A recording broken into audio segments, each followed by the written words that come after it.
coming up in the men's quarterfinal. Our first quarterfinal matchup about to occur here on the main competition table, and as noted, it pits the American Nandan Naresh against the Argentinian Horacio Cifuentes. I'm Mark Thompson. Thanks for joining us for this segment. Next up is Jimmy Butler. You got Nandan and Cifuentes playing here in a quarterfinal matchup in just a moment. Thanks for joining us again.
We had a great morning session of matches here at the ITTF Pan-American Cup 2025. But actually speeding up, we are beginning our quarterfinal matches in the men's singles event. And now, we would like to welcome our players and officials.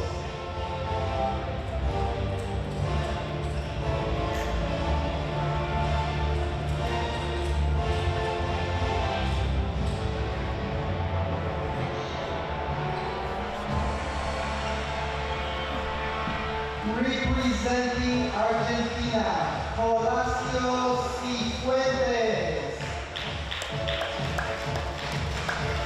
And representing USA, USA's own young rising star, Nandan Naresh.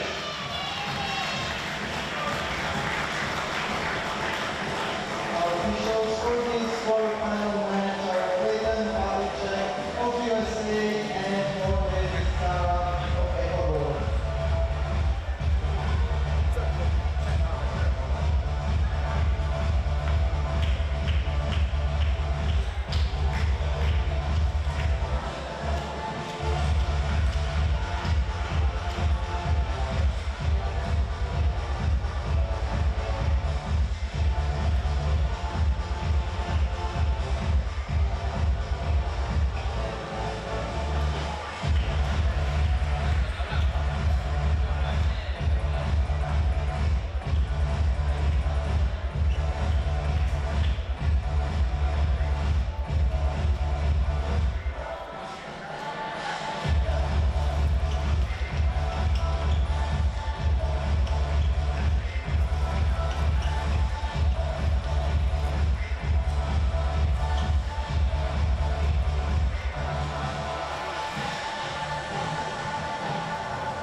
Ladies and gentlemen, welcome to the ITTF Pan American Cup. We are in San Francisco in the Bay Area, and we are at the beautiful 888 Table Tennis Center, one of the premier clubs in the country. And we've got our first quarterfinal singles match of this tournament coming up for you next. This will be a men's singles quarterfinal. This will be a best of 7 match. My name is Jimmy Butler. It's great to have all of you with us here today. And I will be here for the next 2 matches, starting with this one right here. We have Nandan Naresh from the USA, currently ranked 147 in the world. He's 18 years old, and he will be facing Horacio Fuentes from Argentina, currently ranked number 104 in the world, and he is 26 years old. For those of you familiar with USA Table Tennis ratings, currently Nandan Naresh is at 26.02, but that's very low for him, so he's kind of on a low note as far as that's concerned. He's really about a 2650 to 2700 player.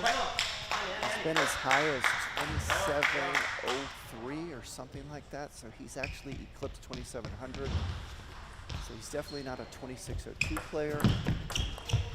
We'll call him 2650 plus bare minimum. When talking about Fuentes, he's a 2750 plus player. Sometimes it's hard to know what the world rankings mean.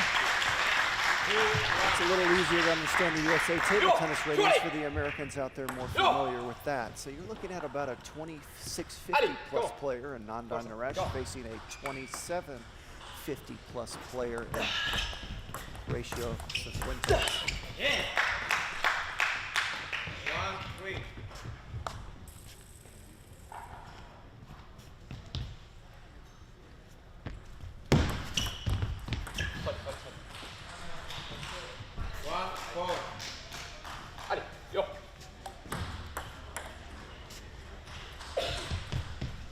Nandan Naresh got here by defeating Vitor Ishii from Brazil. He won that match 4-2. That was a big upset. Ishii ranked right around the range of 52 in the world. Ishii had an injury that match. I was very confused watching it because I've watched Ishii play a lot of matches, and Ishii's normally a speedster out there, one of the fastest players in the game, and he likes to play with a lot of speed both sides. But he was moving slow, and he never once went for any power, even when Naresh lobbed the ball up. So I was confused and started assuming he might have an injury, so I chased down his coach after the match, and it turns out he had a rib injury. And that's why he wasn't able to play with the kind of speed and power he normally plays with. Now, with that being said, that takes nothing away from the win from Naresh. Sports is about having your body healthy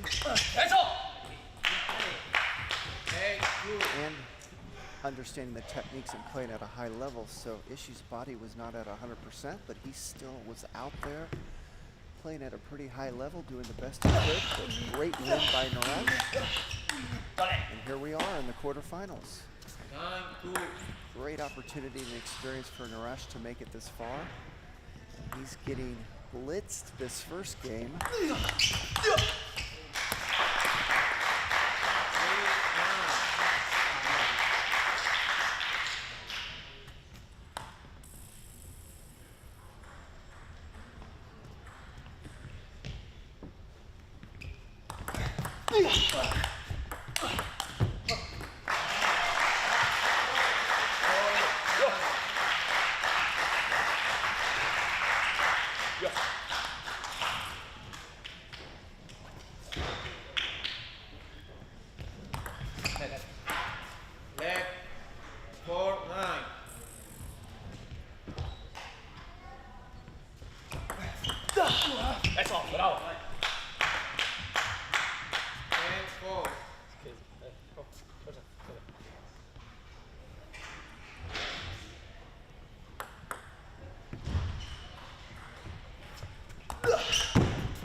First game goes to Cifuentes.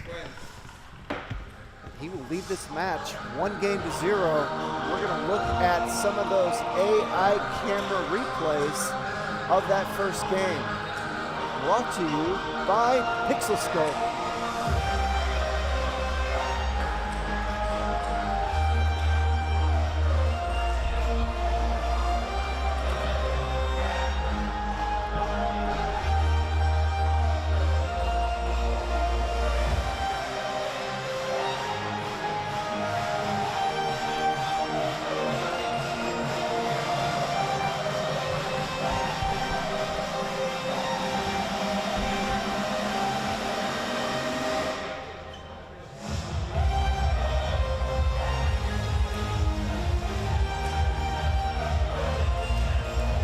I like that stat there. Average rally length. That first game was 3. And the longest rally was 6 shots. So almost all points decided at the beginning of each rally that last game. They got up to 6-shot rally once. So Naresh is going to have to focus on the serve and receive game and try to extend these points a little longer.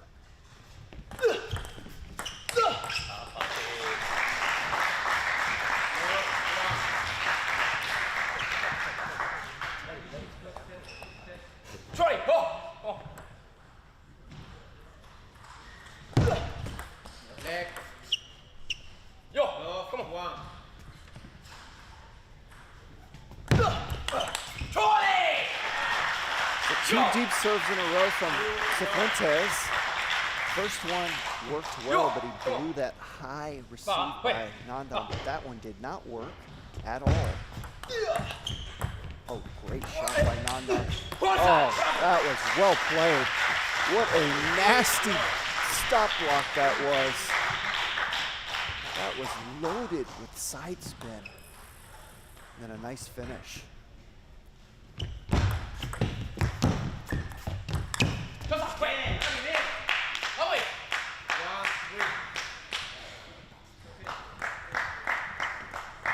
Cifuentes, a very energetic player, plays with a lot of speed, an emotional player. There's some of the speed I was talking about right there. You pop that receive up, it's goodbye Irene.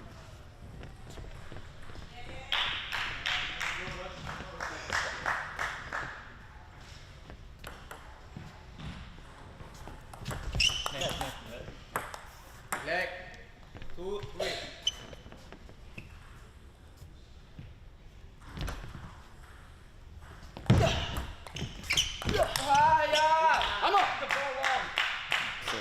Naresh frustrated there because he blew another receive. He didn't miss it, but he popped it up so high that he's going to lose that point most of the time unless Cifuentes makes an easy unforced error. So Naresh is going to have to become a better receiver as this match goes on. That's easier said than done. Cifuentes has good serves. And Naresh perhaps has never played him. I don't know that stat, but you know he hasn't played him more than once, probably. So he's not used to his serves. It takes time to adapt to him. And Naresh will get better as the match goes on. He'll start receiving better. The most difficult time to receive your opponent's serve is in the beginning of the match, unless you're familiar with him. Played him a lot.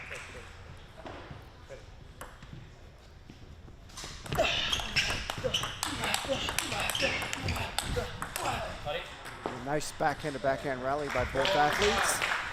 Cifuentes serving a lot deep. He served 3 deep so far this game.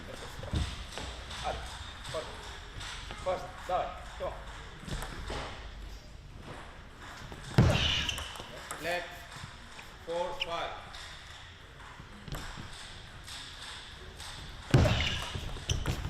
Oh, that was a great receive. There's a good receive. We haven't seen a good receive from Naresh for quite a while this match. That was a beauty.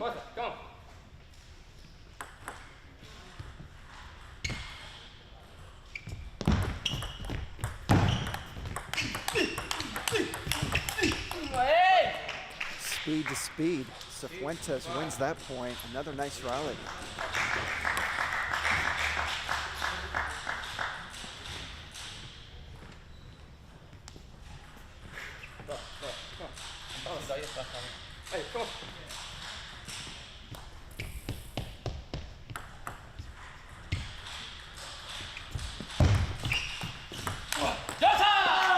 Unfortunate. Unforced error there from Naresh because that was a great serve. Cifuentes was so taken aback by the serve that he was wise and he still got it on the table, but it was weak. But I like to tell my clients as a coach in table tennis, a bad receive is still better than a missed receive. That was a bad receive by Cifuentes, but he won the point. Naresh made it an unforced error.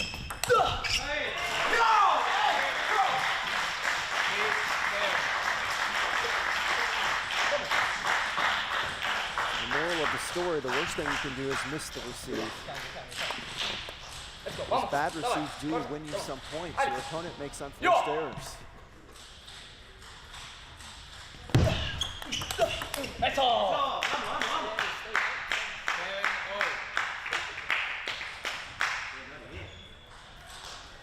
So Naresh was talking to himself after he missed that point. He said, stay there, don't step around, keep using your backhand.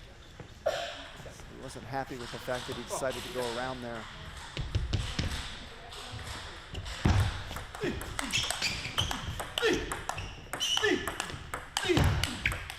Oh, great point by Naresh. See, I love it when Naresh hangs out in the pocket there and plays some defense from time to time. He likes to go for speed more often than I'd like. And I don't mean me as a player, but I'd like to see him do. I'd like to see him vary it a little more and do some more points like you just saw there.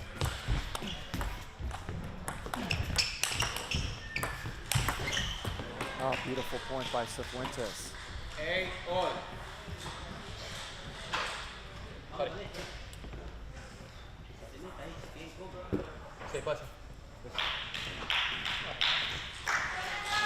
Naresh, a big underdog in this match, he's given himself an opportunity the second game. This is huge for him.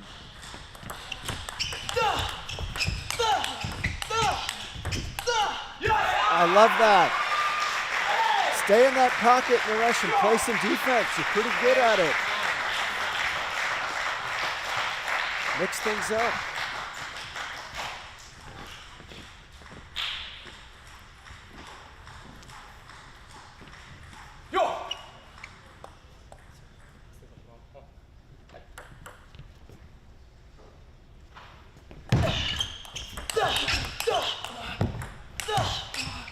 Oh, great point. Fantastic offense from Cifuentes. Fantastic defense from Naresh as we watch the end of this point. So, ladies and gentlemen, we have AI cameras here. That means there's no human being manning them, so we have picture-perfect views when there's live action. You'll notice when we go to a replay, we don't know what the AI camera's going to give us, and a lot of times they'll cut into the point. We just saw the end of that last point. That's why you see that. As time goes on, I'm sure the AI will get better at that.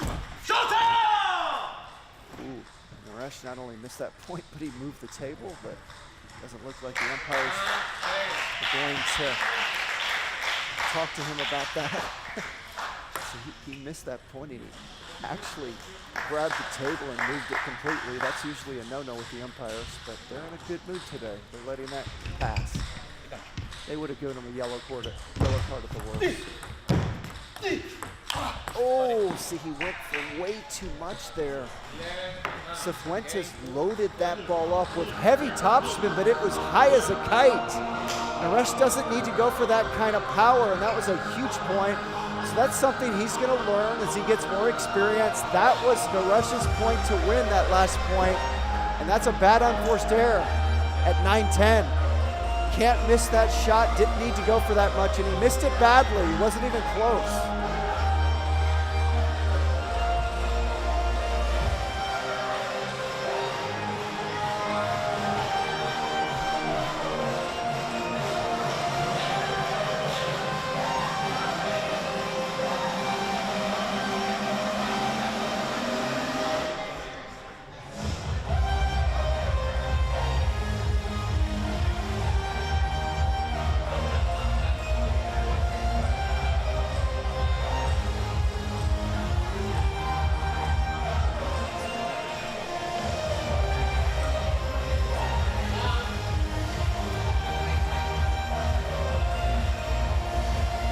we have a good look at our umpires. Jorge Vistara from Ecuador is the chair umpire. The assistant umpire, Clayton Pavlicek from the USA. And now both athletes coming back onto the court, and we'd like to thank our sponsors.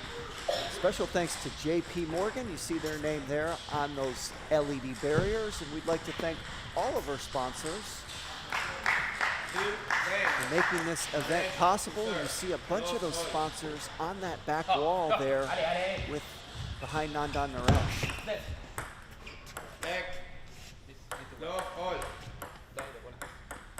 I'd also like to thank the 888 Table Tennis Center for running such a fantastic event. This club is state-of-the-art. The hospitality here has been amazing. This is my first trip here to this club, and I've been impressed from the moment I stepped in the door. The food has been incredible. All the athletes and staff, we all eat upstairs on the second floor of this club, and they catered food for all of us each day, and the food has been absolutely incredible. Just really, hospitality here has been top of the line, and we all thank the 888 Table Tennis Center for putting on such a tremendous event.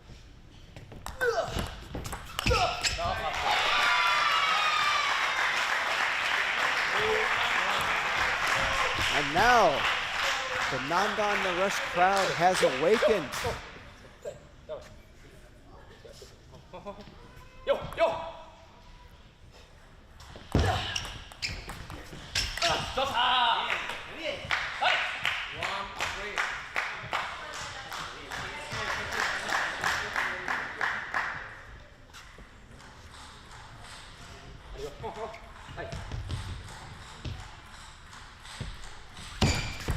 Oh, great serve.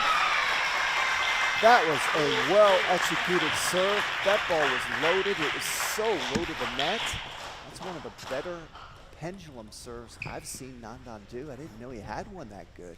It's really good at the reverse pendulum. This is crazy! It's just every ball is like this. Naresh showing some frustration. He said, "This is crazy." And what's happening is he's going for a little too much. That's an easy ball there that he had. Cifuentes popped that ball up, and he's made a number of those unforced errors off floaters. So, you know, you're gonna miss one or two. You gotta analyze why you're missing them. But generally, when I blow a couple of those, I back off the next couple. Maybe it's not your day, maybe you're not in rhythm, whatever the reason is you're missing them. The first thing you generally do is you back off and don't play with as much speed, because it's not like he's missing them playing safe or playing medium speed. He's going for blistering shots, and I know on his normal or good days he probably makes those. But every match is different, every day is different. You've got to analyze the situation and adapt accordingly. And that's one too many mistakes on easy balls from Nandan Naresh. So again, he's 18 years old. I did the same thing when I was 18. I did not learn how to back off and how to play within myself and play within the day until I was about 22, 23 years old. So I did it. That's why it's so important to be in these situations for Naresh. He's going to gain experience. He's going to learn from these situations. And he's going to learn from people like me and his coaches and stuff talking about his play. There's the crowd getting pumped up, trying to get Naresh into this match.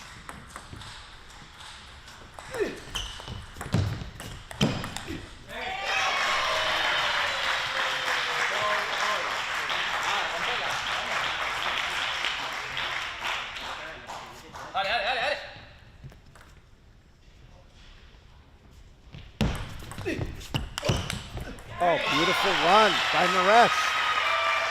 3 points in a row, and the crowd is pumped up, trying to get him into this match. energy picking up in this facility.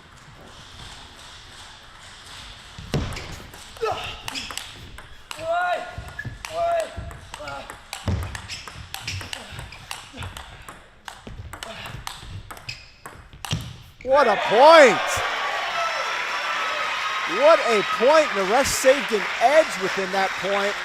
And I loved that last play. He didn't mean for the ball to go that high, but that's what I'm talking about.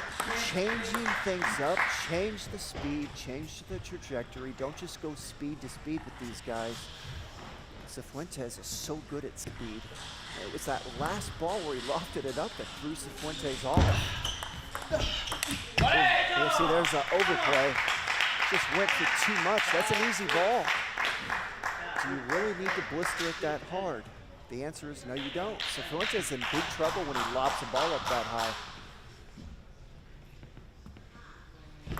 Can't miss those. Oh, great receive. Naresh brings out the strawberry.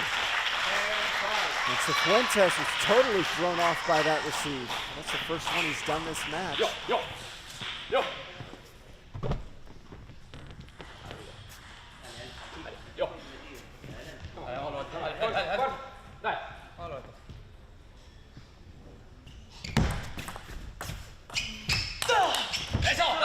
Nice play by Cifuentes. I'm happy with that Naresh shot. That's a nice save, spinny, low to the net shot there. And Cifuentes earned it. It's okay to do those.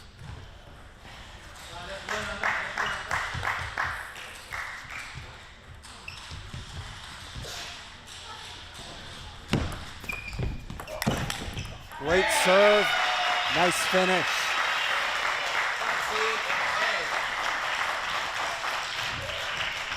So Naresh has really gotten Cifuentes to pop up a lot of balls. He just hasn't capitalized as much as he should on the finish. That was a nice finish right there.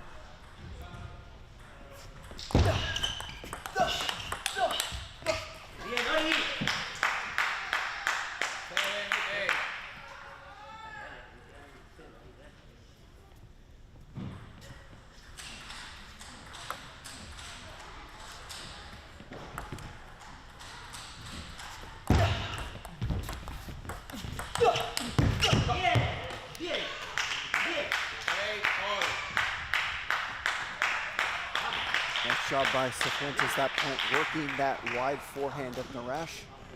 Got him off balance and got him to miss.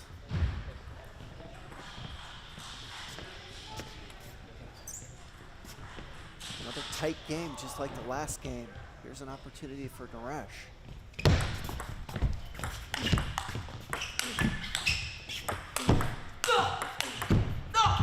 Great point.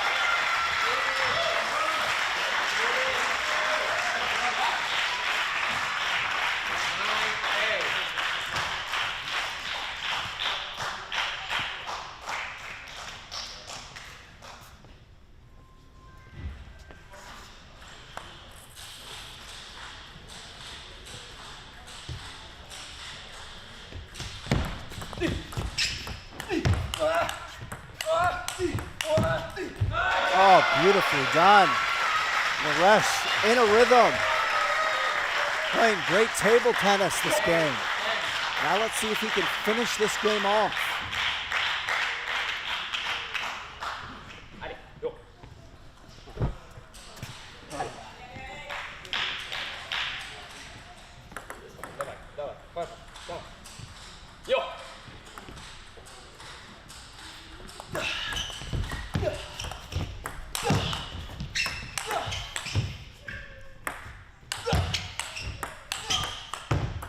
Oh, that's a great point again. There's some great table tennis going on right now. Naresh made some incredible hits there. Shows you how good his defense can be. Doesn't defend as much as I'd like to see him. When you got that kind of defense, you don't have to rely on your speed game as much as someone that doesn't have a good defense. But here's another opportunity. Second game point for Naresh. Oh, what a serve. totally caught Naresh in the wrong position. Naresh was going to step around and banana flick from his forehand side. Cifuentes lined that serve up perfectly. What a move strategically and what a decision.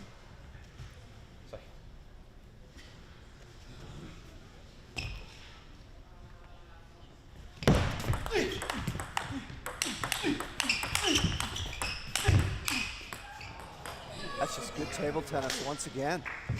11-10.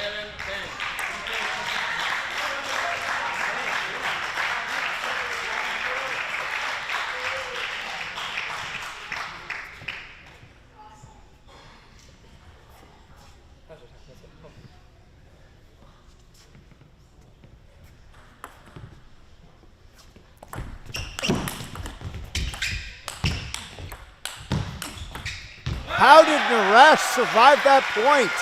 He was dead in the water. What a get there, and what an unbelievable save that point by Naresh. This game was over. How did he do that? That was incredible. Once again, look at the defense of Naresh. That man can get some balls back.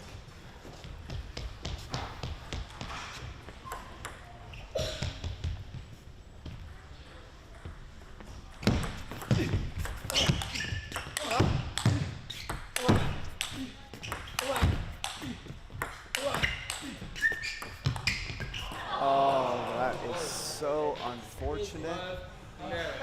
Wow. Again, great table tennis going on out there. That was just a quality point. How about the gets from Cifuentes? I mean, how did he survive that point?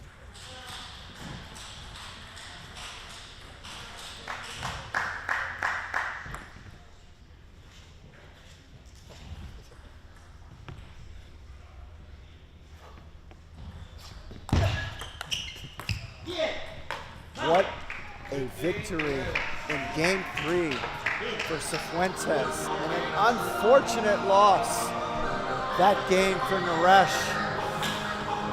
But man, that was some good table tennis. As we look at some replays from that last game, there's a great look at that serve that caught Naresh at 10-9. There's the serve at 10-8.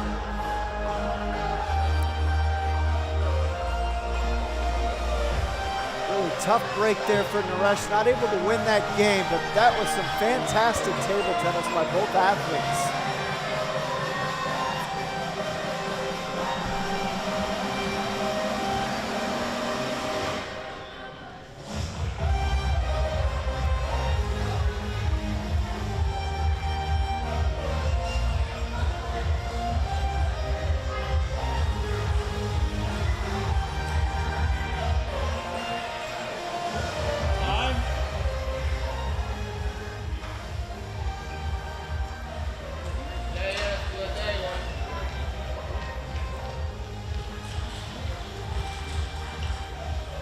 See, the opportunities have been there for Naresh.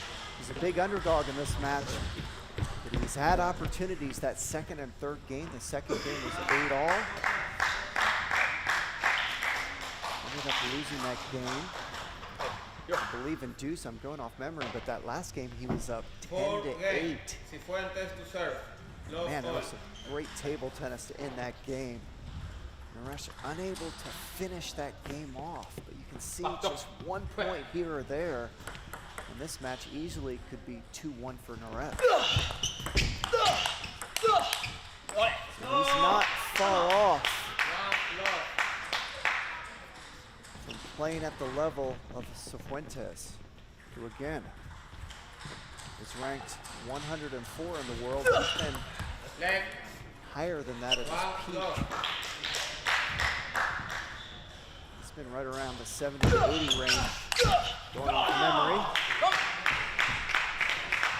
So he is a world top 100 player, and Naresh is right there with him. If he could just pull out some of those games.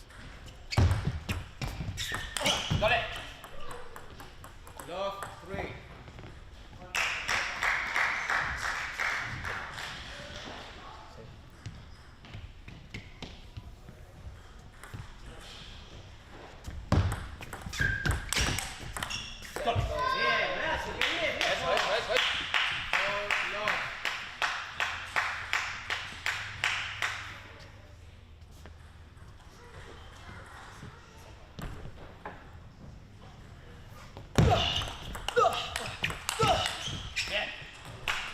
What a start for Cifuentes this fourth game. Just on a roll, taking that momentum from that third game and bringing it into this fourth. Oh, what a receive. Cifuentes got a net there, but that was an incredible receive. Let's watch it again out to AI cameras don't always catch the start of the point, and that's where that receive happened. So over time, I'm sure that'll be figured out. These AI cameras are great at the live action views. There's our favorite view right there. You can kind of see everything on this view.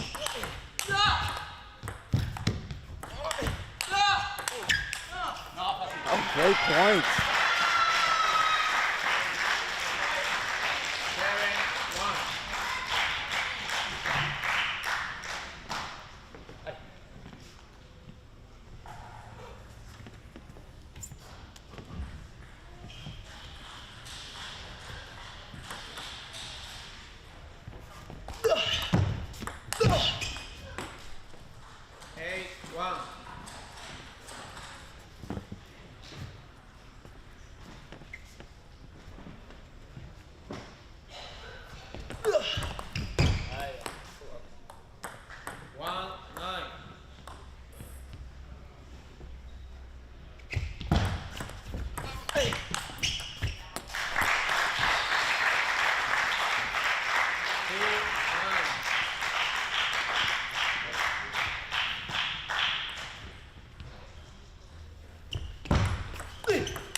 Cifuentes is going to take a timeout, so we are going to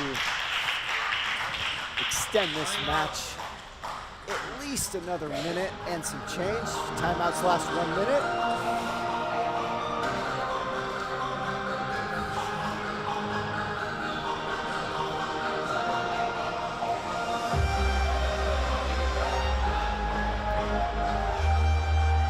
There's a good look at Naresh and his coach.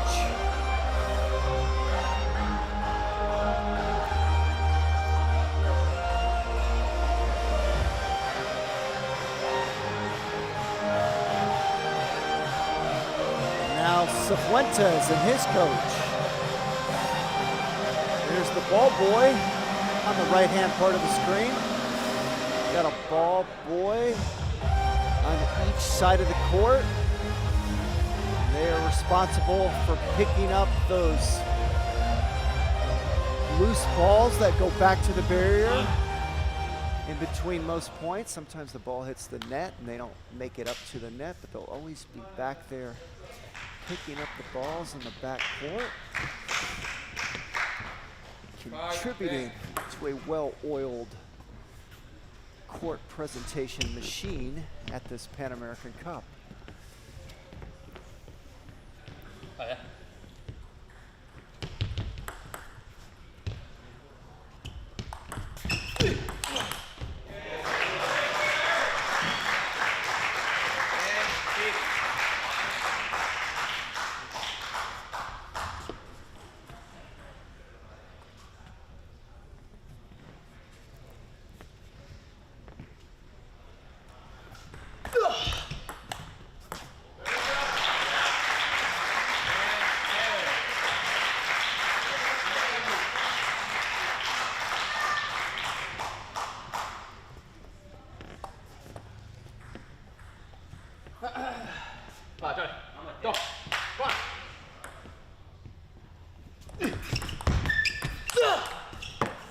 That'll do it. Horatio Cifuentes will will advance to the semifinals of this Pan American Cup with a 4-0 victory over Nandan Naresh. At the same time, for us to just clinch his ticket and qualify to the World Cup later this year in Macau. Please give him another round of applause for Horacio Cifuentes of Argentina.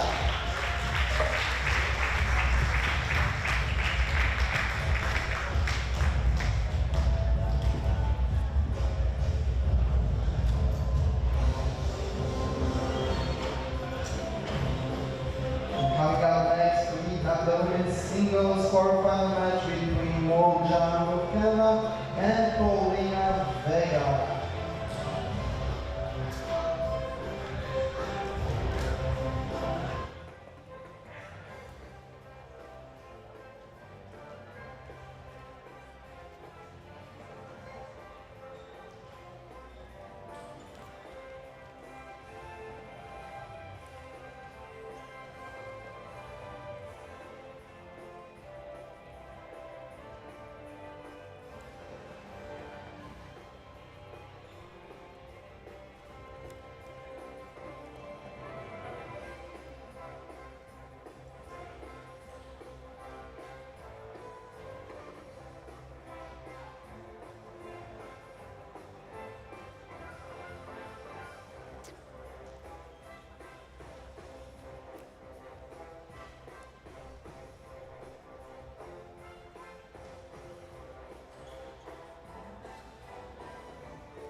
And now we are ready for the first quarterfinal match in the women's singles event. And now please welcome our players and officials.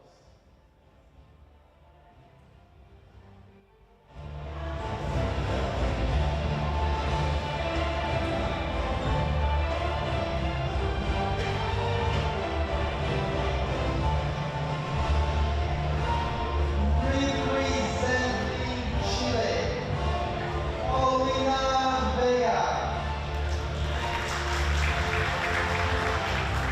And representing Canada, Mo Jong. Our officials for this quarterfinal match are Esther Benella from USA and Pedro from Colombia.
Yes.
April in Macao. Please give her a big round of applause. Canada grown Mo John.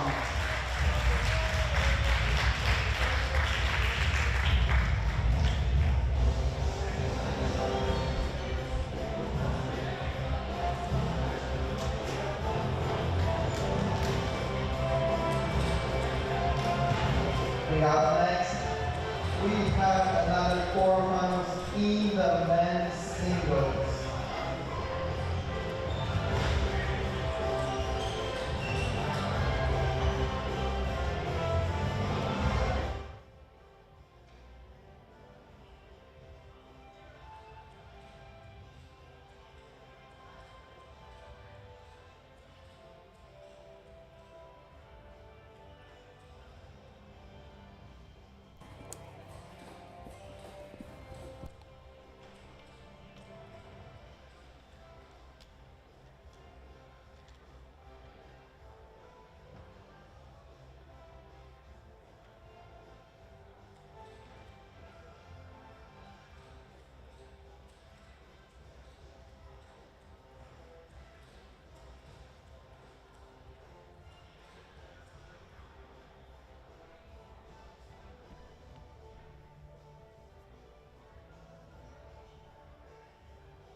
Two great dominant performances to start the quarterfinals here at the Pan American Cup, and we have an intriguing matchup coming up.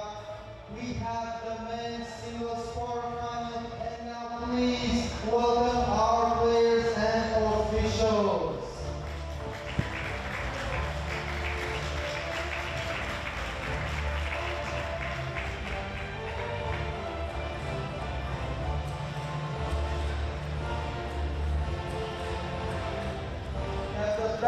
Olympians. First, introducing two-time Olympian representing Ecuador, Alberto Mino.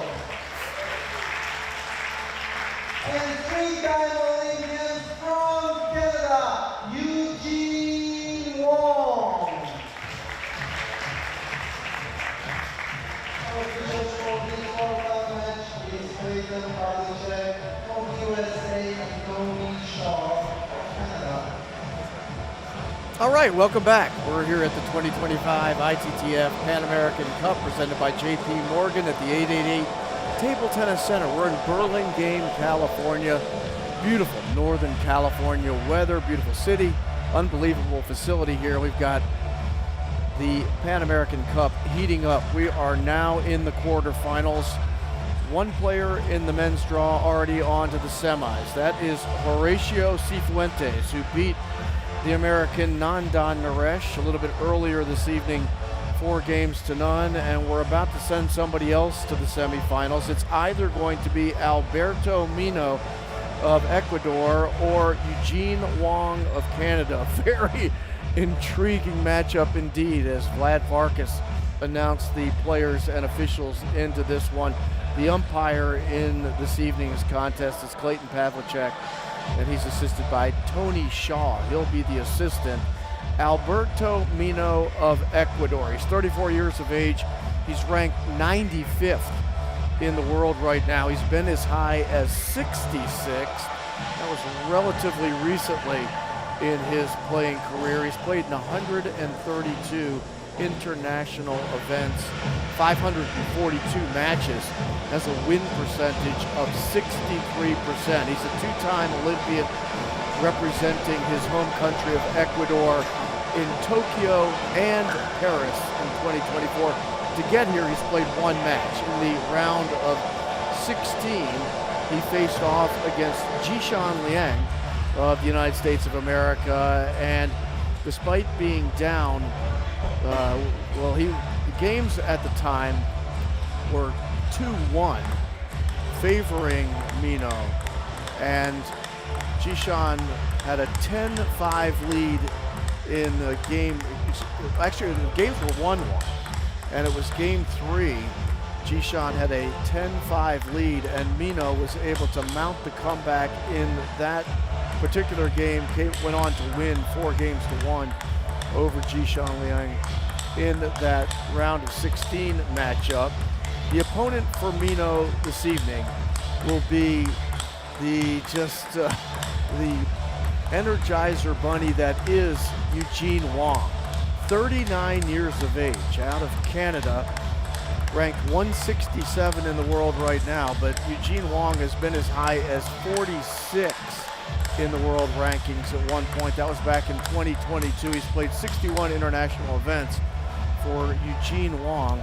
166 and 61 is the record. That's a 73% win percentage. Pretty darn good. And to get here, he defeated the American Jianjing Zhang, Sean Zhang, 4-0, and then he beat the Mexican Marcos Madrid 4-2 in the round of 16. Of course, Eugene Wong is a 3-time US Open champion winner. He won it in 2012 and back-to-back years, 2012, 2013. He also won it in Orlando in 2018. He's a 3-time Olympian. Eugene Wong, London, Rio, and Paris, representing his country of Canada. 0-0.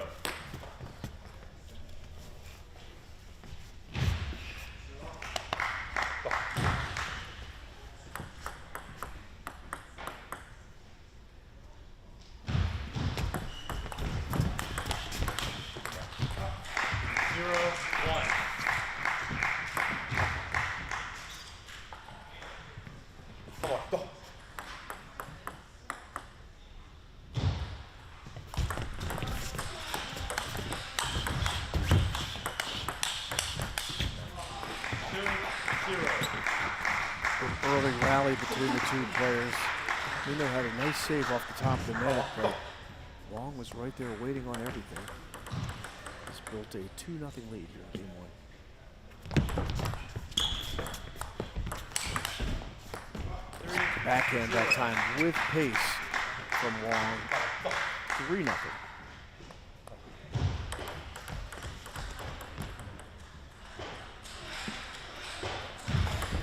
Let 3-0.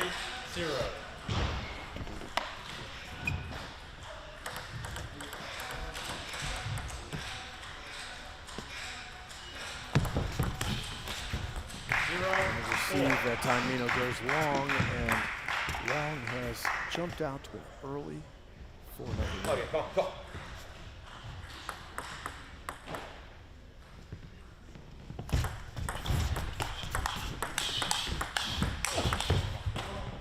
0-5.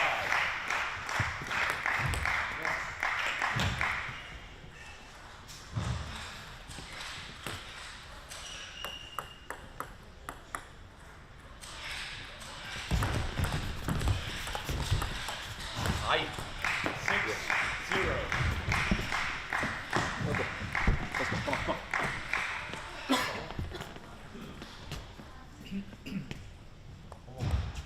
Vamos, esto.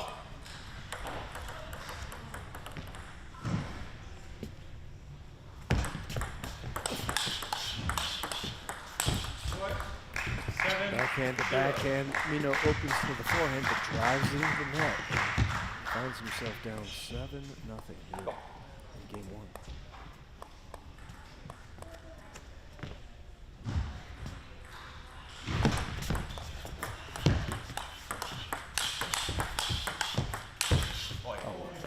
There's one on the board for Mino. Off the edge of the table. Forehand coming back around, curving from right to left, catches the edge.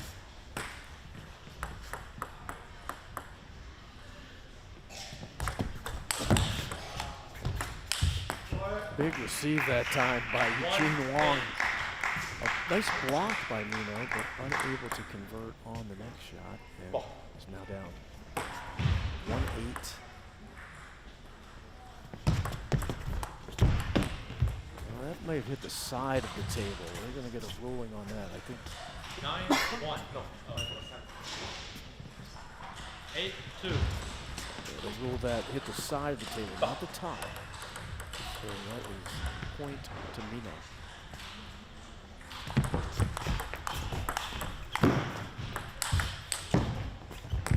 Mino doing a good job using both sides of the table.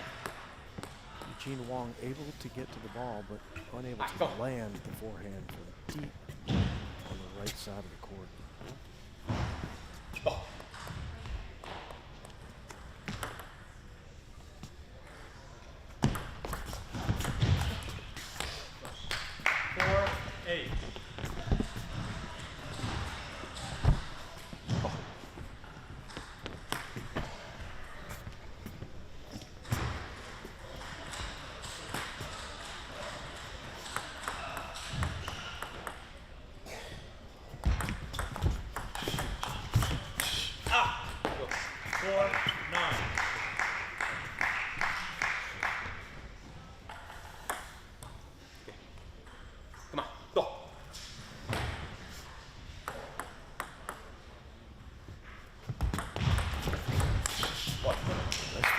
Mino to the forehand corner of Wong. Wong tried that little touch shot with underspin, and Mino was able to step up and loop it home.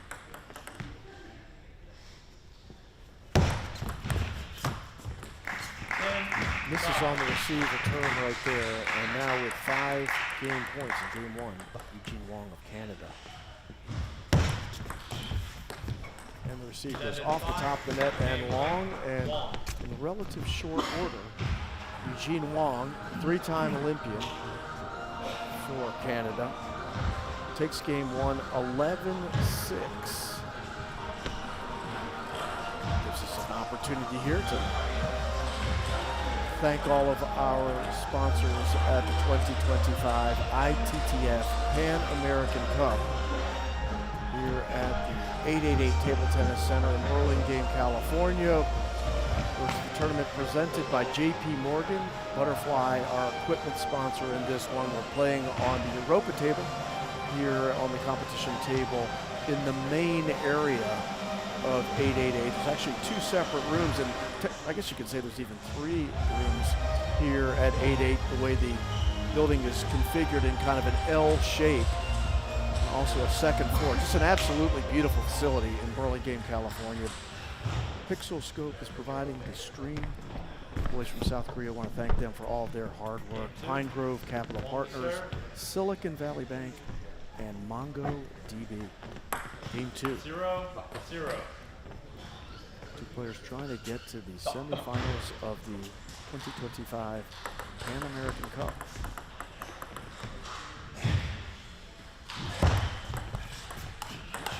Let's go.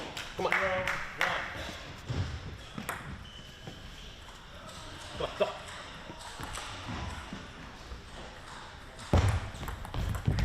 Nice serve that time by Eugene Wong. Kind of a hook serve, short on the forehand side, into the net. There's Mino.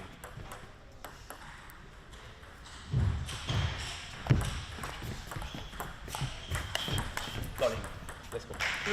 Good flip backhand that time by Mino down the forehand side. And again, Wong right into the net.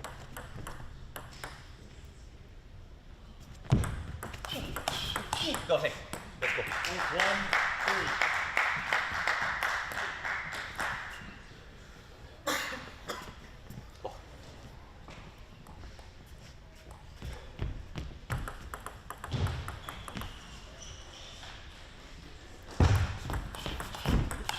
Yeah. 2-3.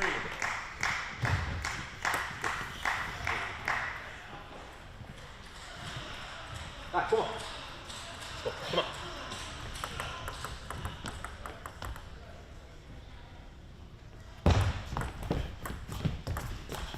Go, say. Come on. Wong tried that same serve again. Kind of a hook serve, but it does look like it has kind of an under and side spin on it as well. Mino able to return it this time.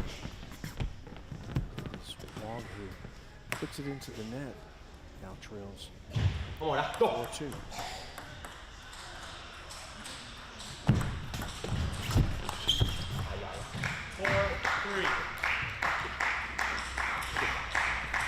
Come on.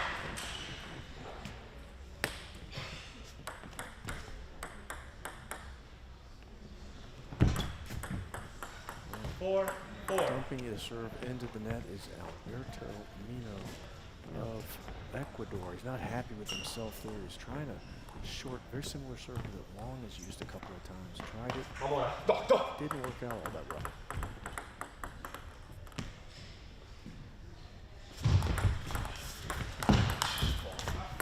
Forehand loop, deep on the forehand corner by Wong to Mino.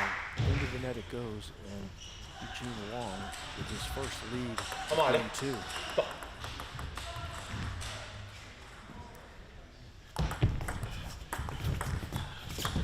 Go, say. Let's go. Come on. Wong not happy with himself there. He was set up for the forehand loop. Caught the top of the net. Wong back even at 5. All right, go.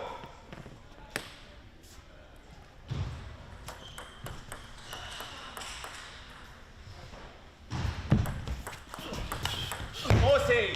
Working the forehand side with the serve and then with the backhand All right, go.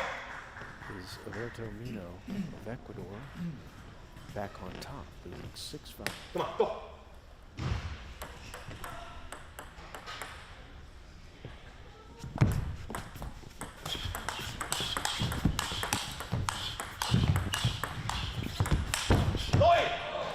Great shot that time by Mino.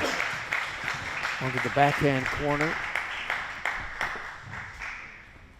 Blew it by Wong, and now Come on, go. up by 2. Go.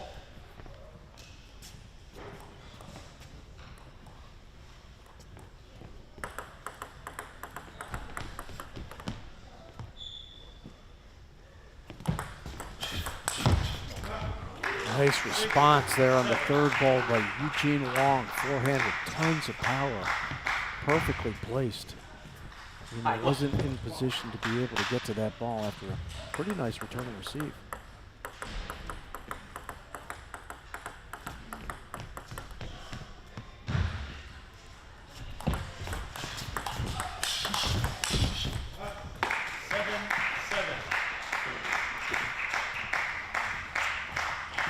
Go, go, go.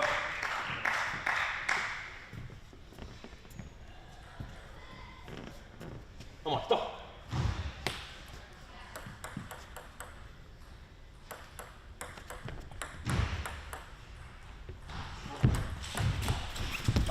Nice short serve that time by Mino.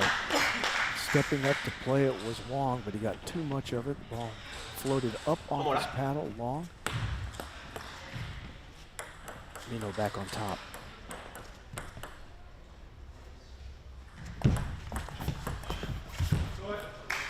push this time by Alberto Mino. We're back tied this time at 8. Fourth time in game 2 that we've been tied. Come on, go, go.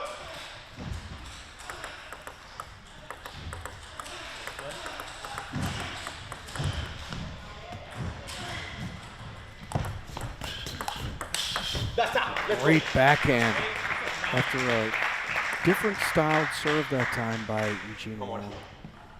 Mino was able to get the return receive back on the table and then got the chance for the backhand loop. Lots of power back on top.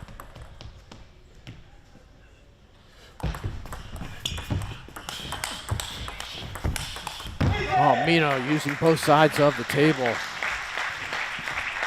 And it's the forehand to the backhand side of Wong that ends up in the net. Good rally between the two players, and now with game point, a couple of them, Mino of Ecuador. Go, go.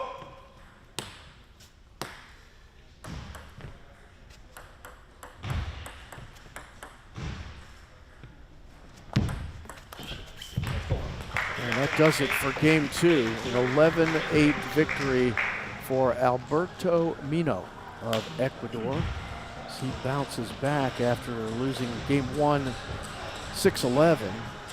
Comes back with the 11-8 win, 1-1 after 2 games here in this quarterfinal matchup between Alberto Mino of Ecuador and Eugene Wong of Canada.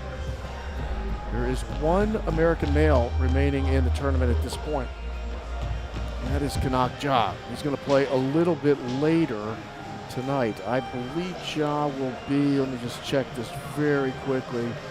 He'll be after the next match. We're going to have Julia Takahashi playing Lily Zhang in a quarterfinal matchup on the women's side of the draw next. And then after that, it will be Kanak Ja. He will be taking on Santiago Lorenzo of Argentina. An opportunity to proceed to the semifinals, which not only gets you closer to winning the Pan Am Cup, but also earns you a spot at the World Cup in Macau in April. So whoever wins this match will get that same opportunity. Automatically qualify for the World Cup if you get to the semifinals of the Pan Am Cup. Come on,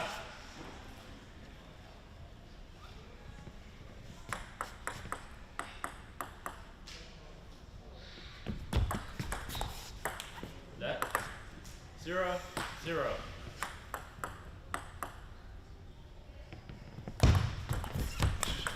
Let's go. Come on. Nice quick flip to the backhand, forehand corner by Mino. And Wong goes long. 1-0 for the Ecuadorian. Nice receive and return on the backhand that time by Eugene Wong, right into the body of Mino. Ties things at 1. Come on.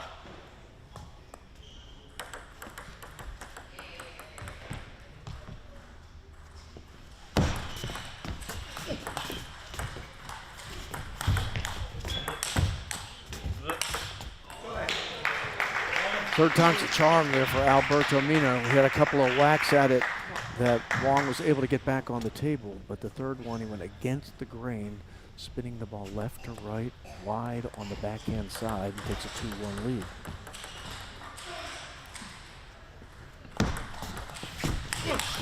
Oh, nice forehand that time by Eugene Wong on the third ball. Tons of power on that.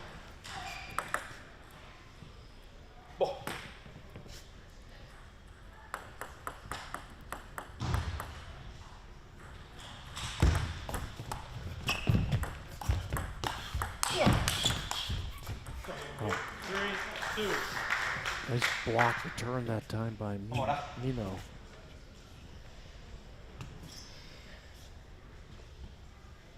Come on, go.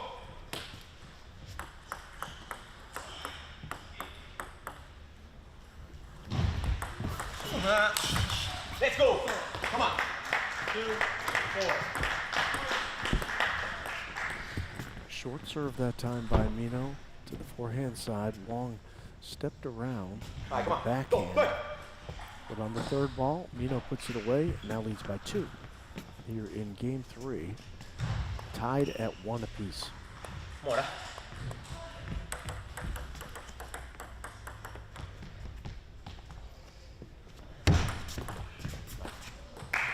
3, 4.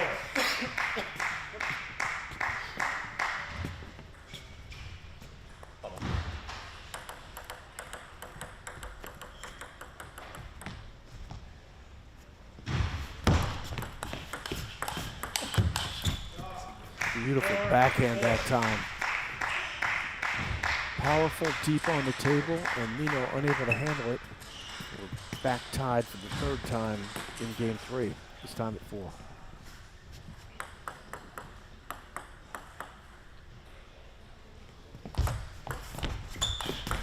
Nothing. 5, 4. Come on, go, go.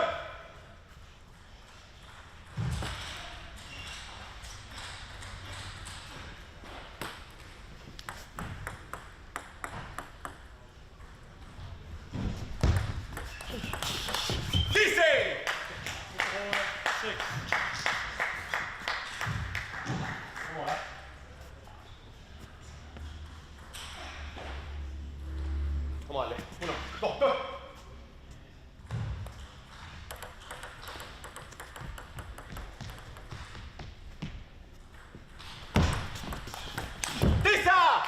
Come on.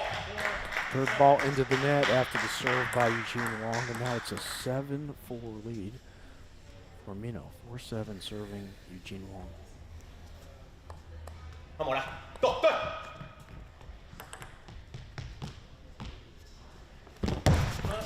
Oh, yeah. Fast and long to the backhand side. Mino stepped around, used the forehand, but went long. And now it's 7-5 with the serve coming over to Alberto Mino. He beat Chishan Leong of the USA earlier in come from behind fashion.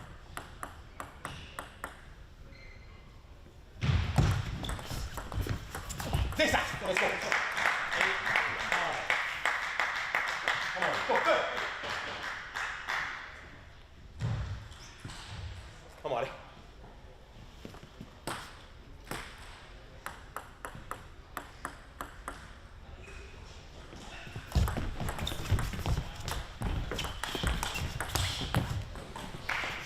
Mino opened with the backhand, and on the second effort on the backhand, his flip goes wide. And as the serve comes across to Eugene Wong, he's down 6-8. Come on, go.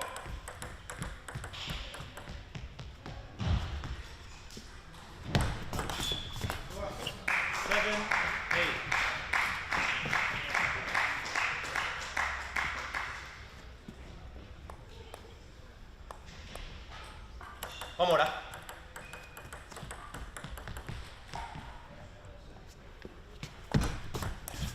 That's it. Let's go. Third ball. Spinning off the loop of the paddle of Mino. It's the bottom of the paddle of Eugene Wong, and now it's 9-7. Serve to Mino of Ecuador.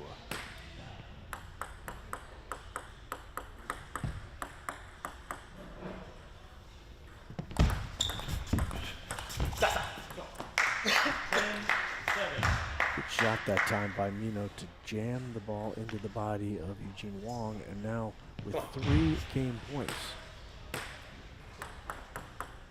Alberto Mino.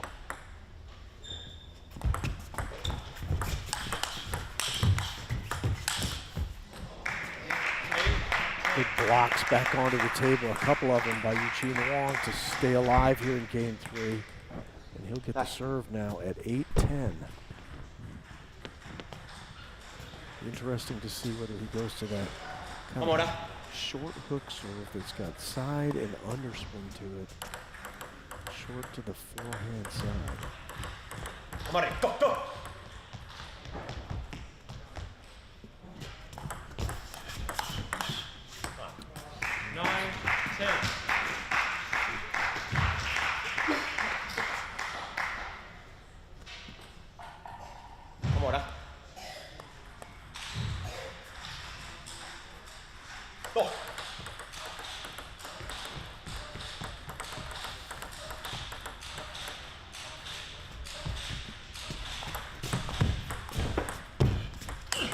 Oh, beautiful backhand that time by Eugene Wong. Bounced up and over the paddle of Mino, and we are tied at 10. 3 consecutive points for Wong, staves off game point 3 consecutive times. The serve coming across to Mino now at 10-10.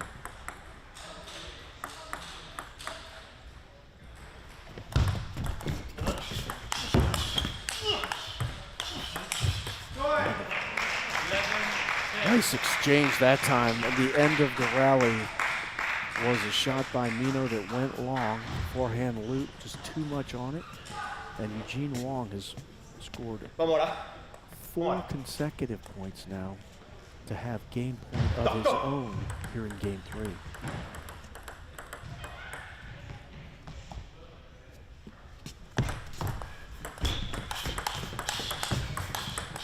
Oh, excellent point that time. Battling back Mino with the backhand. Pushed Eugene Wong off the table. And the ball ultimately off the top of Wong's paddle. Back tied, this time at 11. Come on, go, go!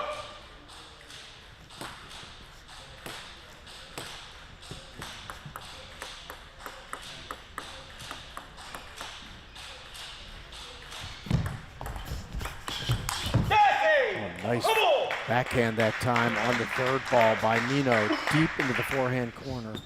Into the net goes Wong, and with another game point is Alberto Mino. This would be his 4th game point of this 3rd game. Come on, go, go!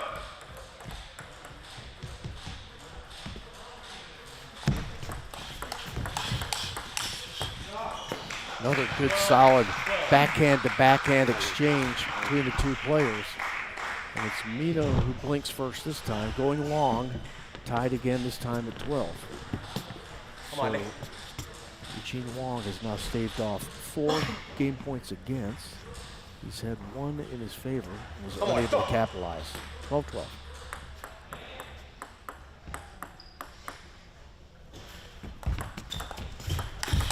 Let's go. Nice forehand that time. Mino stepping to his left, put his body in a position to drive that ball to the backhand side.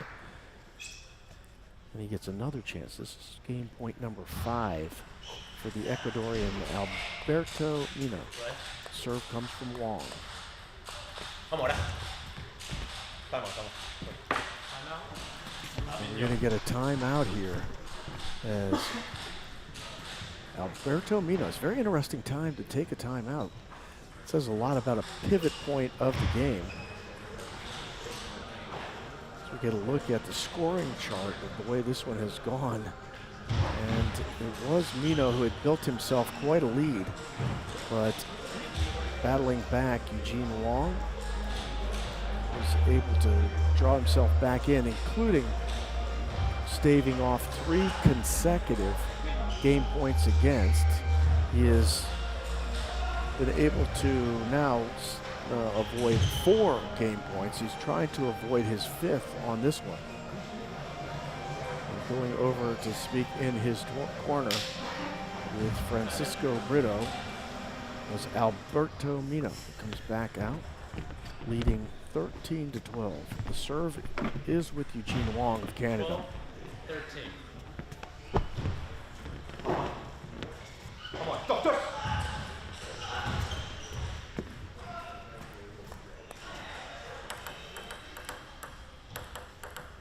Come on, go.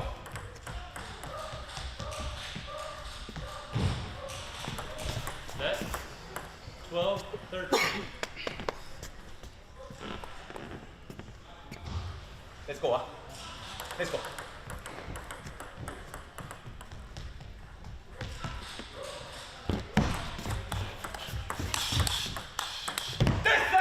And missing on the backhand is Wong.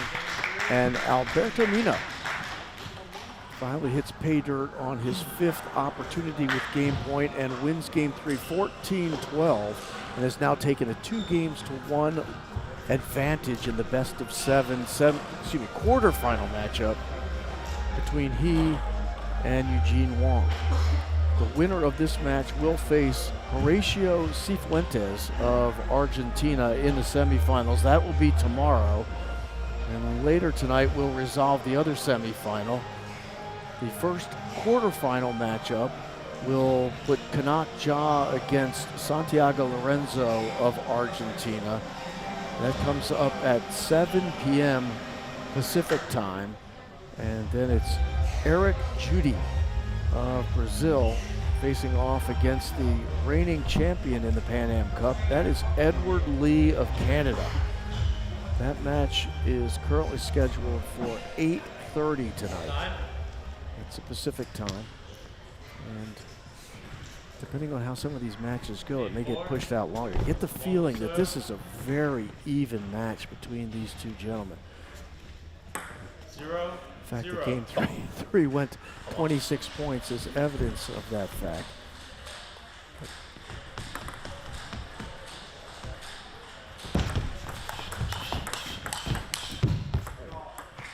1, 0. Let's go. Come on.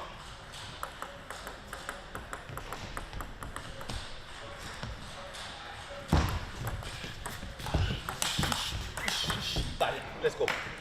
Forehand, backhand exchange that time as Mino was able to blow one by on the backhand side of Eugene Wong.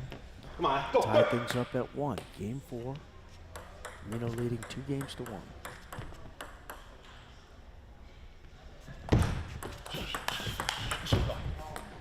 Backhand by Wong, caught the edge, regains the lead at 2-1.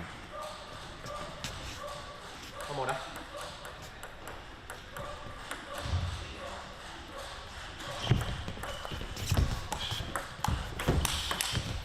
Let's go.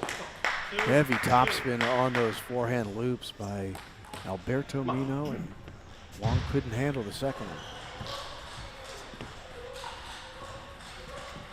Go.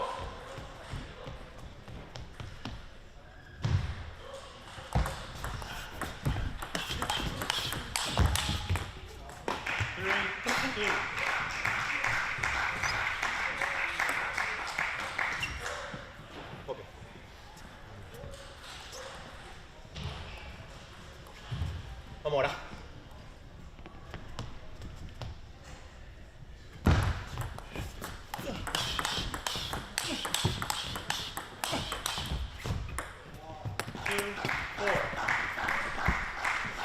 Excellent rally between the two players there. Eugene Wong on the forehand side while Mino was settled in on the backhand. When he shifted to hit the forehand, caught the top of the net, and there's a 4-2 lead now for Wong, who is down 2-1 here in game 4.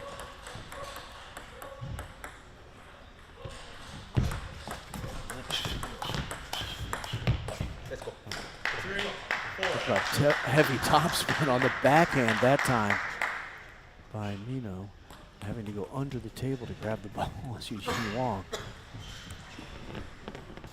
Beautiful backhand that time by Mino.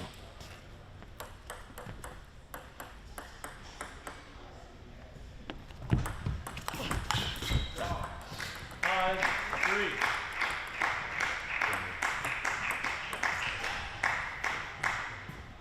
on.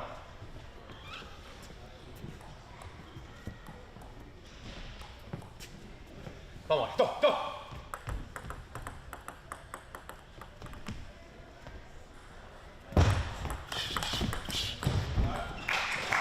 Nice receive that time by Mino, but having the response on the third ball, Eugene Wong.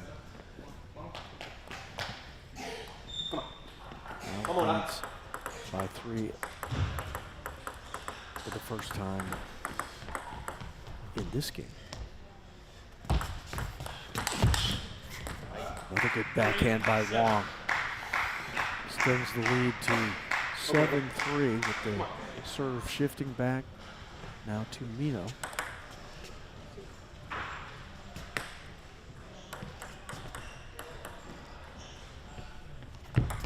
Left. 3-7. Come on.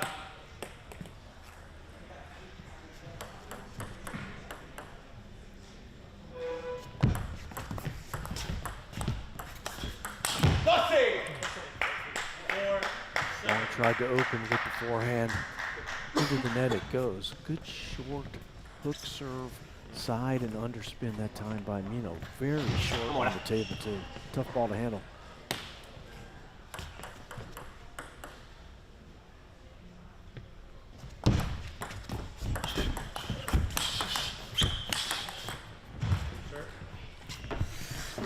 Step around forehand blast. Come on, go, good.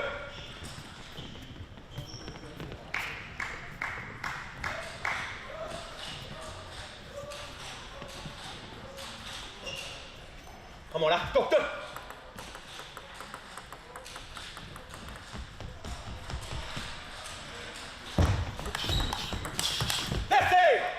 Wong went fast and long under the high bouncing serve, and Mino was ready for it.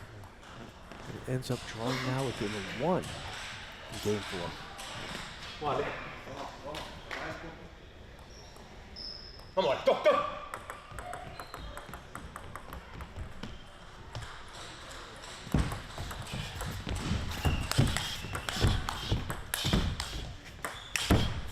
Wide variety of shots that time from Mino.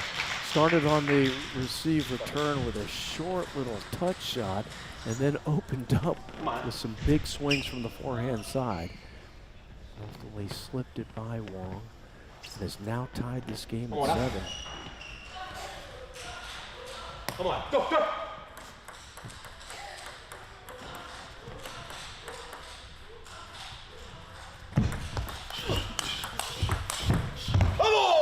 Fifth consecutive point now for Alberto Mino of Ecuador, has taken the lead. Come on, go, go. His first of this game 4 at 8-7. Go, good.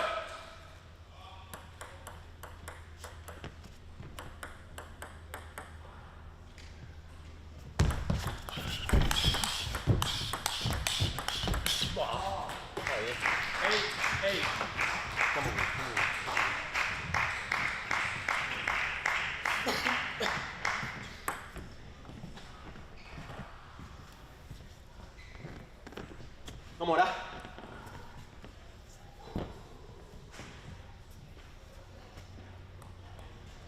Come on, go, go.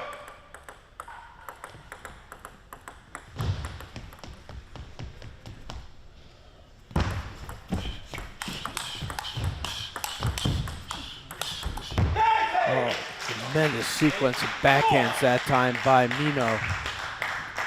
Some topspin on it and also just some straight blocks as Wong was trying to find a weakness in towards the body. But back with the lead again, second time in this game, is Alberto Mino at 9-8. Come on, go, go.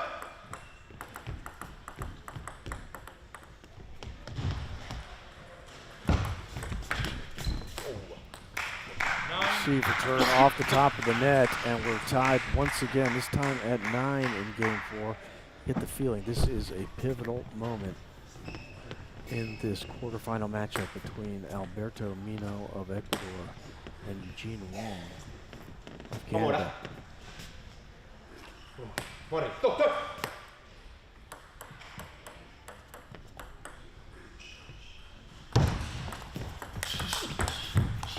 What a great save by Wong, but was unable to get back on the backhand. And now with game point at 10-9 is Mino.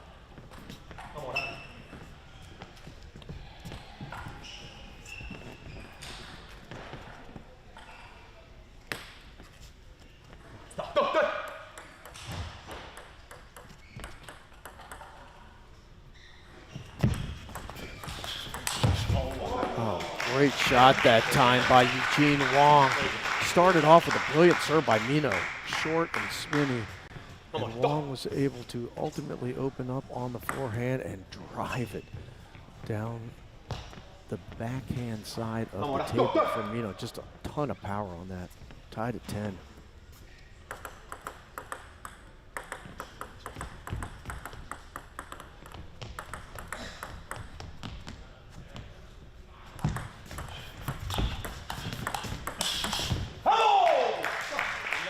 Backhand exchange goes favorably for Mino. Another game point for him.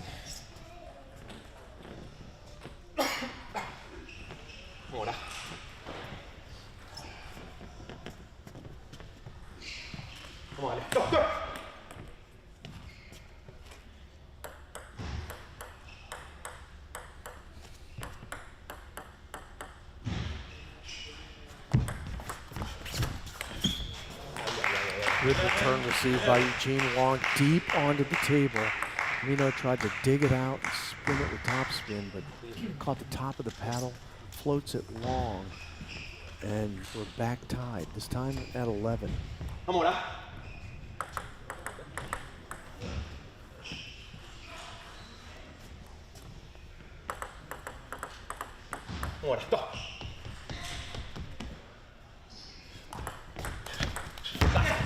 Beautiful placement on the return that time by Mino. A spinning backhand, looked like it had topspin and side spin on it.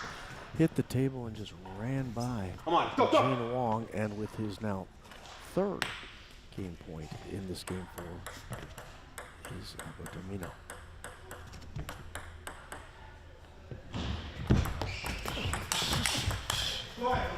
And again, Eugene Wong has shown the proclivity to fight off these game points. He does it again 3 times in this game. He did it 5 times in game 3 before Mino was able to win that one, 14-12. So if my math's right, that would make 8 times he's fought off game point, Eugene Wong.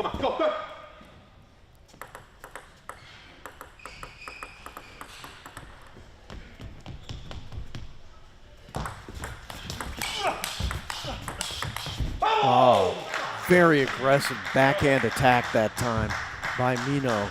And he's going to get game point number 4 here in game number 4.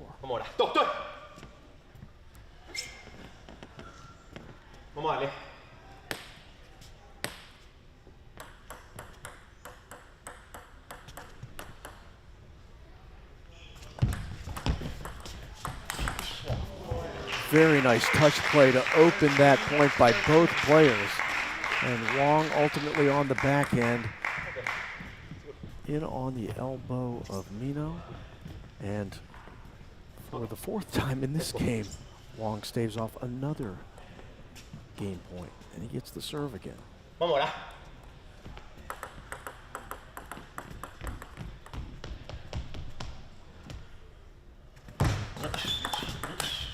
Fast and long on the serve, and the 3rd ball by Wong, again into the body of Mino, the backhand off the top of the paddle, and for the first time in game 4, Wong has game point.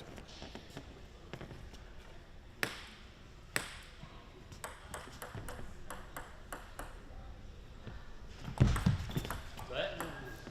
13-14.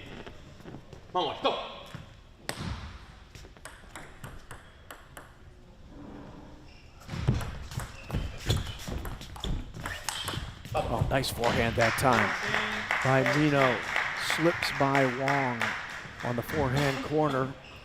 And we're back tied, this time at 14.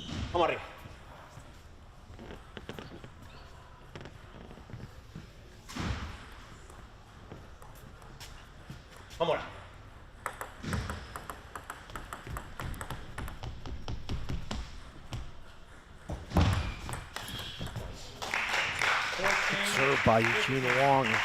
He'll have game point again, his second of this game 4. Vamos ahora.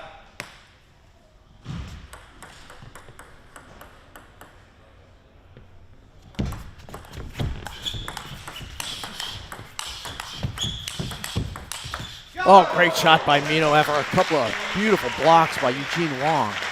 Mino stayed right with it and drove the forehand loop by Wong on the backhand side. We're tied again, this time at 15. We've been tied at 10. We've been tied at 11, 12, 13, 14, and now 15. So when you talk about even battles, it's about as even as it gets.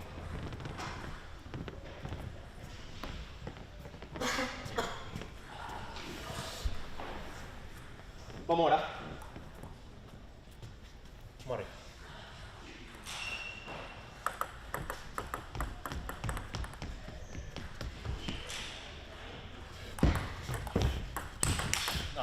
Stepping up and over the table is Wong with the slap forehand deep into the forehand corner, and he'll have his 3rd game point here in game 4 for Eugene Wong. Vamos dale.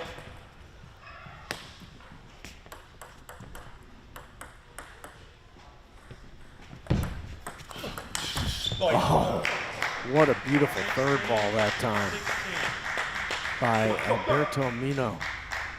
Tremendous pace on the forehand loop. It looked like he had to reach behind himself to get to that ball, and we've tied it now at 16. Vamos ahora.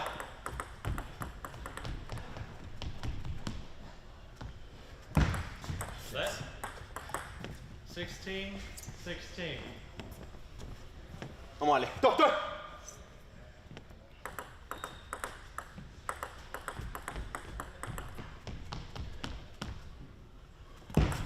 Set. 16, 16. Vamos dale.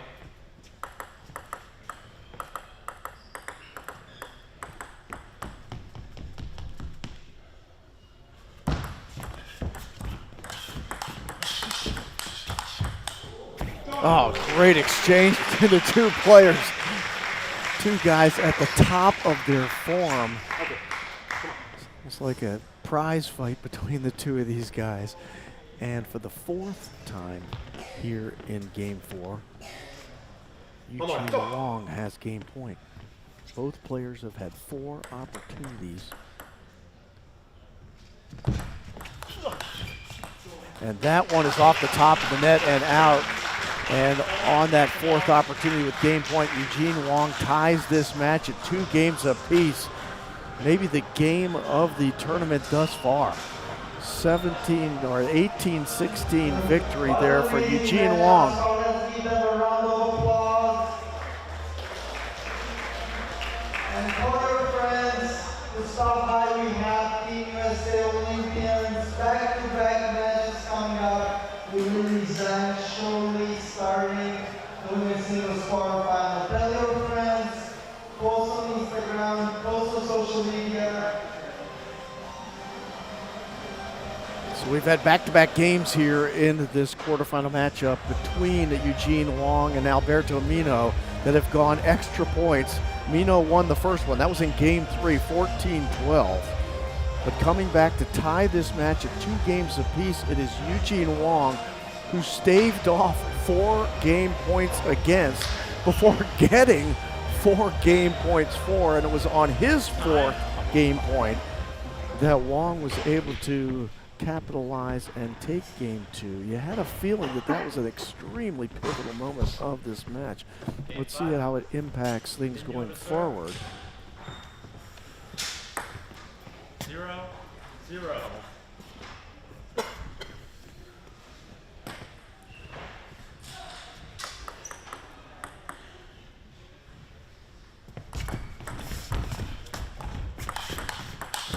Voy. Come on. 1, 0.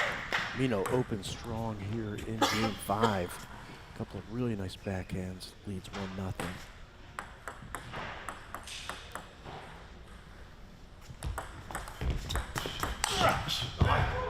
Responding on the forehand. is Eugene Wong to tie things up. One more.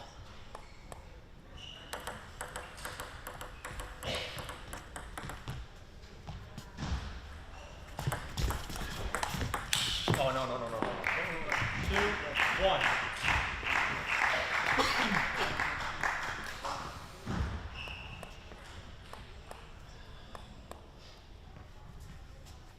Vamos ahora. Go, go.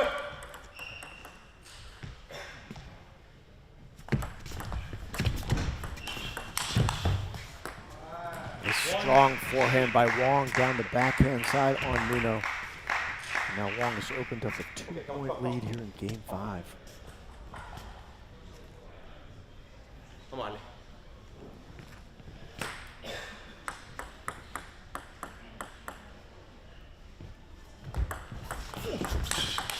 Vamos. 2, Come on. 3.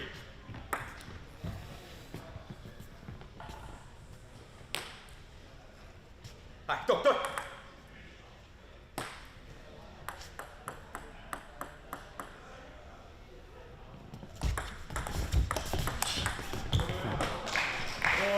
A good forehand by Wong.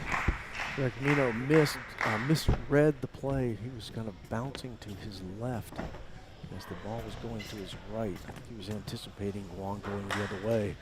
But Wong now rebuilds the 2-point lead here in game 5. 2-2 Come on, in go, games. go.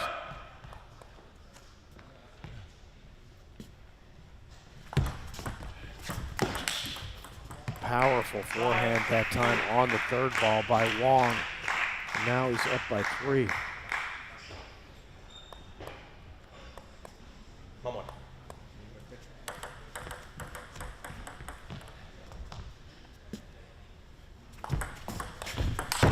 Again, same play that time by Wong.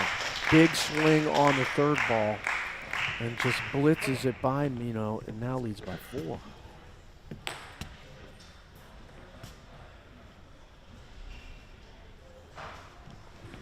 Vamos, go.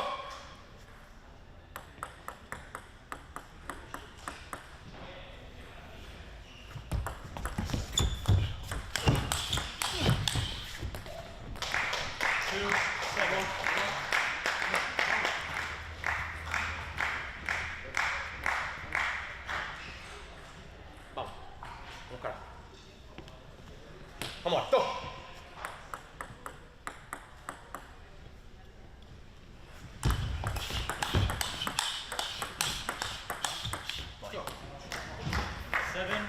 Excellent exchange between the two players there. Seeing two players really at top quality form here at the Pan American Cup. Alberto Mino and Eugene Wong just standing in. Nobody gave any quarter on that rally at all. No one moved back even a half inch. Mino ends up winning it, drawing back within 4.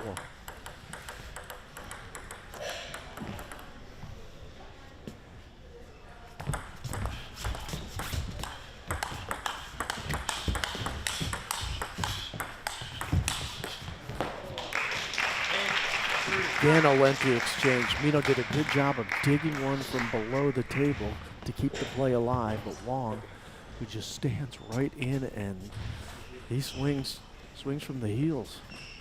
Vamos. Vamos, Rick. Go, go.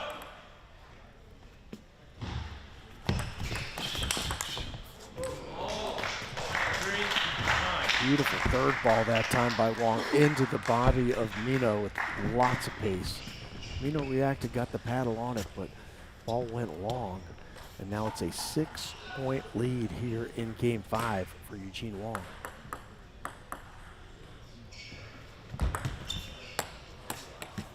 Serve catches the top of the net, and it's game point here in game 5 for Wong. And off the top of the net and long is Mino, and with an 11-3 win in game 5, somewhat uncharacteristic of what we've seen to this point. Eugene Wong has taken a 3-2 lead over Alberto Mino of Ecuador.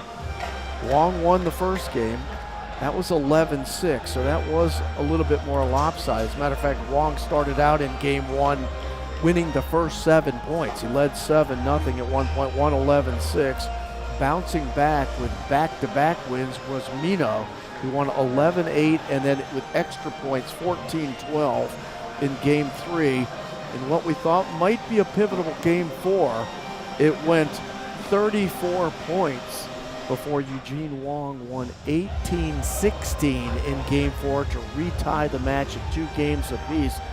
In that one, Alberto Mino had 4 game points for, and Wong had 4 game points for too as well, and capitalized on his 4th, won at 18-16. And then just stormtrooping there in game 5, Eugene Wong of Canada wins 11-3.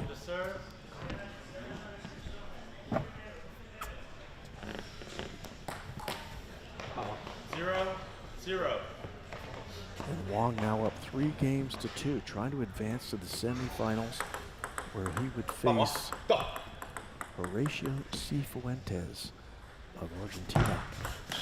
Oh, nice receive that time by Mino, as he was able to get that backhand loop deep into the forehand corner and takes a 1-0 lead.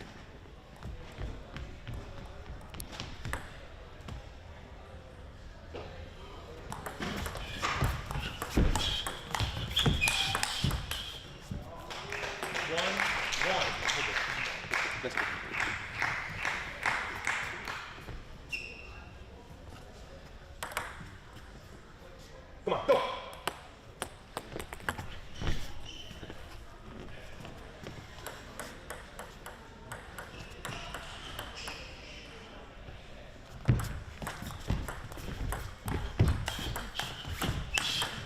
Dori, vamos. 2, 1.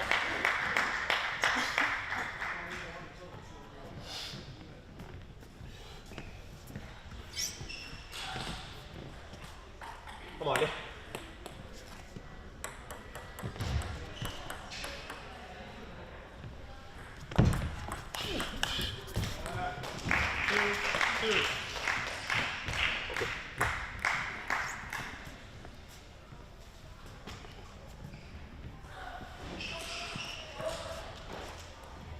Stop.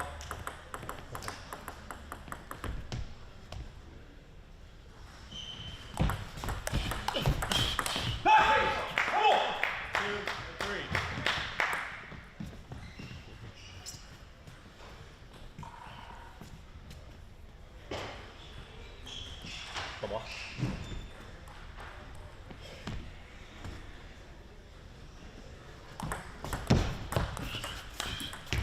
Vamos.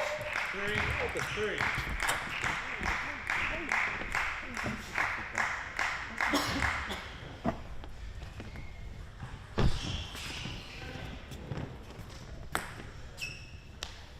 Vamos.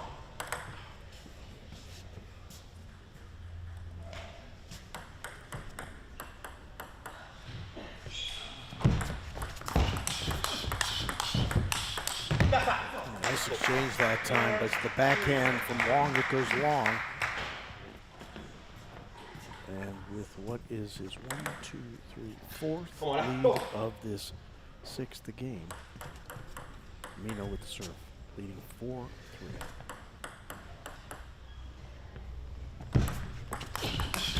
Nice backhand on the receive that time by Wong down the forehand corner. And Mino reached out, got the paddle on it, but not the right part of the paddle. High into the air, we're tied again. This time for the 4th time at 4.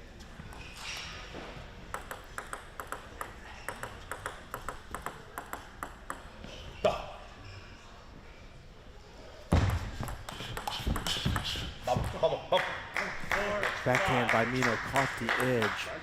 He has another lead, 5 at 5-4. Come on, arriba. Go, go.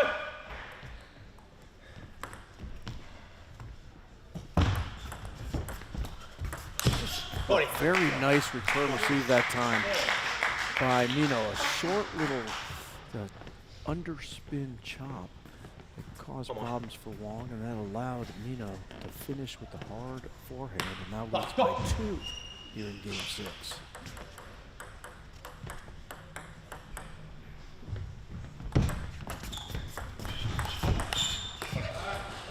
That time it was Wong using the touch to get Mino off balance. Draw back within 1. Mora.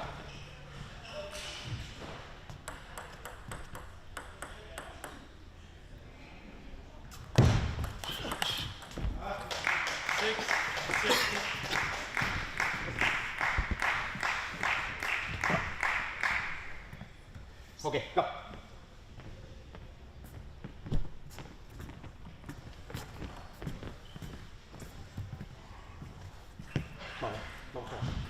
Come on. Come, pull.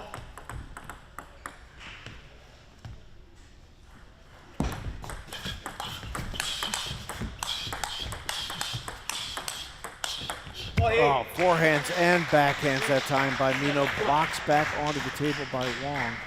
And winning it with the backhand was Mino. That might have just caught the edge too.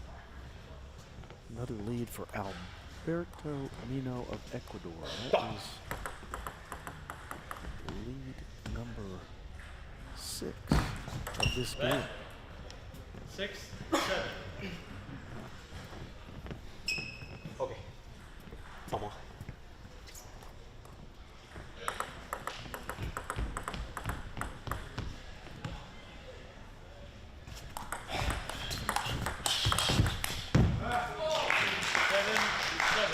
Back to the tie at 7 this time. Okay.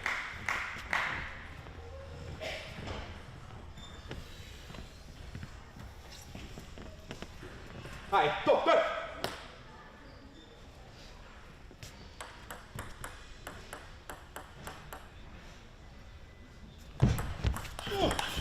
Nothing.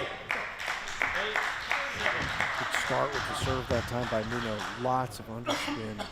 A short serve to the forehand side. Something he's done quite effectively here. Leads again.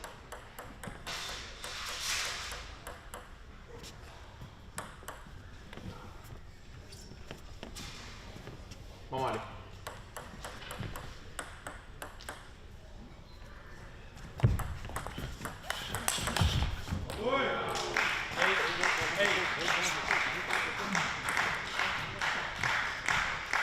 Vamos. Vamos. The 7th time here in game 6, we're tied. It's been an extremely even match. 2 players really at the top of their form.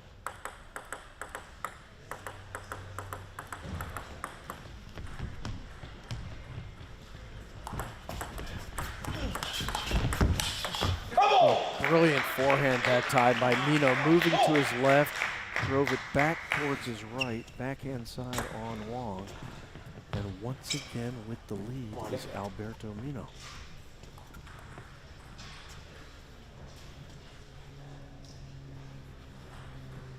Mora. Come on, go, go.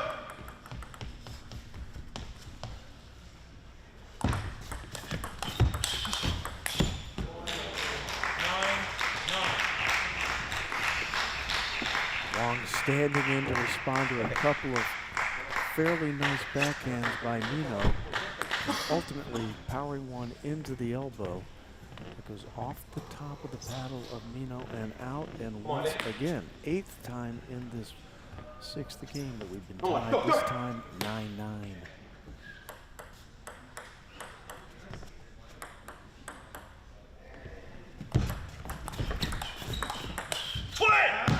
And this time, late in the game, it's Wong who takes his first lead of game 6, leading 3 games to 2. He's got match point. Vamos, ahora. Go, go.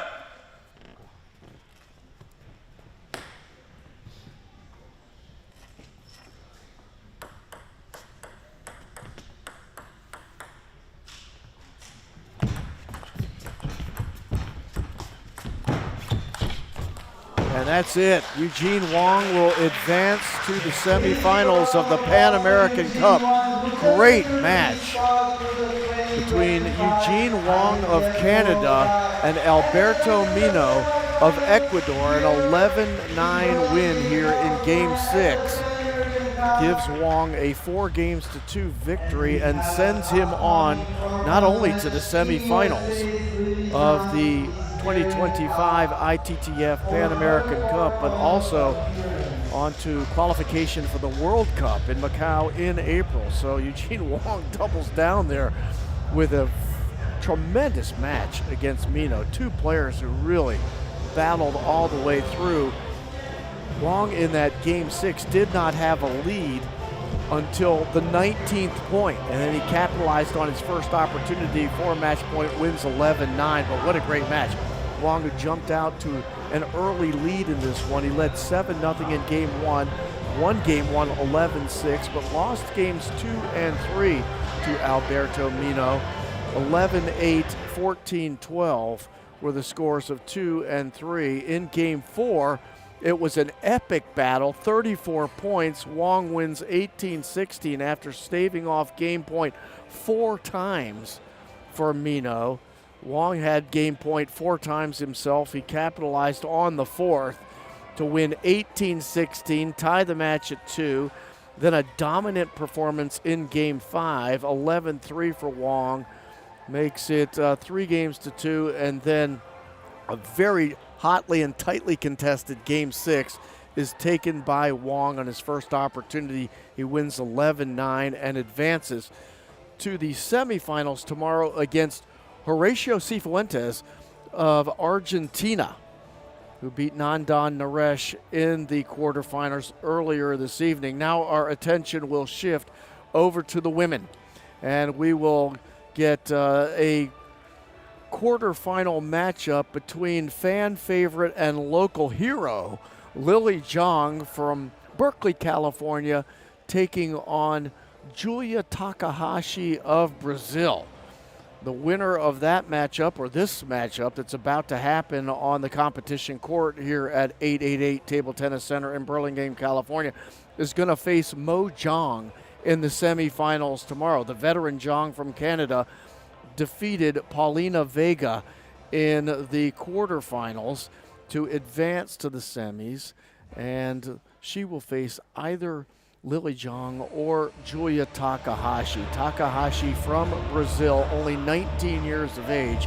She's ranked 85th in the world, and we'll let Vlad Farkas here announce the players as they make their way to the competition court here at 888. Please welcome our players and officials.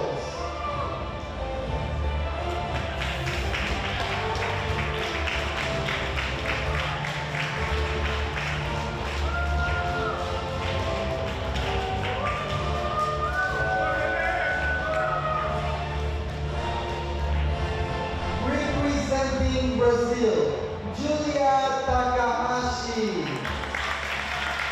And representing USA, she's a 6-time national champion, a 4-time Olympian. She's Bay Area's own Lily Jones.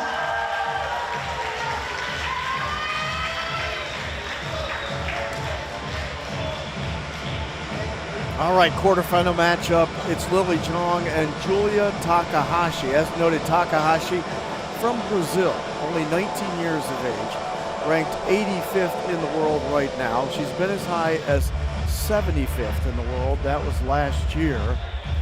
And she's played in 70 international events, 499 matches, a 70.5% win ratio in international matches. For Julia Takahashi, who is the sister of the reigning champion of the Pan Am Cup. That is Bruna Takahashi, who will play later tonight against Daniela Ortega with an opportunity to advance to the semis. But it's her sister Julia that we'll focus on now. She's trying to advance to the semis to face Mo Zhang, but so is Lily Zhang. Lily Zhang, 28 years of age, out of Berkeley, California, ranked currently 42nd in the world. She's been as high as 22nd in the world back in 2023. She's played in 141 international events for Lily Zhang, 711 matches, and pretty much has won 2/3 of them. 66.6% win ratio for the two-time U.S. Open champion, Lily Zhang.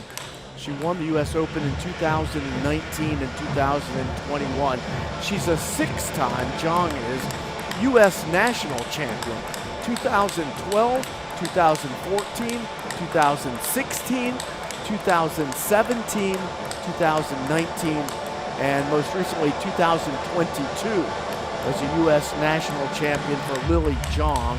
She's a four-time Olympian, represented Team USA and the United States of America in London in 2012, Rio in 2016, Tokyo in 2020, and of course Paris in this past summer. And she's also the owner of, the possessor of a bronze medal that she won in the World Championships in Houston in 2021 as a member of a mixed doubles team with the Chinese player Lin Gaoyuan. So Lily Zhang's resume is about as complete as it can be. And I'm sure she'd love to add a Pan Am Cup to that resume.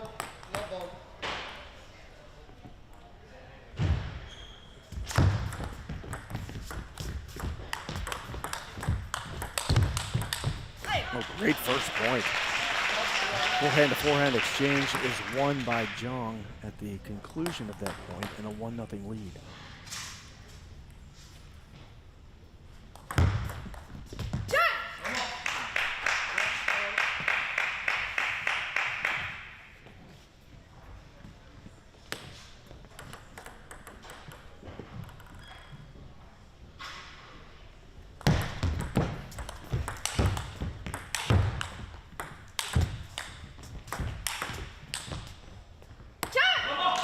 Doing a good job of keeping 3 of the slam attempts by Julia Takahashi on the table, but not the 4th.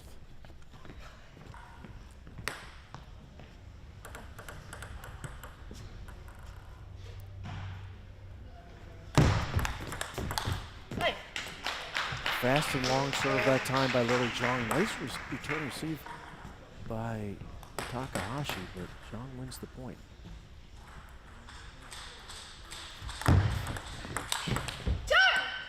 Takahashi swinging from the heels in the early going. Nice forehand into the elbow of Zhang, and a 3-2 lead for the youngster Takahashi.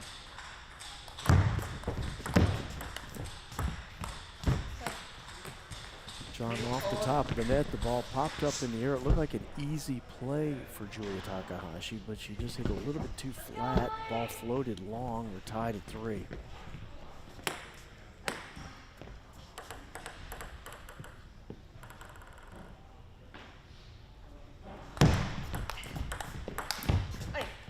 Good save off the top of the net on the 3rd ball by Zhang. Takes the lead at 4-3.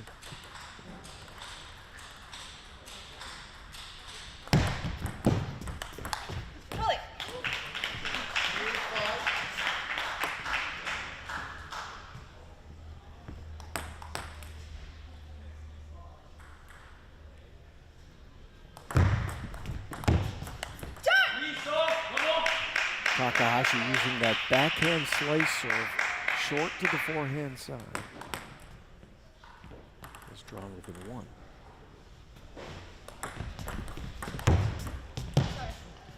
That time changing up the serve was Takahashi, and she ends up winning the point off a forehand that caught the top of the net, threw the timing of Zhang off. It's 5-5.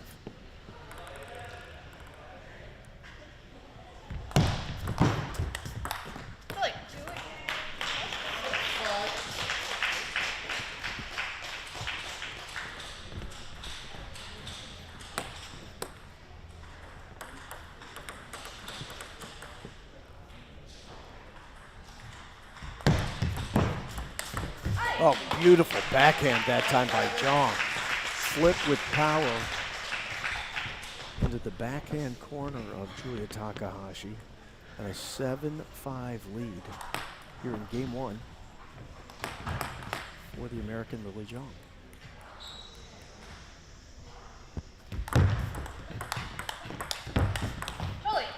Backhand to backhand exchange. Waited out, won by Zhang, now up by 3.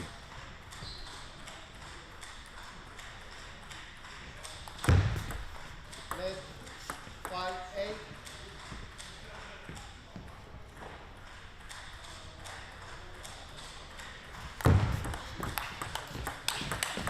Oh, beautiful backhand again by Zhang, directly on that backhand corner of Julia Takahashi, and a 9-5 lead for the graduate of UC Berkeley.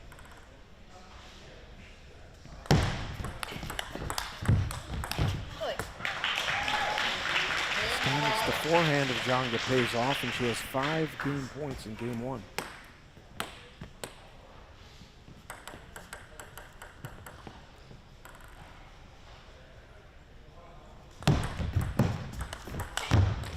Capitalizes on the first, and game one does go to Lily Zhang. In relative short order, 11-5 victory for Zhang in game one. These two players are fighting for the opportunity to play the other Zhang still alive in this tournament, and that is Mo Zhang, the veteran from Canada, who has played brilliantly. Zhang beat the American Jessica Reyes-Lai in the round of 16. She beat Paulina Vega of Chile in the quarterfinals. And she is sitting and waiting on tomorrow's semifinal matchup against the winner of this match. And as noted, is a little bit more than just advancing in the Pan Am Cup at stake in these quarterfinal matchups. You have an automatic qualification for the World Cup in Macau in April if you do advance the semifinals in this tournament. So it's a little bit extra to play for today.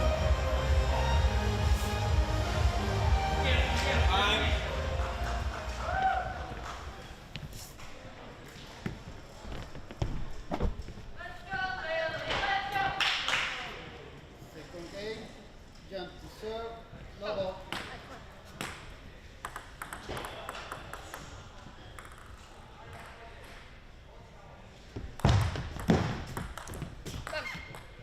Love 1.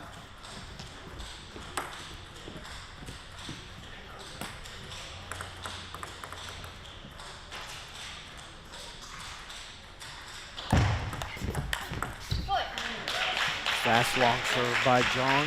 She's able to step from left to right on the forehand. Power at forehand side, tie the game at 1.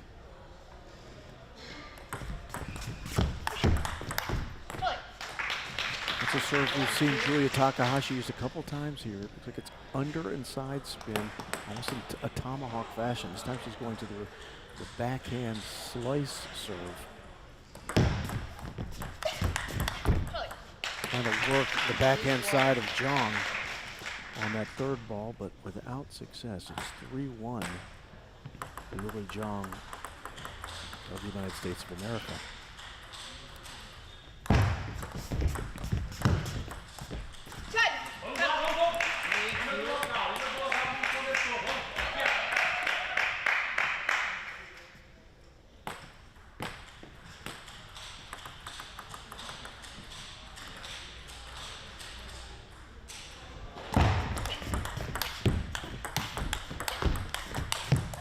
Oh, very aggressive and solid play that time by Takahashi.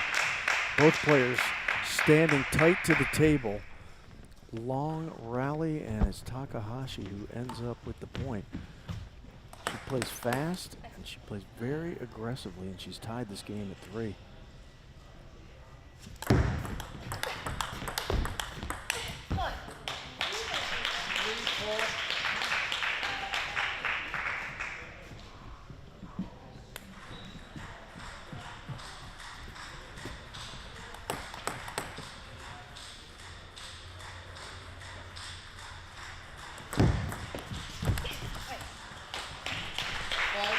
Ball into the net, and Opening up another 2-point lead is Zhang as she takes the serve.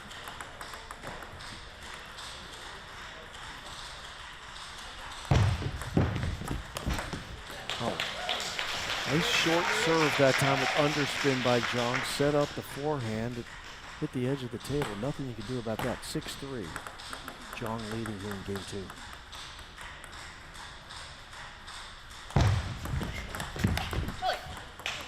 Takahashi read that short serve well, but Zhang kept it on the table for the third ball, and into the net goes Takahashi. It's 7-3. Using both sides of the table that time. Julia Takahashi, kind of a punch block backhand on the forehand side, draws back within 3.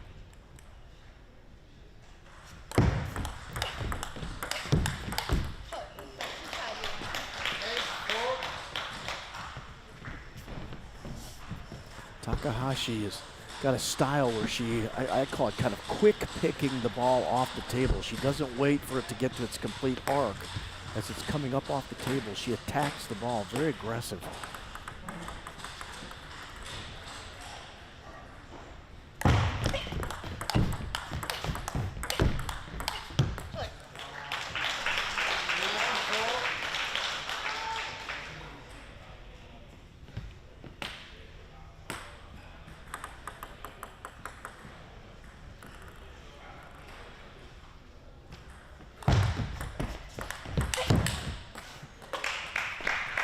Good forehand loop that time by Julia Takahashi. The response by Zhang goes long.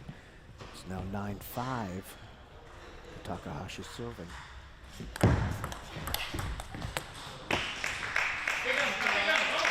Slice backhand serve, set up the backhand down the forehand line. 9-6.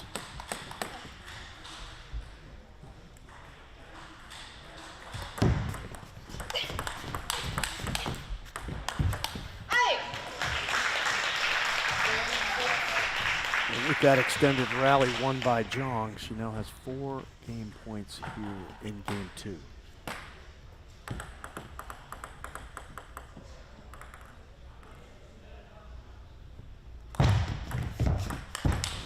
She makes the most of the first one, and Lily Zhang is up 2-0 against Julia Takahashi of Brazil. These two have played before. It was in the Pan American Championships back in 2022, and it was in the finals of the Pan American Championships, and Lily Zhang won that one. That was a best of 5, 3-1. This is a best of 7, but Lily Zhang leading here 2-0 as the two players come to their respective corners, talk with their coaches during this break. On the other side of the bracket in the women's draw, you have the sister of Julia Takahashi. That is Bruna Takahashi. She is the reigning champion of the Pan Am Cup. Won it in Corpus Christi last year. She beat Amy Wong there. And those two are kind of headed towards another showdown. It wouldn't be in the finals. It would be tomorrow in the semifinals if they're both able to win their quarterfinal match later today. Bruna Takahashi taking on Daniela Ortega. That one is at 9:15 tonight. And Amy Wong taking on the Puerto Rican Brianna Burgos. And that match is scheduled for what would be 6:45 this evening. That's Pacific time.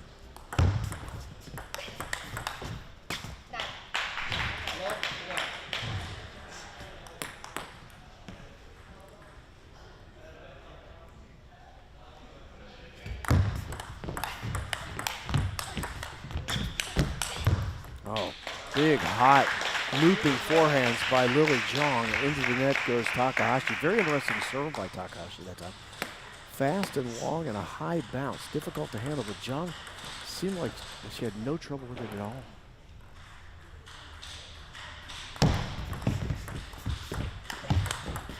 Oh, talk about quick picking the ball off the table with the backhand. Zhang down the forehand side. Beautiful shot. 3-0 lead.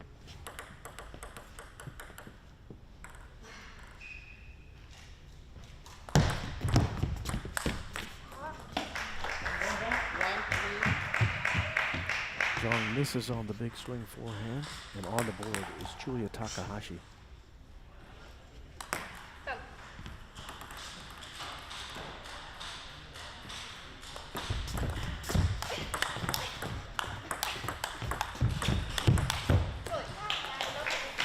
Another tremendous exchange between these two young ladies, and Lily Zhang just jumping from the heels, smashing a forehand, blocked long by the Brazilian Julia Takahashi.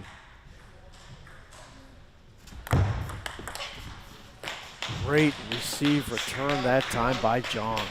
Fast and long serve from Takahashi, and responding with an equally fast and long receive and return was Zhang on the backhand. It's 5-1.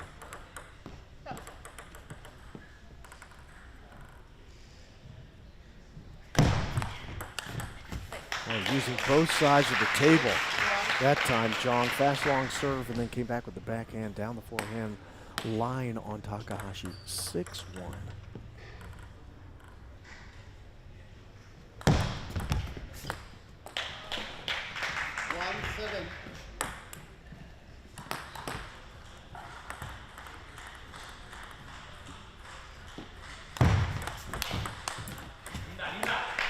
Good aggressive serve again from Takahashi, and forehand into the body of Zhang. 7-2 serve to the Brazilian Takahashi.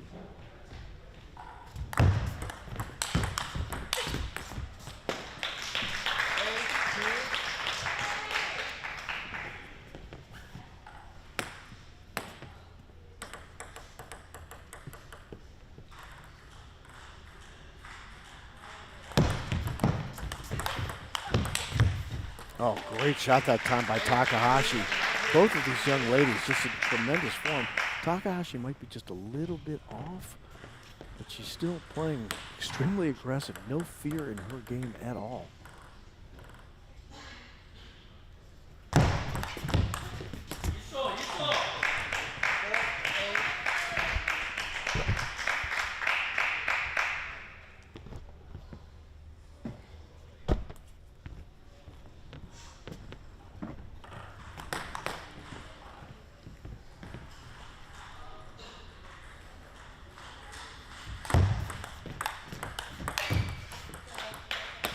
Backhand to backhand exchange ends with the ball off the paddle of Takahashi into the net. It's 9-4.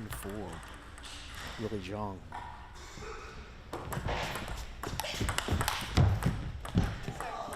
Off the net and dying short in the court.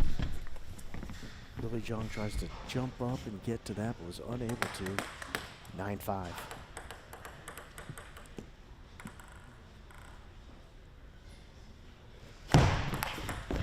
Oh, great receive and return that time by Takahashi on the backhand. Fast, long, hard serve. It was deep. And Takahashi responded with the backhand in kind.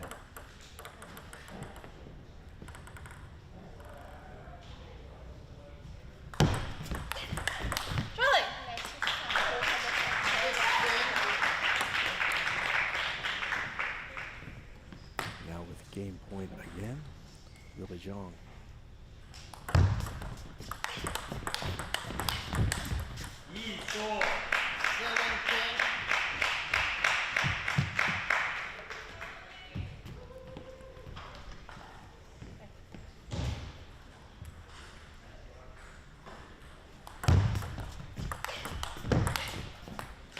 And that does it for game 3. 11-7 victory for Zhang, who goes up 3-0 in this quarterfinal matchup. And even though it looks on paper perhaps that this has been a lopsided match between these two, you don't get that feeling at all. Takahashi has actually stood in and played very well.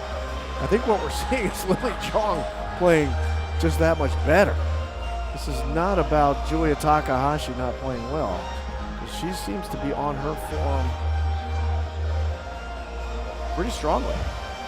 But Lily Zhang, this is about the best we've seen from her in a while, at least here in the States. What a great night of table tennis here. We have more coming, but for now, let's cheer for these two amazing players. Please give them a round of applause. Please make some noise. Fans here cheering the play of Julia Takahashi and Lily Zhang with good reason. Very interesting match despite the fact that it's 3-0. Zhang 11-5, 11-6, 11-7. So Takahashi is slowly but surely inching towards Zhang, but perhaps not fast enough.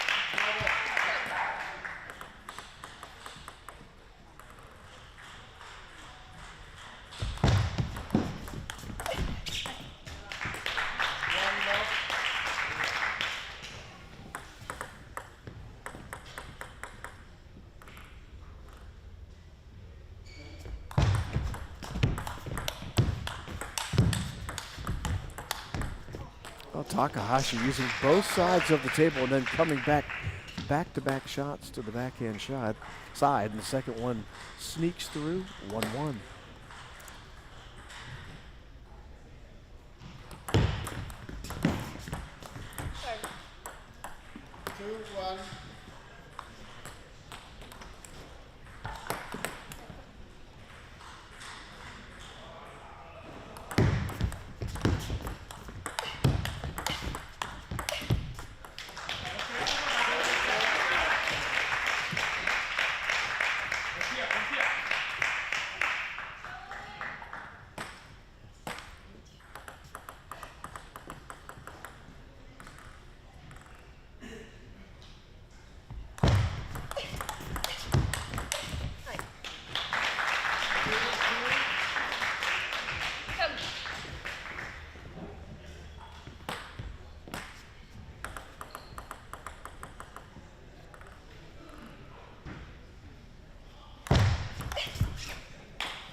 Serve didn't look as long as some of the fast and long serves that Lily Zhang has hit. That may have fooled Takahashi just a little bit. She drove it in the net. It's 4-2 Zhang. Serve over to Takahashi. She'll go to the backhand slice here.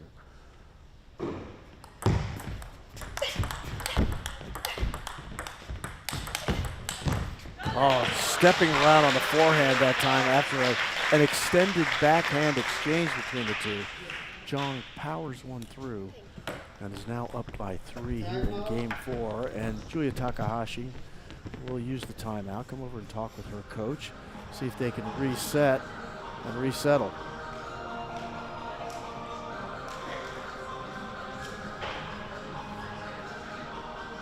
Gives us an opportunity to thank our sponsors one more time. Here, of course, the 2025 ITTF Pan American Cup is presented by J.P. Morgan here at the 888 Table Tennis Center in Burlingame, California. We want to thank our host, Hui-Fen Chen. He's been so gracious to us for an extended period of time, allowing USATT to use this national training center to host this international tournament. A beautiful setup, great facility here in Burlingame, California, right on the southern bay of San Francisco. Absolutely gorgeous area of the world. And the other sponsors, of course, Butterfly providing our equipment. We thank the people, Bowie Martin and Josh Brantley, who I work quite a bit with. Pixelscope, Pine Grove, Capital Partners, Silicon Valley Bank, and MongoDB.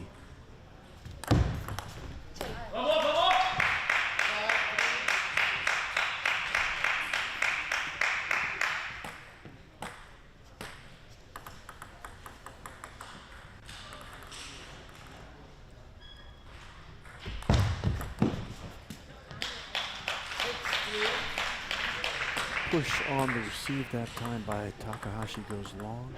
6-3 Zhang with the serve.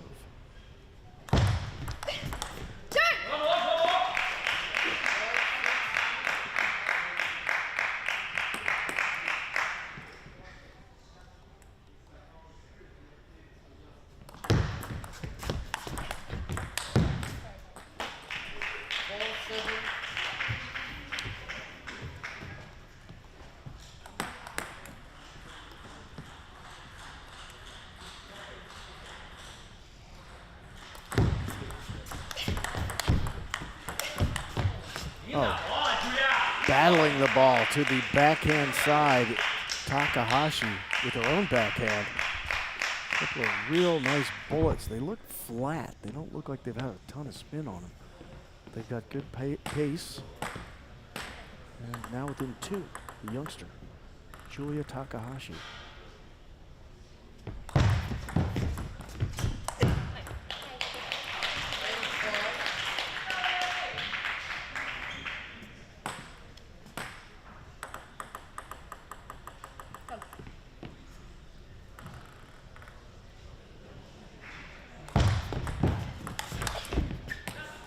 Good backhand by Zhang that time to the backhand side of Takahashi.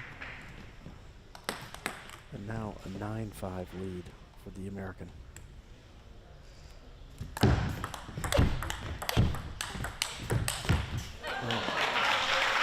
Takahashi trying to work the backhand side, but Zhang wouldn't let her. He stepped around on the forehand, drills it home, and now has match point, 5 of them.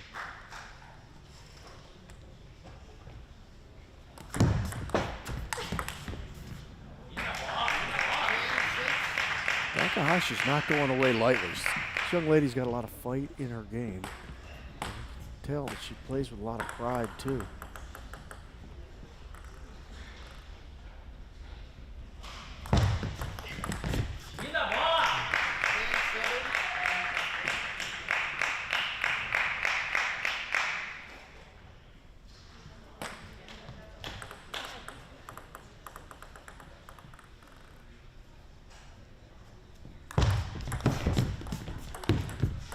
And that does it.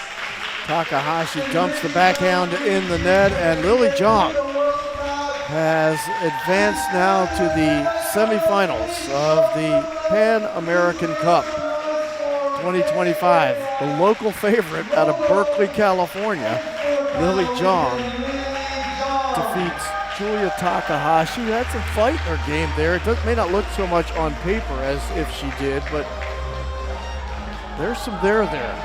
The young lady from Brazil, but it is Zhang who will advance the semifinals and face the other Zhang still alive in this tournament. It's Mo Zhang that she'll see tomorrow.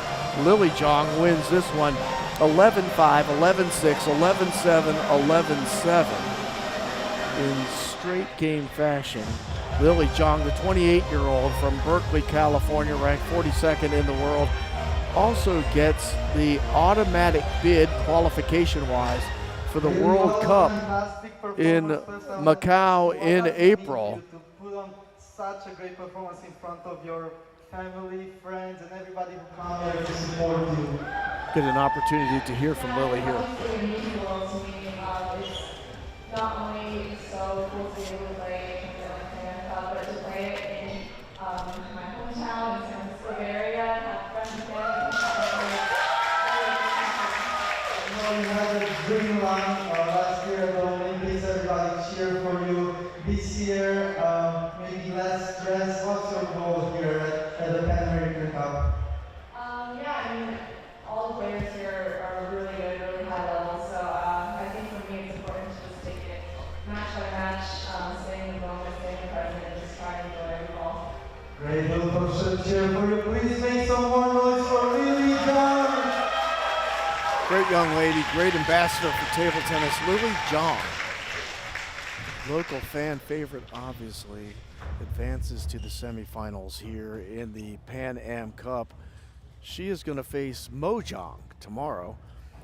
The other women still alive, the quarterfinal between Bruna Takahashi, the reigning champion. Daniela Ortega will be her opponent a little bit later, and I'm going to turn this thing over to Jimmy Butler because we got a big match coming up right now. We've got the quarterfinal matchup between Kanak Jha and Santiago Lorenzo of Argentina. Thanks for listening to. I'll be back for one more set a little bit later, but Jimmy Butler's going to take it right now for what is perhaps the match of the event to this point. Representing Argentina, Santiago Lorenzo. And representing USA, he's also a local, but he's an international superstar. He made history at the Paris Olympics. He's Kanak Jha.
Ladies and gentlemen, welcome to the ITTF Pan American Cup 2025. We are in the beautiful city of San Francisco.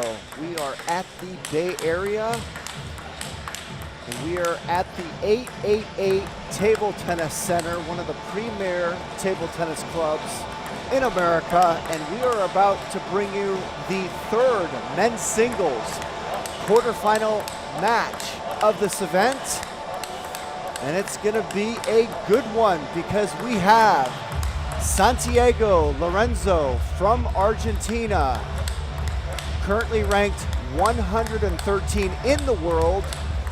He is 23 years old, and he will be facing the #1 men's seed in this tournament, 24-year-old Kanakja from the USA, who is currently ranked 45 in the world. And a little side note on Kanakja's world ranking, he was ranked as high as 18 in the world several years ago. He was suspended from table tennis for 15 months for not being present for 3 drug tests, not making himself available.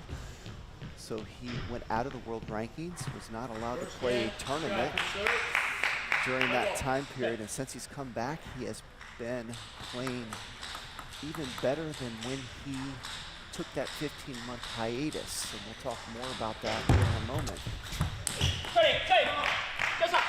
Since coming back, he's won the national championship. He won the US Open title in December 19th. He's won a WTT feeder tournament in Germany. And a couple weeks ago, he defeated world #7 Truls Morgard from Sweden while advancing to, going off memory, the round of 16, I believe, of one of the WTT Grand Slam events.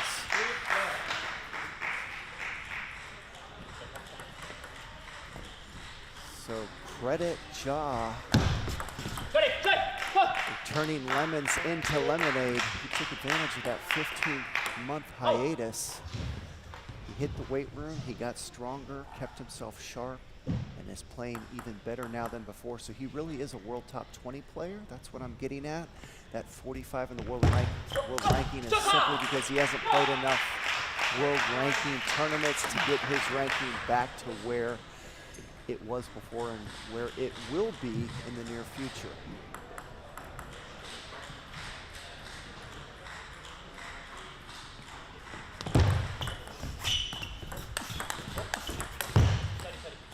What a start for Lorenzo in this first game. To go up 6-0, I mean, that rarely happens to any athlete. So what a start.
Nice receive there by Lorenzo.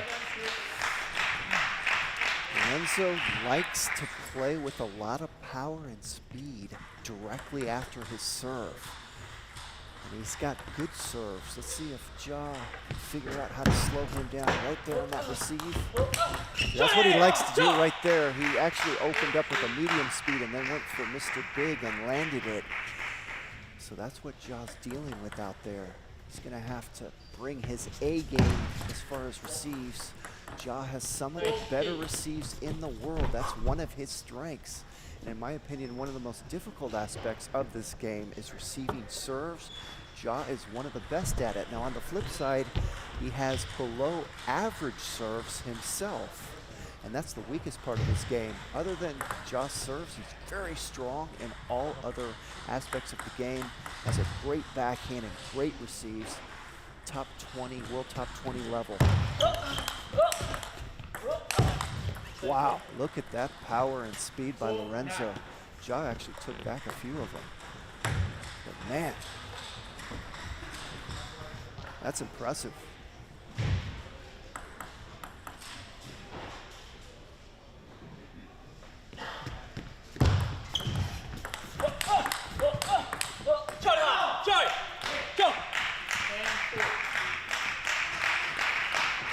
Credit Lorenzo this first game. He's playing lights out table tennis, dominating.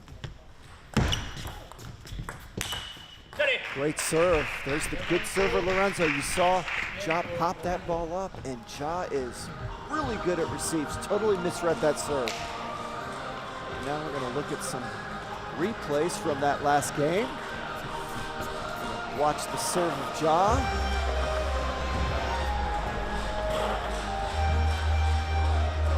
And there's the favorite angle of WTT right there. They like to show that front angle most of the time, whereas USA Table Tennis likes to show the behind the table angle. You're all watching for most of this match. I actually like both angles, but I like the behind the table angle that we've got here the best. You can actually see all of the angles that these players are able to create, whereas when you do that front angle, which WTT likes to kind of park on throughout their match, you can't really understand and see all the beautiful angles happening out there from these athletes. So, you know, difference in opinion.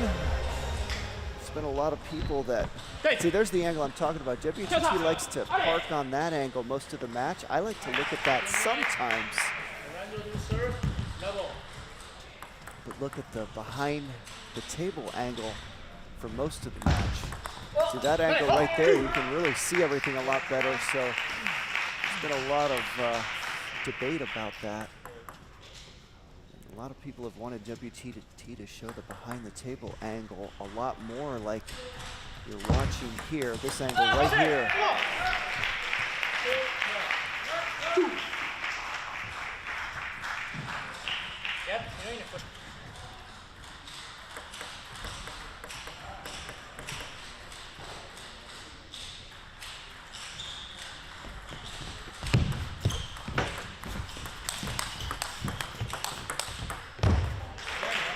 Caught the edge. Now, one thing Ja is so good at is adjusting throughout a match. He got blitzed that first game, but now he's come out, won the first 3 points, and he's really good at taking away an opponent's strength.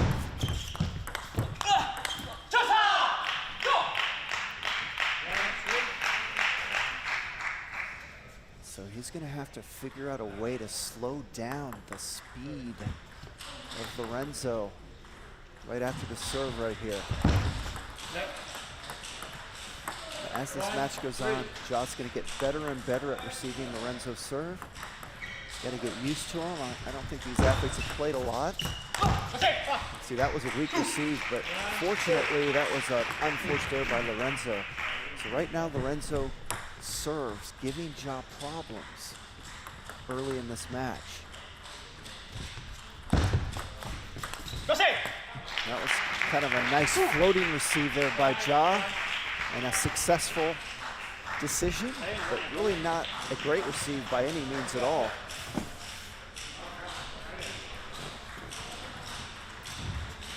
Put it on the table. Sometimes that's enough.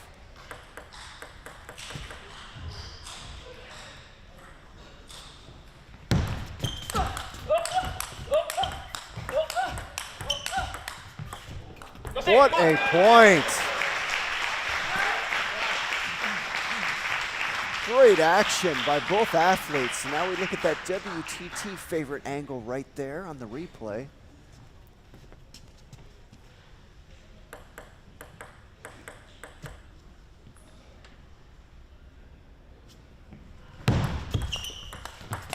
that's a beautiful opening backhand by Ja. That receive had a lot of spin and force to it from Lorenzo. Ja reacted quickly and jumped on it down the line. One of the most difficult shots in table tennis. He's putting a lot of force on the ball down the line. There's less table than cross court. See, there's another serve giving Ja problems. But Ja's got a lot of room for error this game because he's jumped out to a big lead.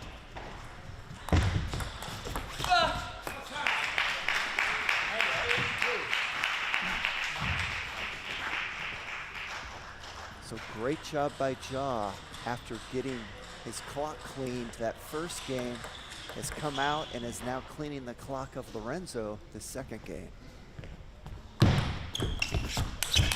Oh, beautiful. And Ja is showing the best rhythm we've seen this whole tournament. He struggled the whole match the previous round, won 11-9 in the 7th, was down 3-1, was in huge trouble. Never really found his rhythm, although in that 5th game, he had the best quality game of the match in his previous round, but squeezed by 11-9. This game, he's really made some quality shots, and he's done it more than just once or twice. So this is the best rhythm I've seen Ja have this whole tournament in this second game.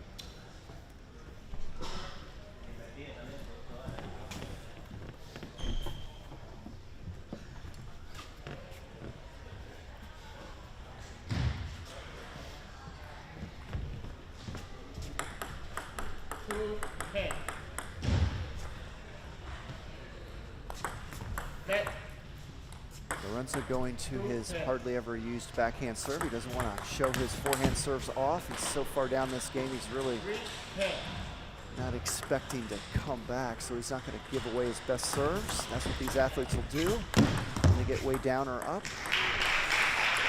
More so when they're down. But I also like to do that when I'm up. If I'm up 10-2, I don't want to give away all my best serves. I want to save those for the next game and for the rest of the match. And now let's look at some replays from that second game.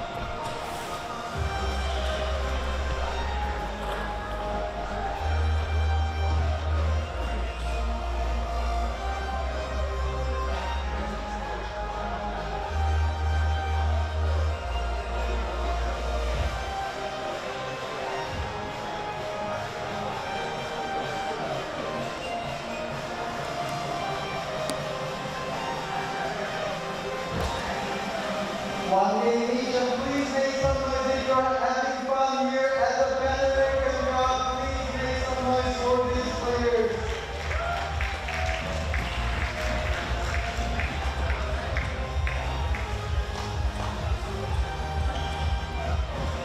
Time.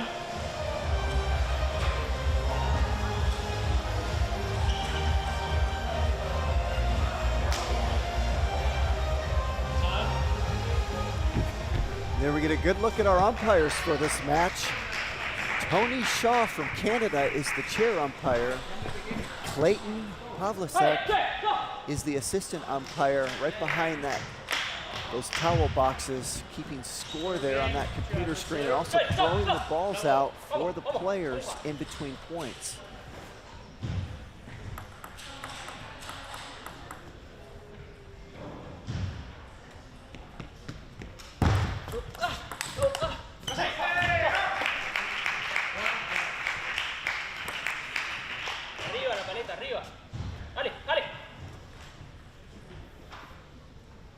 Ja coming out that first point, looking sharp. Just see it by his body language. He's starting to feel better about himself.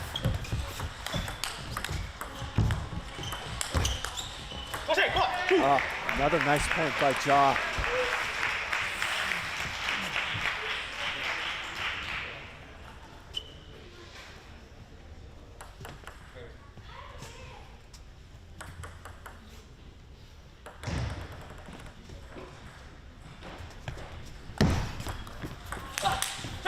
Nice serve by Lorenzo. Got Ja to pop it up a little. Able to flip kill it to win the point. Really good serves by Lorenzo out there. There's another good serve. But Ja's defense really good, and he can bail himself out from time to time, even though he has a weak receive. And he did so that point right there.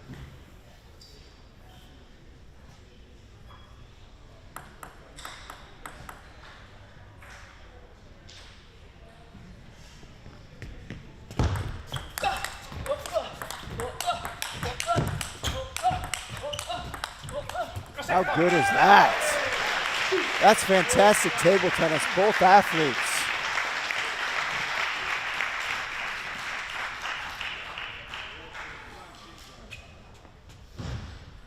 The speed these guys are playing at is impressive. I've been here 2 days, and this is the fastest pace speed I've seen any match thus far in this tournament. Look at that. Just feeling it right now. These are just high quality shots, point after point by Ja. We did not see that at all his last match. In the round of 16, again, he won that 11-9 in the 7th, trailed 3-1. We didn't see it the first game of this match. He got destroyed in the last game in this game. He's feeling it. There's a nice receive. It was the placement that was clever by Ja. He just kind of floated that ball over medium speed, but he put it into the body of Lorenzo. He wasn't expecting it there. And that time he was expecting the body. So Ja went twice to the body of Lorenzo. That time Lorenzo waited for it, stepped around, put in a nice forehand finishing shot.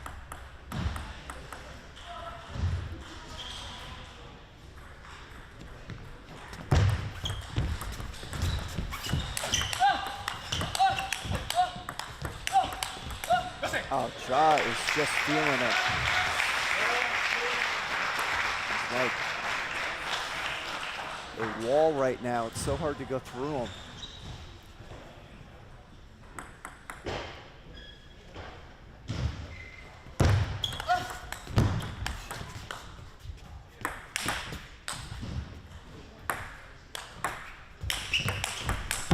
Oh, great point. And Ja almost bailed himself out of that point. His serve got crunched by Lorenzo, but he was able to retrieve it and then went back lobbing.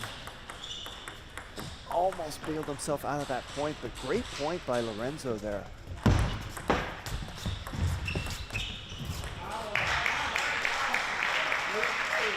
There's the short game of both athletes.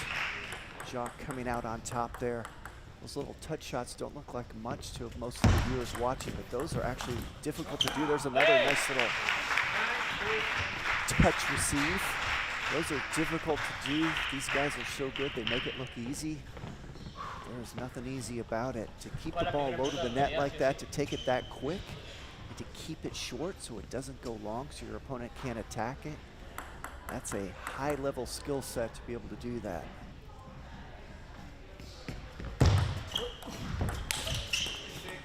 So Ja went for a 9-3 backhand there. Went for an uncharacteristic amount of power, and you won't ever see him do that when the match is tight, but once in a while I see him do that when he's got a big lead or he's way down. Oh, wow. See, once again, bad serve by Ja. Got away from him, went high. Lorenzo crunched it, but look at the defense of Ja. He can bail himself out from time to time. He's so good defensively. What a great game by Canuck Ja of the USA as he leads this match 2-1. Now we go to the replays from that last game. Once again, for everyone watching, some of you who just joined us, welcome to this match. These replays are done by AI cameras. That means there's no human beings behind these cameras. They're deciding what to pull after each game as far as the replay is concerned. So you never know what you're going to get. Sometimes they give you a full point. Sometimes they'll cut into a point or they'll leave the point too soon. Generally speaking, they're pretty good at ending the point, but they'll sometimes cut into a point halfway through or later. So that's why you kind of see different kind of interesting replays, I'll call them. After each game, you just don't know what you're going to get, and I'm sure as time goes on, the programmers behind the AI camera will teach them how to pull points in a more efficient and clear way. That's what's going on there. So everything you see now, see that view right there? Everything you see, it's all being done by the AI camera. The AI camera decides when to do this angle, when to do the behind the table angle, when to go close up with the player, and the AI cameras do a great job during the live play of doing that. The replays still need a little tweaking, but see all these angles right here decided by the AI cameras. They do a great job.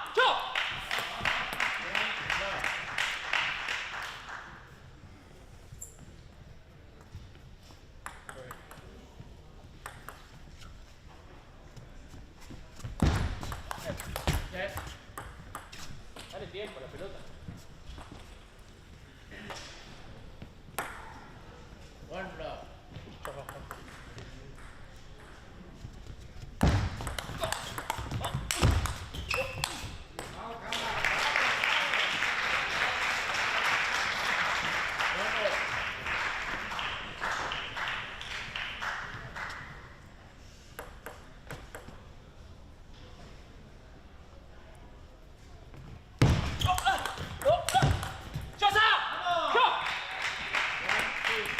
What impresses me about this match, I wanted to see how Ja dealt with the speed of Lorenzo, because Lorenzo's speed really has overwhelmed his previous opponents in this tournament. It is not overwhelming Ja, so that shows you how high level Ja is at playing at high speeds. Here's another speed point, and Ja comes out on top. He's able to take all of that speed of Lorenzo.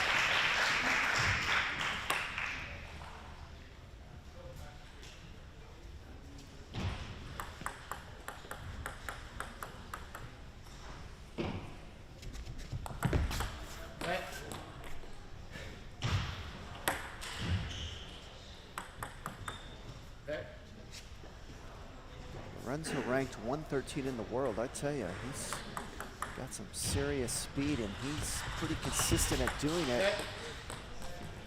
For a guy ranked 113, I expect to see him go higher in the near future.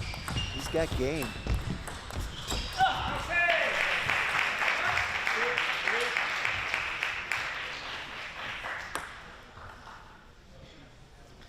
A lot of times what makes the difference between a lot of these guys is that last miss you saw Lorenzo do. That's considered an unforced error. 2, 3. As you get higher in the world, guys like Canuck, he doesn't make hardly any of those, and as you go down in the world rankings, guys like Lorenzo will make a lot more of them. See, there's another unforced error. So those are the kind of things that a lot of times make the difference between a top 20 guy, a top 40 guy, a top 60 guy, a top 80 guy. And you can just keep going on down the list from there. The amount of unforced errors these athletes make gets less and less as you get higher and higher in the world. But boy, most of them have great shot making ability.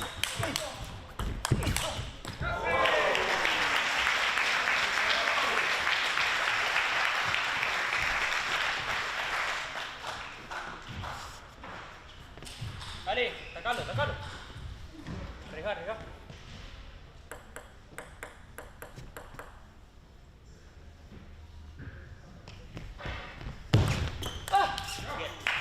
That time Lorenzo tried to take advantage of the Ja serve and go for a winner.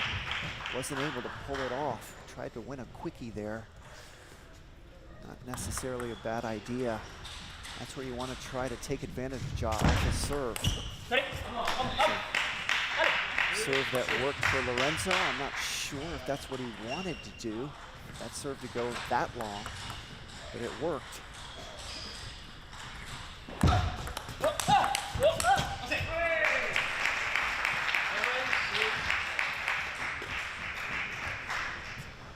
One thing that Ja is really good at, if you start playing the same speed at him, He's proven he can handle Lorenzo's speed right now. You don't want to keep playing at the same speed. You've got to change the pace, change the arc, change the spin, change something. Don't just become a robot and try to rip through them. There are not many athletes that can just rip through them. Might be a few. I've seen Fan Zhendong do it from China, current Olympic champion. But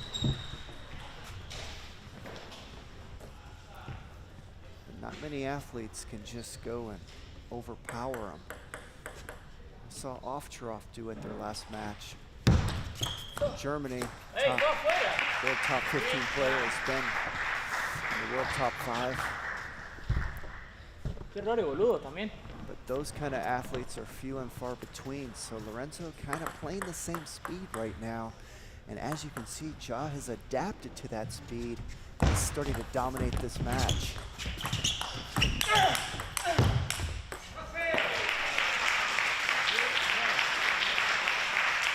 Lorenzo's kind of looking back, frustrated at his coach when he misses that shot.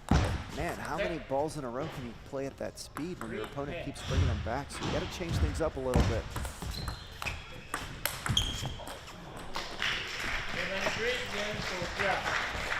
Well, it was all Lorenzo the first game. It's been all Canuck Ja these last 3 games, and he leads this match 3-1. Now let's look at some replays from that last game. There's a good look at the Ja serve. Won the point outright. Another look at the Ja serve. And another point won outright. And how about number 3? Look on the Ja serve and won it again. So we just saw 3 points won on the Ja serve. When you're Canuck Ja and you win 3 points off your serve in a game, you're gonna win that game most of the time, because again, that's not usually where Ja gets an advantage. He's able to get an advantage on his receive a lot of times, certainly on his backhand, his defense. In this particular match, his forehand is humming too. Time. Generally, you don't see that off his serve get 3 winners like that. So credit Ja for up in his service game that last game. Gotta give credit where it's due when he goes out there and gets 3 points off his serve outright. Hey, that's a big win for Ja.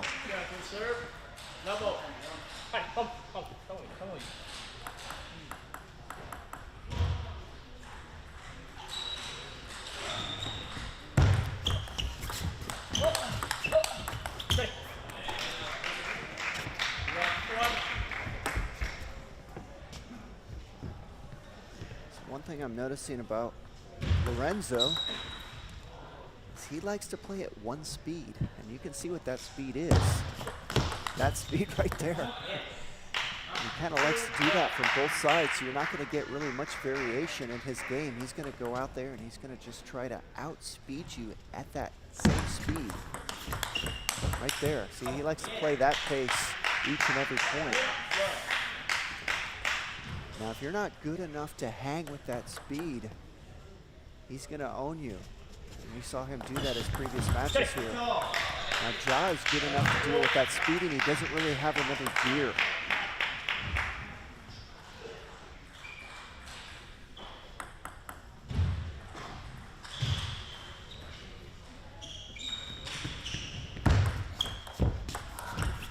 See, that's a beautiful finesse shot there by Ja.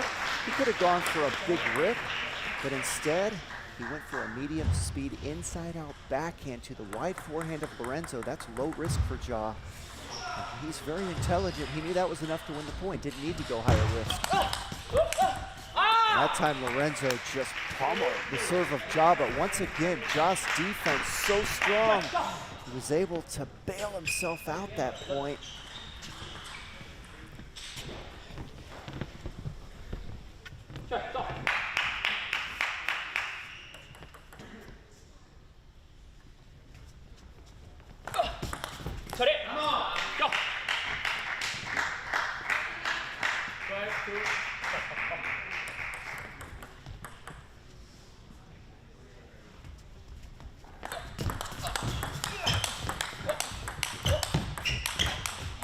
Oh, great point by both athletes.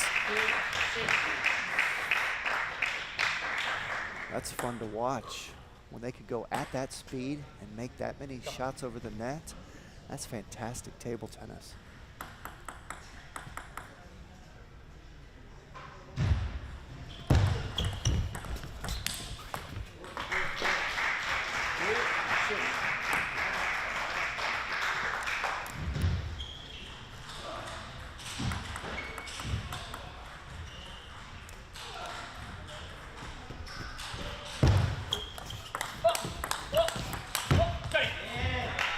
Another nice rally, nice finish there by Lorenzo. Even when Ja's losing a point, he's extending all these rallies to 4, 5, 6 shots. Looks so sharp every point here. He's really found his A game for the first time this tournament. He was really at about a C game in his previous match, and he was playing about D- that first game. Now you're looking at his A game.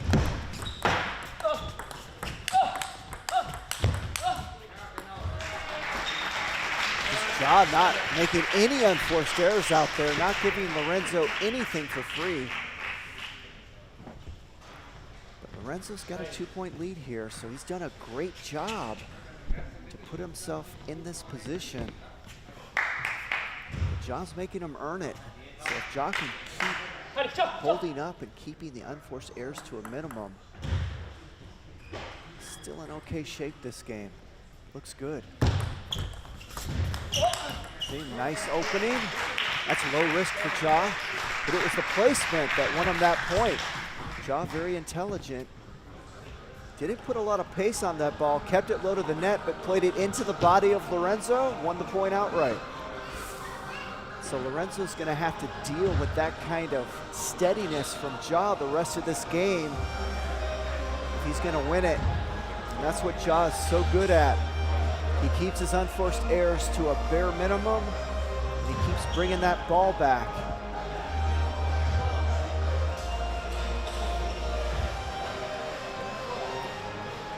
I've mentioned many times, so some of you viewers have heard me say this a lot, but there's new viewers that are watching right now, or some people didn't catch me saying this previously. Ja has a statement I'd like to share with other people, other players. He says, Ja says he doesn't like to take risk the first 2 shots of any rally.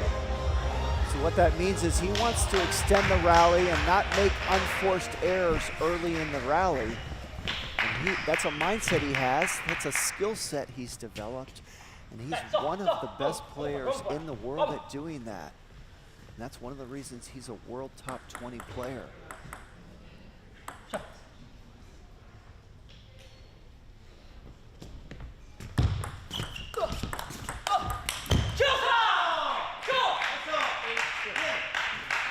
And Lorenzo earned that point. Had to make a quality shot.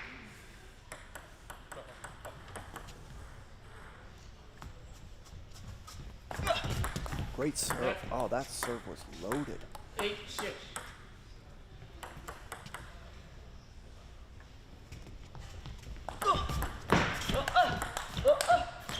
See, once again, look at what Ja's doing out there. He's gone into lockdown mode. Ja's gonna put the ball on the table and force Lorenzo to make quality shots to win this game. Ja's not really taking risk right now.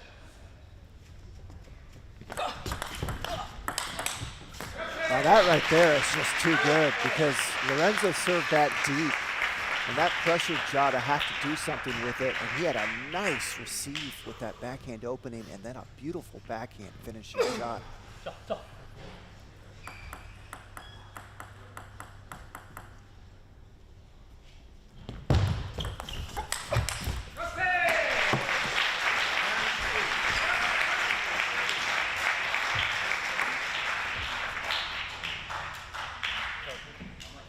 Watch the mastery of Kanak Ja as he eliminates that lead and now leads 9-8.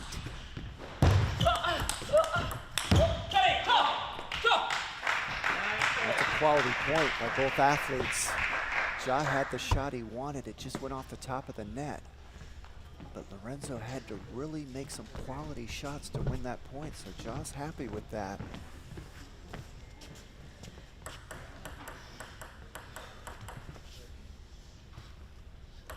see what happens here. The serve and the receive. Oh, nicely done by Lorenzo. That was a good serve. That really backed Ja off. He had to just kind of make a safe receive. The serve was too high quality. Wasn't able to really jump on it. And a nice finish. Another quality receive by Ja when he needed it the most this game. Ja is so good at the receive game, especially in tight moments like that.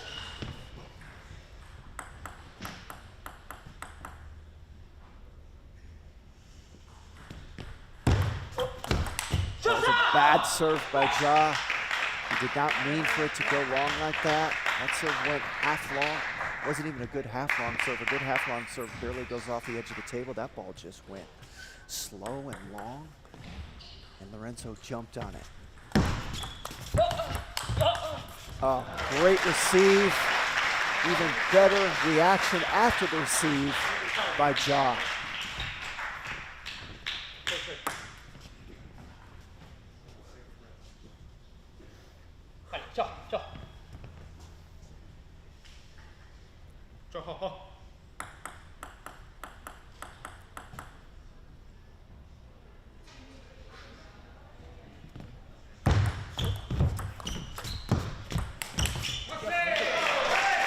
Well done by Ja. That time he got that serve low. He went no spin, disguised it enough where Lorenzo had to make a passive receive, and then he was able to execute a well executed point, and Canuck Ja has his first match point. Vamos, vamos, Juan, vamos.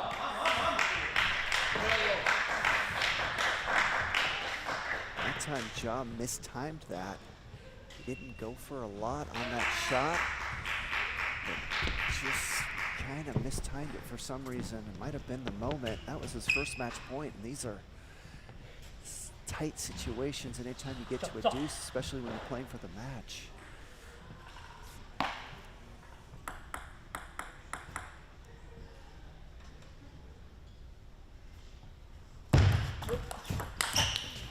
Nice receive by Lorenzo. 13 Well, I guess it barely nipped the top of the net because he's apologizing out of respect. So a little bit of fortune, but also a nice receive. Oh, that was a great receive. And then an intelligent step around opening. Put the ball on the table, loaded it up with spin. Very safe opening. And you saw Lorenzo blow that ball off the end of the table, but the receive was just brilliant. Ja jumped on that receive, took it off the bounce, kept the ball low. You saw the rest of the point.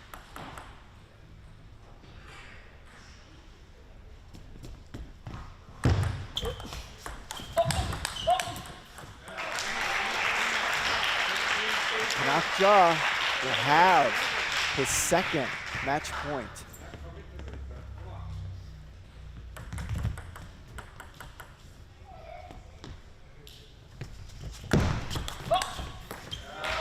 And the second point was enough. As Canuck Ja will win this match 4-1 and will advance to the semifinals. We get a good look at Ja showing his appreciation to the crowd. And that was A-level table tennis for Canuck Ja. He looked great that whole match other than the first game. And he's got to feel good about that, because you never feel good as a player when you're playing a tournament and you don't feel like you're in rhythm. Canuck Ja's level is higher than any of the other males here, so he can get away with sometimes playing a C game like he did the last round while his opponent was just playing lights out. But you don't feel good about that. You feel good about winning the match, but you don't feel good about yourself until you start feeling like you find your A game, at least your B+ game. Well, that was Canuck Ja's A game there. Congrats on your thoughts on the game. How do you feel after this performance? Thank you. I knew I had to bring my best game today because I have a lot of respect for Lorenzo. First set, he came out very aggressive and I was a little slow, and I knew, okay, now I need to wake up or else the match can go very quick in his favor. I had a very tough match yesterday, so I'm ready now mentally and physically for the challenges tomorrow as well. And shout out to everybody here supporting, everybody supporting at home. I'm using all your support here. I don't show it so often, but I'm here, all you guys in the crowd, so really appreciate it. The first time you play the World Cup after 6 years, right? I think it was 2019 last time you played, and you had a very thrilling match with Calderon at that time. What are your thoughts on playing again World Cup in Macau?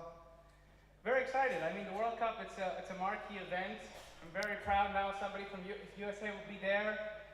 Last time, like you said, I lost very tight to go to the quarterfinals against Ugo, and I think everything's possible, and yeah, it's going to be really great. We will cheer for you. Congratulations, Kanak, and good luck tomorrow. Thank you, everybody.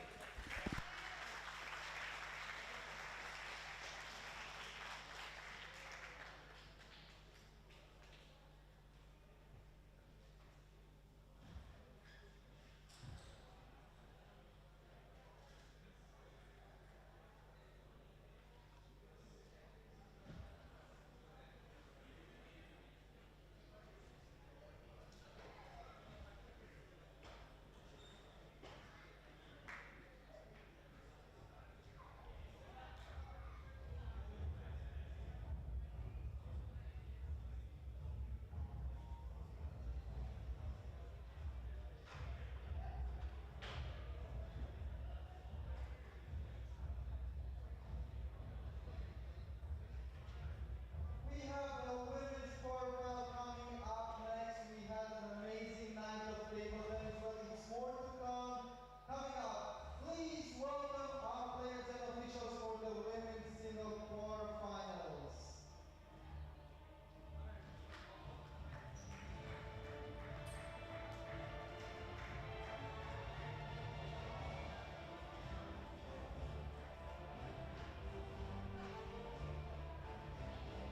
Representing Puerto Rico, Liliana Burgos. And representing USA, she's an Olympian. She won US Open 2 times, and she's a 2-time national champion, Amy Wong.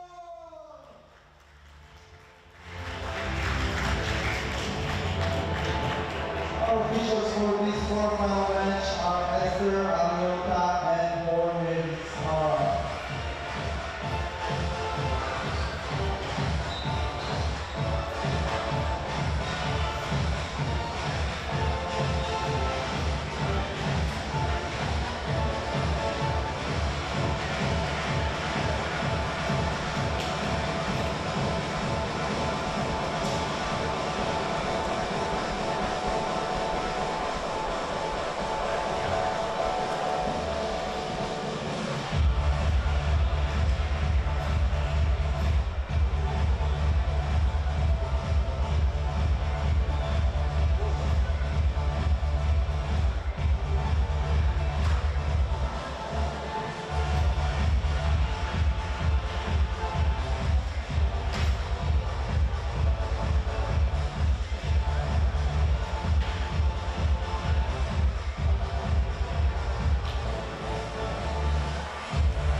Ladies and gentlemen, we're about to start our third women's singles quarterfinal match. And it's going to be Brianna Burgos from Puerto Rico. She's 19 years old. She's currently ranked number 163 in the world. And she will be taking on Amy Wong of the USA. Wong is currently ranked 81 in the world, and she's 22 years old. Amy Wong has been ranked as high as the top 40 in the world. She was in the high 30s not too long ago.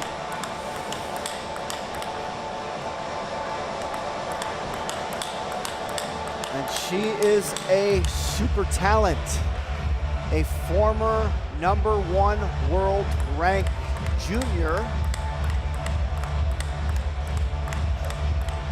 Was a member of the U.S. Olympic team in the last Olympics. She made the round of 32.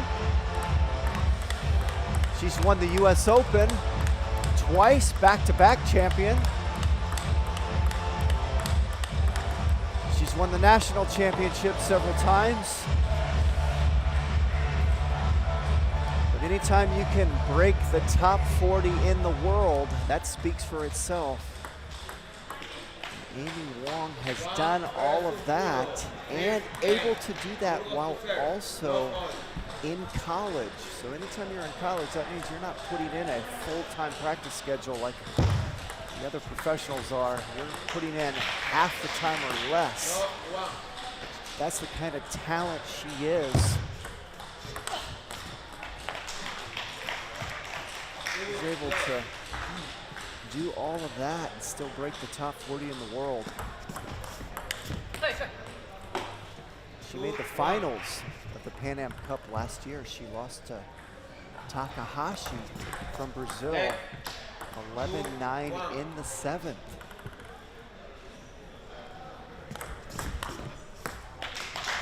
So Wong is very fun to watch. She's unpredictable.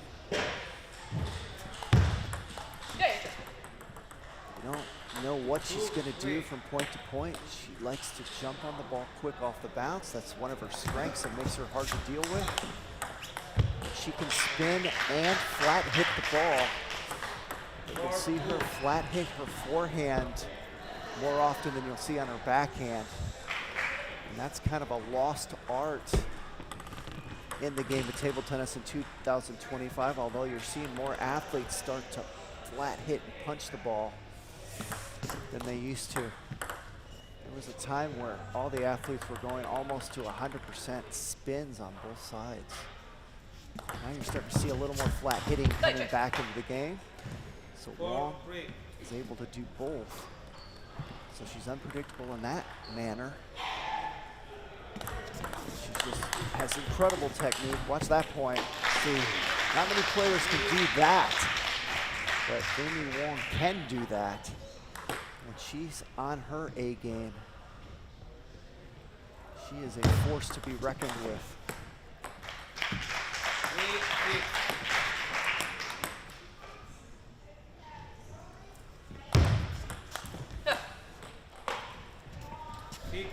Burgos, impressive in her own right. Just to be in the quarterfinal, that speaks for itself. These Pan American competitions continue to grow in level. We've got Hugo Calderano. He's not here today, but he's a world top 10 player from Brazil. So you got him to deal with in a lot of these Pan Am competitions. You've got Kanak Ja, a world top 20 level player. Got him to deal with. Never before has North and South America had two players that strong in the modern age of table tennis. And you got a number of athletes right behind them in the men's game, right around that world top 100 level. And then in the women's game, you got Adriana Diaz. She's not here, but she's a world top 15 player from Puerto Rico. Lily Jung, currently ranked right around 40 in the world. I don't have her exact number in front of me, but she's been as high as 22. And you've got Amy Wong, currently ranked 81 in the world, but she's been as high as 39. So that's the level of table tennis in North and South America right now. Much improved compared to what it used to be.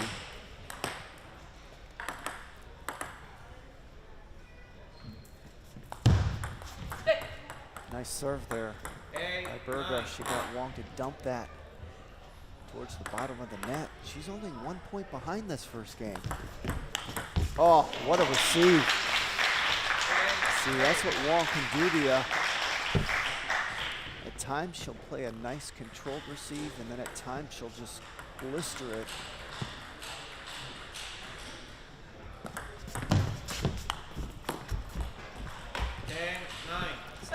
nice controlled opening there by Wong. She missed it. But I like how she varies the pace.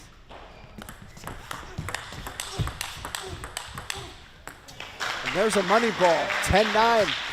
Call those money balls. Most important point of the match, and Wong played her best point of the match. Great job by Amy Wong finishing that game off. At that point. And hey, let's credit Burgos. That was a nice first game for her. She didn't win it. I know she's thinking, hey, a nice first game for me would be to win it, but she was right there.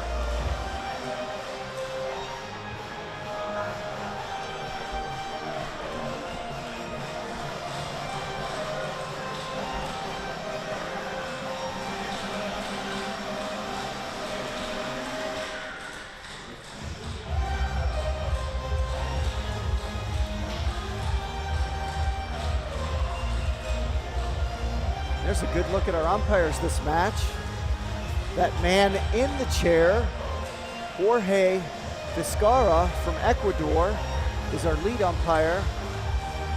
And then the woman that has her back to us, next to those towel boxes, running the scoreboard and flicking the balls to the athletes. You see her right there. That's Esther Aliada from the USA.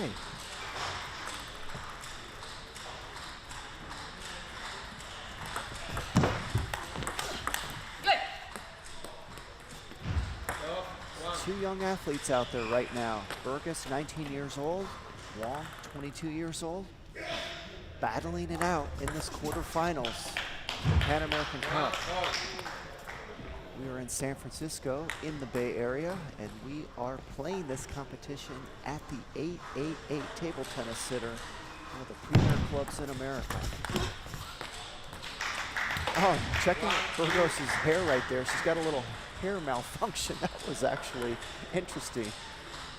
Her hair kind of got stuck in the ties, and she had a new look there for a few seconds, but I guess she didn't like that look and she put it back down.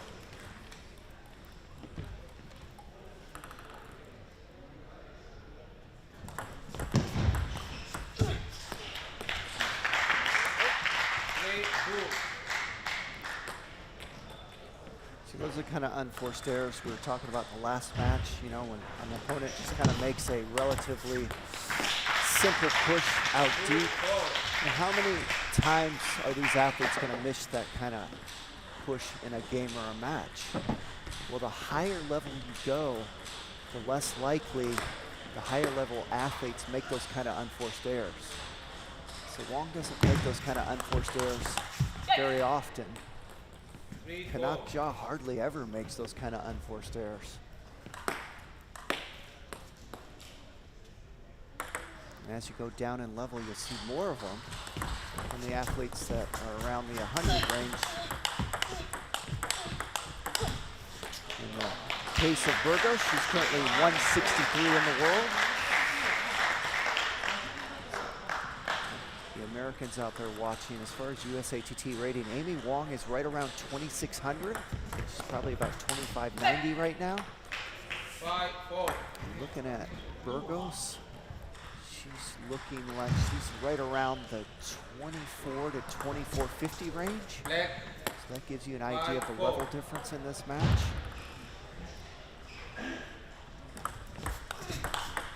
Oh, look at that backhand by Wong.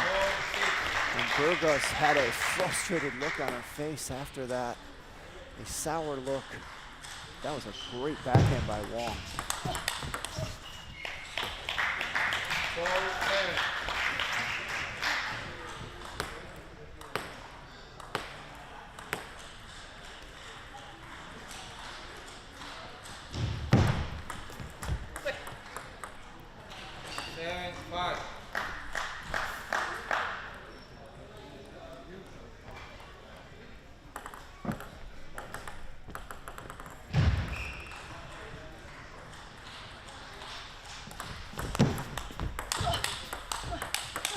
Oh, beautiful point, both athletes.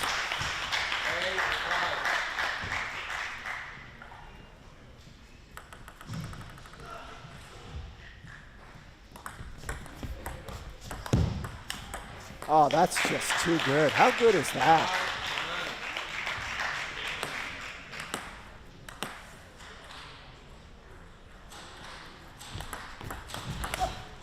Right now, Wong starting to find her A game for the first time this tournament. She struggled the previous match. She was playing a defensive player, ranked about 160 in the world, similar to Burgos.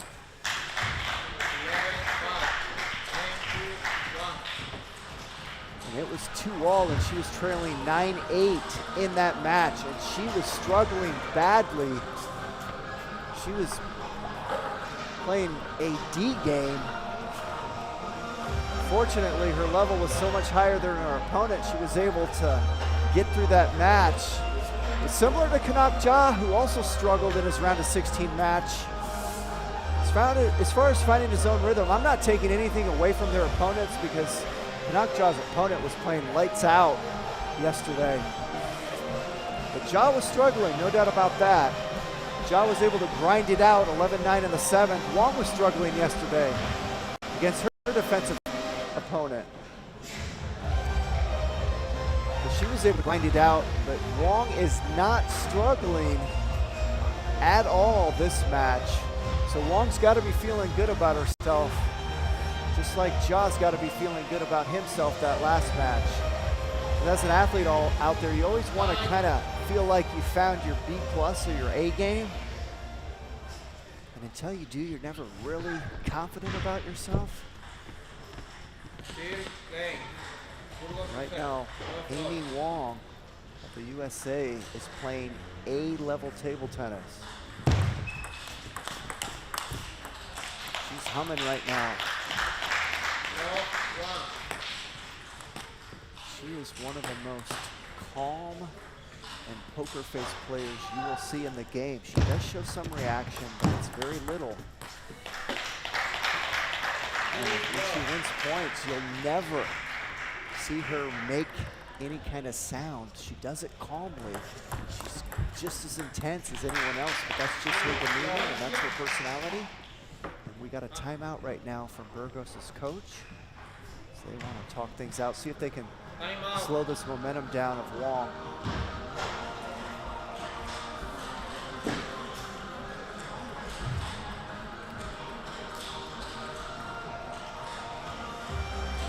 She's got a lot of personalities out there. You see a lot of athletes vocal when they win points, some of them screaming really loud. Wong is the opposite. She'll rarely make a sound. Most emotion you'll see out of her is she'll have some sour faces sometimes when things aren't going her way. But when she's winning points, she does it quietly.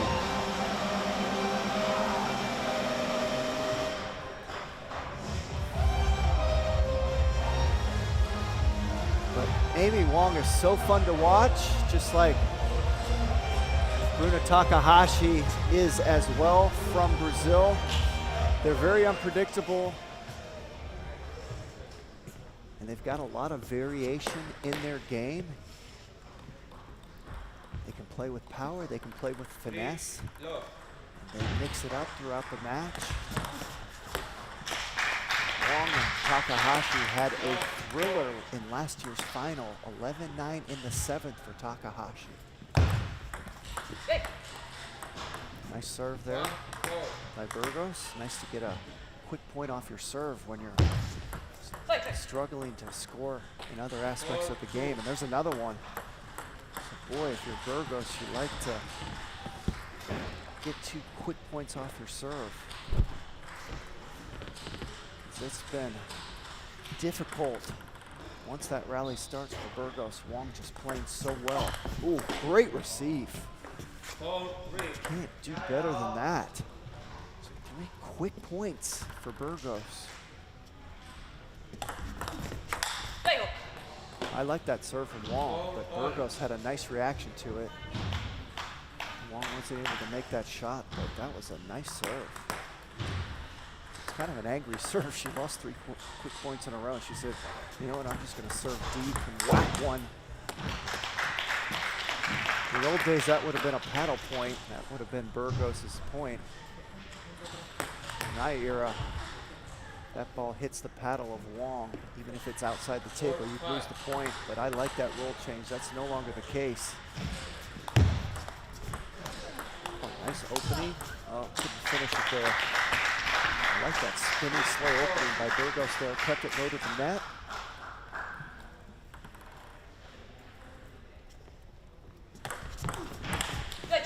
So Wong went to that deep serve twice. Good job by Burgos being ready for it. And then a miss serve. This is not unusual to see this from Wong. She is a streaky player. She can run off 6 in a row. She can lose 6 in a row. Sorry. There's another point won by Burgos. That ball hit the top of the net, so not much Wong could do.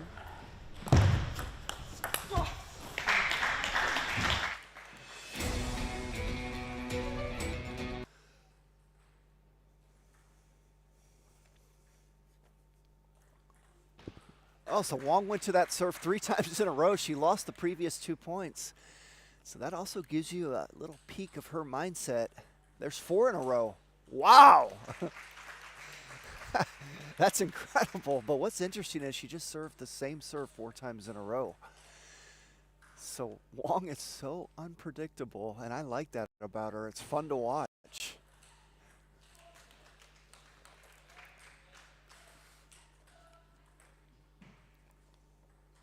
Well, we lost our scoreboard on the screen here.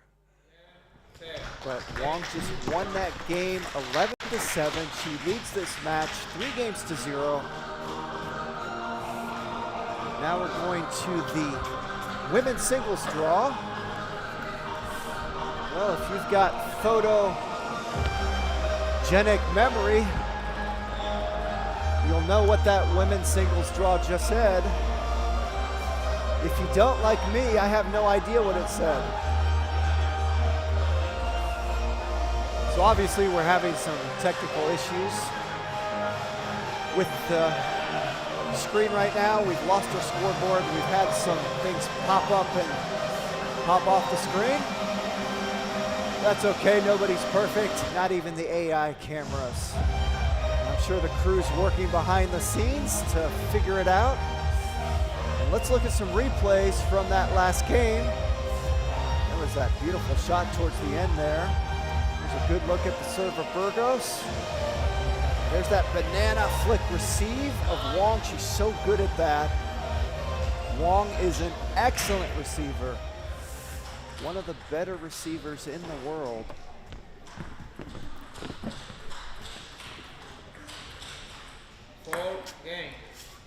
And now we're back. Here's game 4. Since we don't have a scoreboard, I will call out. There we go. Our scoreboard's back. We are back in business.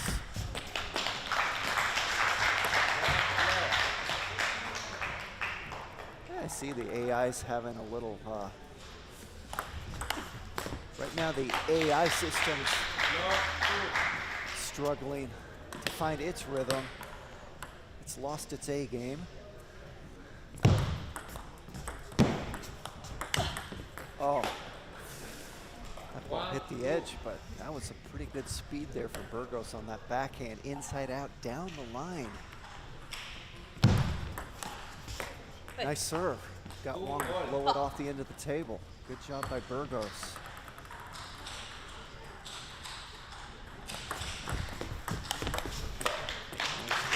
Backhand attack of Wong. She can come over that table, whether it's half long or short, and really generate a lot of speed and spin. She is silky smooth in her technique. There's no such thing as a former world #1 junior that's not going to be extremely advanced in their technique.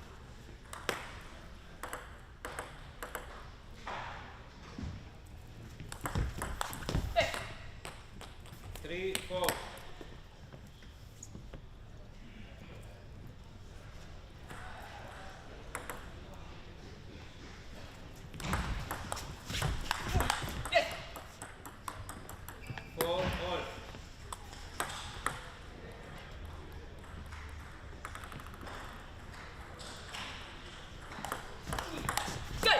that deep serve. Wong's gone to a number of times lately. That time wasn't successful.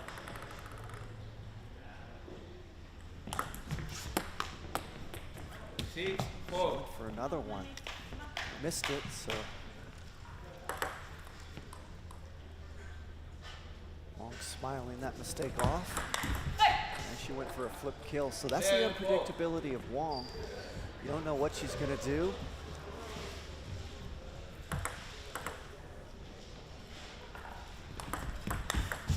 There's another flip kill. That time she made it.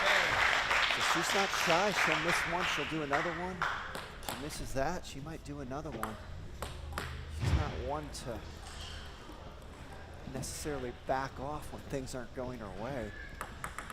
That can be a weakness at times, but it's also an interesting characteristic of her personality.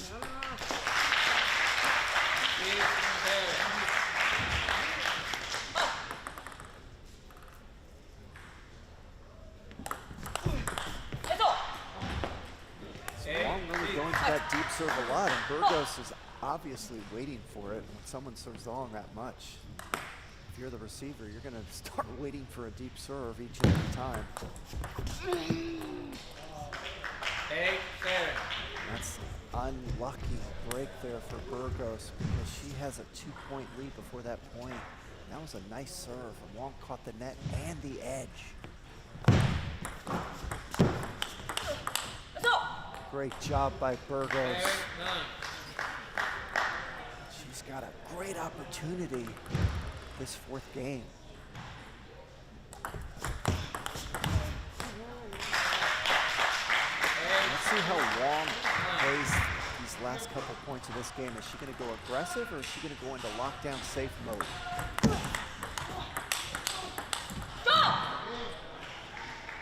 Not too aggressive. That was relatively safe for Wong standards. She just missed that. And Burgos has 2 game points.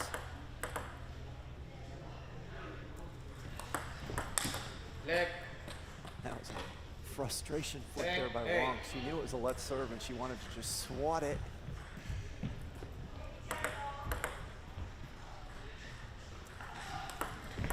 So interesting, that's the kind of emotion you might see out of Wong more than anything. It's not going to be vocal, but you saw her just smack that ball in the net. Oh, what a backhand by Wong. There's nothing safe about that shot. She drilled it.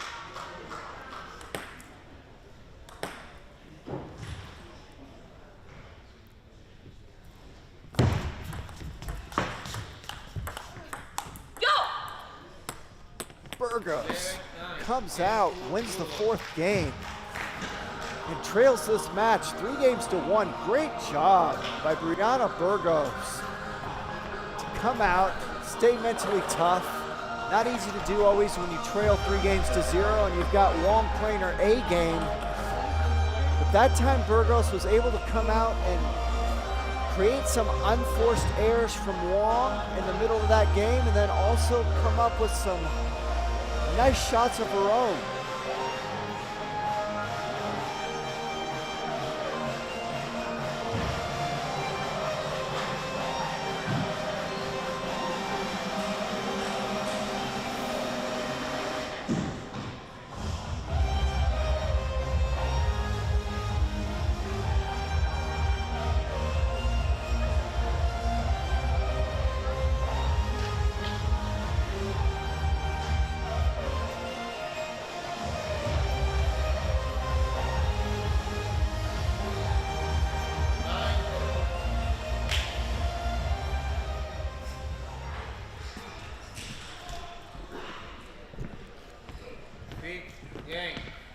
Here we are, about to start the 5th game of this women's singles quarterfinal match.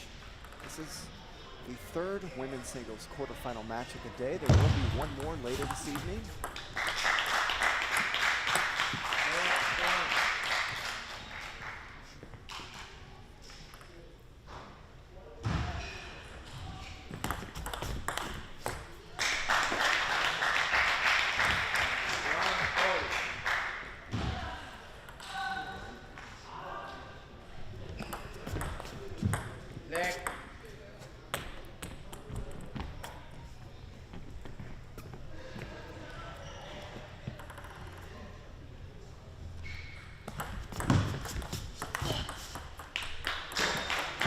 Really good receives to start this game by Wong. She has really jammed Burgos with some deep, low spinning cuts.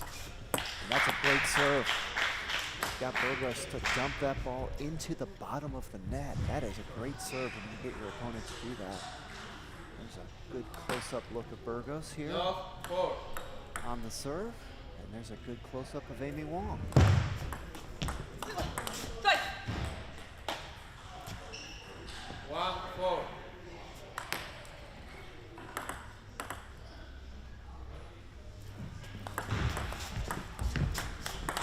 Oh, beautiful backhand by Wong. She's so good at that shot. She's got such a relaxed grip. Able to get a lot of whip with that wrist. She's able to accelerate forward. So good at it.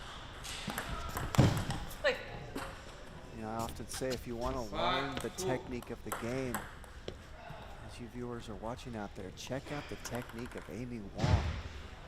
If you can do that, good company. Got short strokes. So relaxed, not only in her grip, but her whole body, very relaxed, plays with effortless effort. When I say relax, you don't want to muscle the balls, you don't want to grip the racket tight. You want your whole body to be relaxed and then to explode at the right time. Amy Wong is one of the best in the world at mastering that art.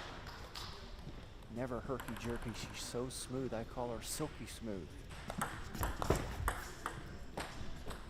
8-3.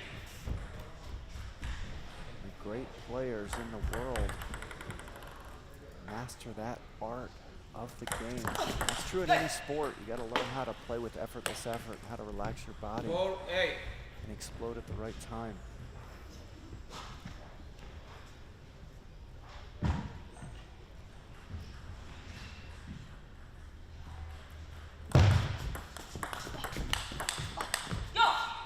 Nice point there by Burgos. 5-8. And Wong's corner is going to take a timeout. You know, you rarely see Wong herself take a timeout. Timeout. It doesn't matter what the situation is. Wong's just ready to play the next point. She's one of the fastest players in the game, playing from point to point, meaning when a point's over, she's ready to play the next point immediately. And a lot of athletes will take a little bit of a lap and slow down a little bit, wipe their hand on the table. Amy Wong's just ready to play.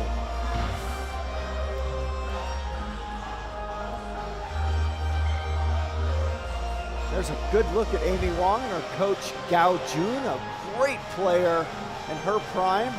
We'll get a look at the ball girl there. We've got one on each side of the court, picking up the balls anytime they go towards the end of the barrier. So Gao Jun was former world team champion for China. She made the Olympic singles quarterfinal. She's done a lot of other incredible accomplishments. Those are just two off the top of my head that I can think of without having her bio in front of me. So that's the U.S. national women's team coach. Oh, nice cut there. Kind of a stop block cut there by Burgos. Truls Morgard from Sweden style. Oh, and Burgos went for a big one there. She kind of made a face. She knows she went for a little too much, but boy, she had everything she wanted, just couldn't make it.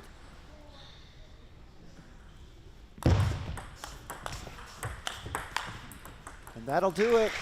Amy Wong shows up with her A game and wins this match. 4-1. She will advance to the Pan American Cup Women's Semifinal, which will be played tomorrow. U.S. owned Amy Wong.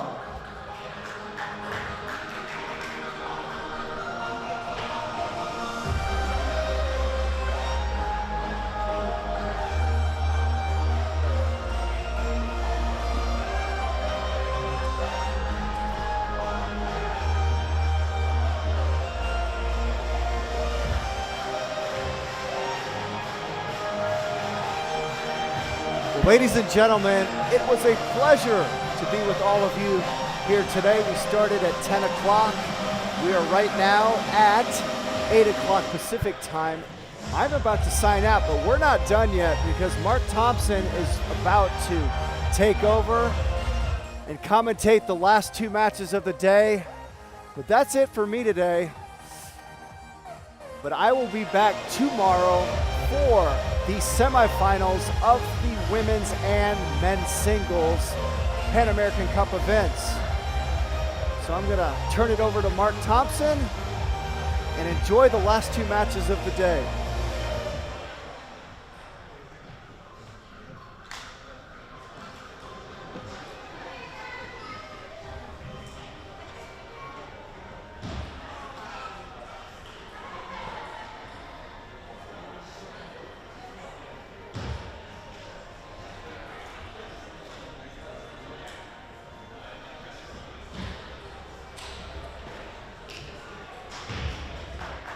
Amy, congratulations. You are usually exceptional, but today you were extra exceptional. You played perfect. What were your thoughts on this game? Yeah, I'm really excited. I'm really excited to make this one. Okay, and now you're qualified to the World Cup. How excited is it for you to go to Macau, and what are your goals for tomorrow? I'm really excited.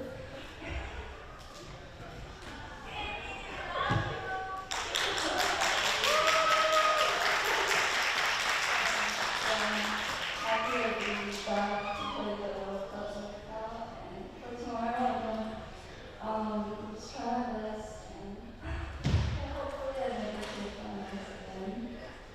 I'm sure you will. Congrats. Please give a huge round of applause and make some noise for Amy Wong.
Ladies and gentlemen, we had so many amazing matches. The next one will be amazing for sure because we have a quarterfinal match in the men's singles event. And now we would like to welcome our players and officials.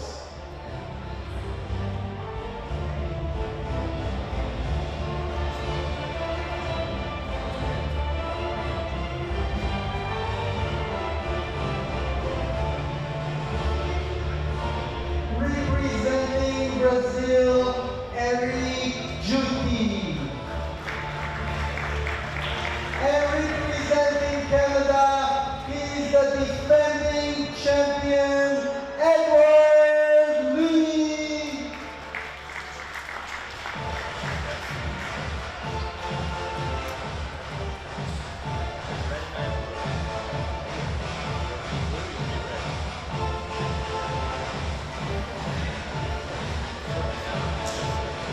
All right, welcome back. We are at the 2025 ITTF Pan American Cup, the 888 Table Tennis Center in Burlingame, California. We have the final quarterfinal matchup of the men's draw.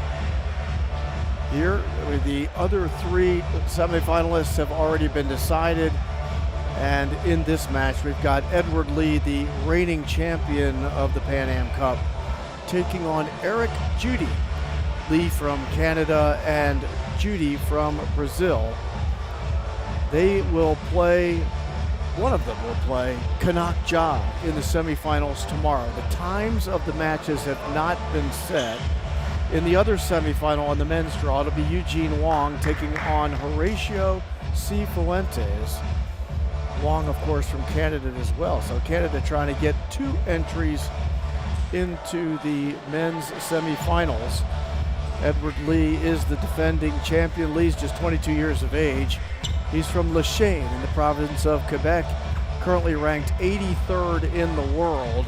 He's been as high as 35th in the world for Edward Lee, who will be in black here in this quarterfinal matchup, the final one on the men's side of the draw. Edward Lee has played in 75 events in international table tennis, 381 matches. He's about 50-50. He's 189 wins, 188 losses. But as noted, he is the reigning champion of this event. In 2024, he won it in Corpus Christi, Texas. And in that event, he was a last-minute substitution for the other Canadian who is in the semifinals already, Eugene Wong. Eugene Wong was unable to play last year in the Pan Am Cup. So Edward Lee took his spot and then took everybody's money. Ran home with the trophy. He is, Edward Lee has played in the US Open before. 7 times he's played in the US Open, but he hasn't played the US Open since 2019. He did win a silver medal as part of the Team Canada team in the Pan Am Games back in 2023. His opponent tonight is Eric Judy from Brazil. Judy, 30 years of age, currently ranked 118 in the world. He's been as high as 60th in the world back in 2019. He's played 144 events on international table tennis, 671 matches, has a 62.4% win ratio, and he was part of the Brazilian team that went to Tokyo for the Olympics. Edward Lee, 22, versus Eric Judy, 30. Judy wearing the green and gold of Brazil. These two have played 1 time before. That was won by Edward Lee in the quarterfinals of the 2022 Pan American Championships. 1-0.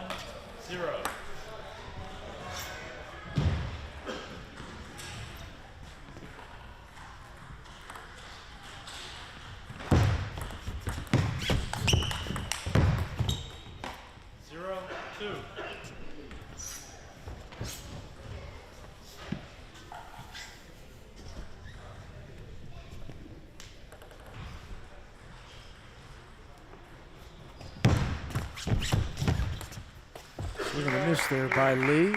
Lots of spin on that falling shot from Eric Judy. And it's an early 3-0 lead for the Brazilian.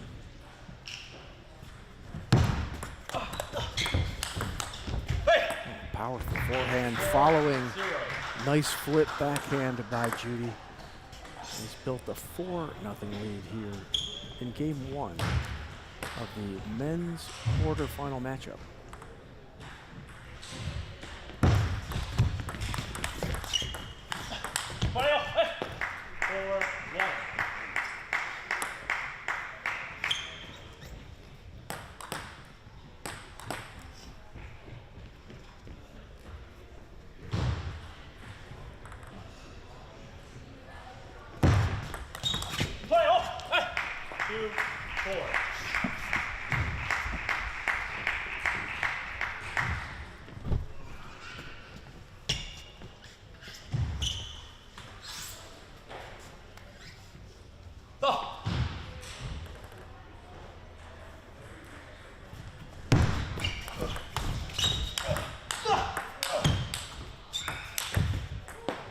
Four big forehands in a row that time by Eric Judy, who's extremely energized here in this late day match. Now leads 5-2.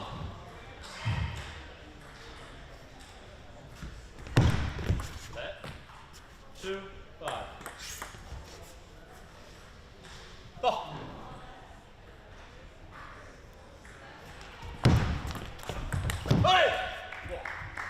Flip backhand on the receive that time by Judy. He's built again, his second 4-point lead of game one. This one at 6-2.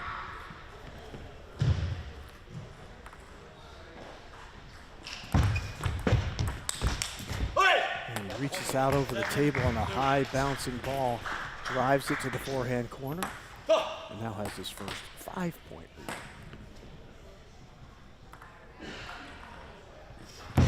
Next set, 7-2.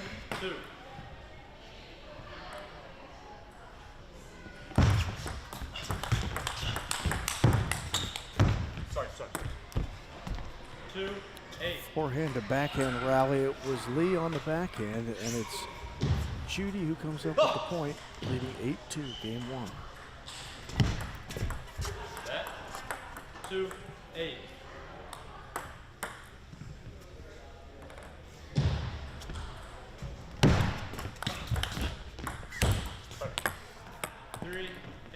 Lee's shot bounced high off the net. It looked like it gave the opportunity to Judy to bury it, but his backhand into the net. 3-8 serving Lee.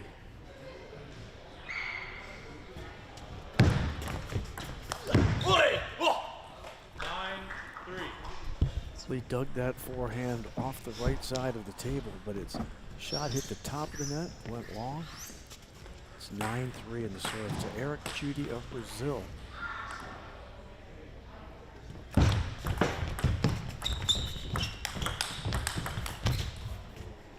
And 7 game points here for Judy. Good job by Lee that time. Switched up Judy. I think Judy thought he was going forehand. Instead went straight down the line on the backhand side. 4-10.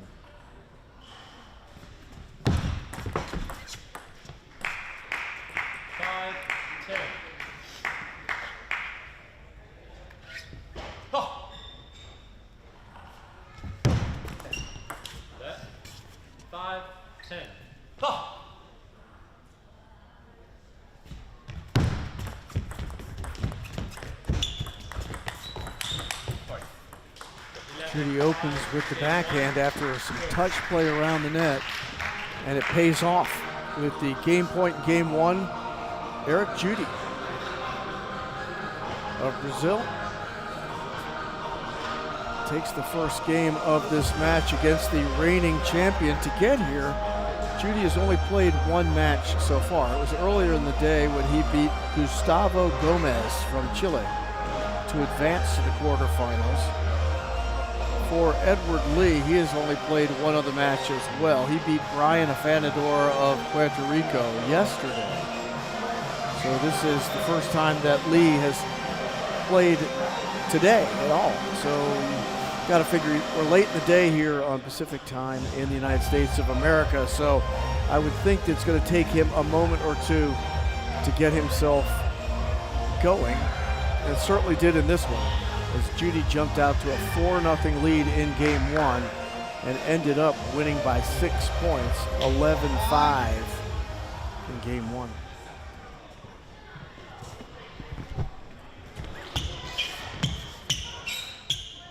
Game two. Lee to serve. 0-0.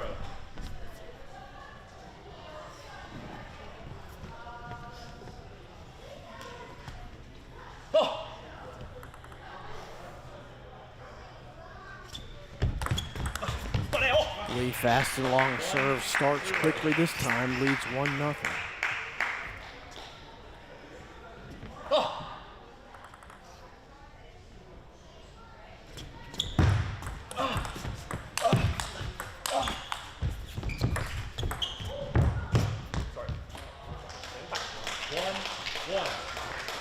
Two slams followed by a soft shot, drop shot by Eric Judy, and charging the net. Lee couldn't get there and get the ball back on the table.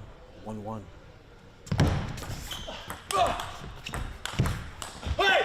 Like Lee lost his footing just a little bit on the serve as he was cutting to his left. Kind of got off balance just a little bit. Cost him the point. Nice receive that time by Edward Lee of Canada on the backhand. A backhand flip with pace to the body of Eric Judy, and we're 2-2.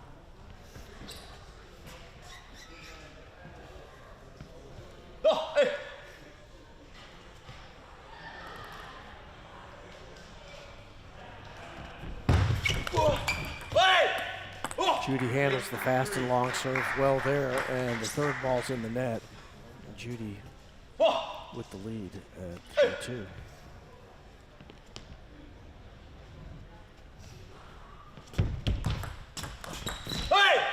Nice receive return that time by the Brazilian.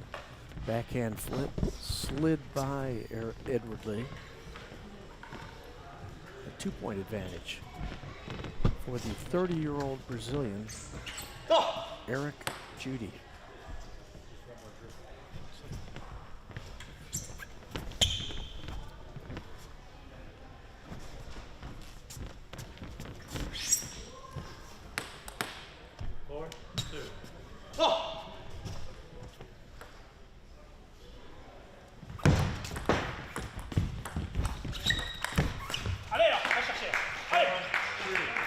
Judy looked set on that one, but caught the top of the net. Floats long. 4-3.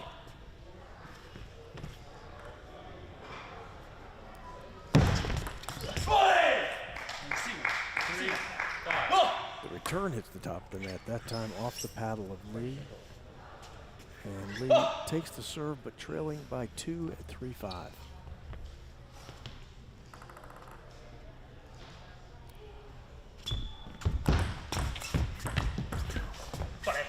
Very nice soft shot that time by Edward Lee. Excellent touch. Short on the forehand side. Very difficult to get at. Judy was unable to do much with it. And now trailing by 1 is Edward Lee. Both players are sweating pretty good at this point right now. Building's not all that warm, but these guys are really ramped it up early. There's water on everything.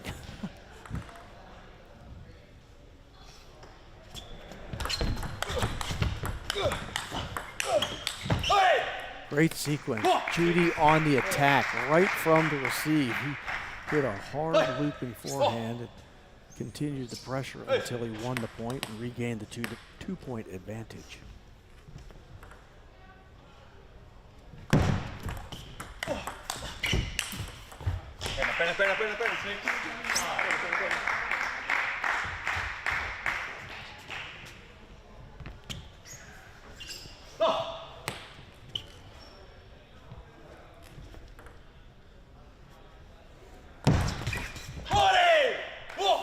Great serve that time by Judy. Tons of spin.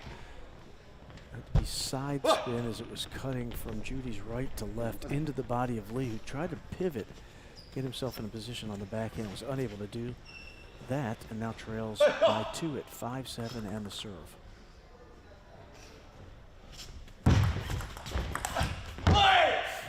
Stepping into the backhand down the receive that time. Judy put a hard top spin on that backhand into the body of Lee. 5-8.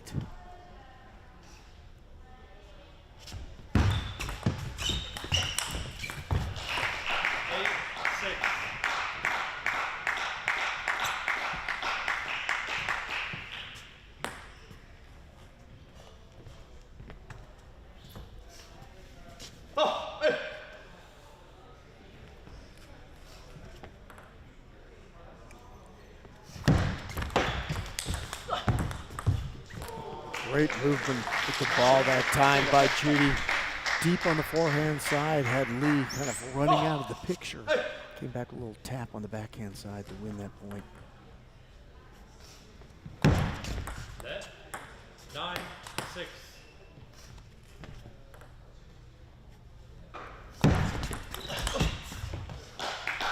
Good backhand received by Edward Lee that time. Stepped around to put himself in position on the backhand. Into a flip into the body of Judy. It's 7-9 with the serve to the Canadian Lee.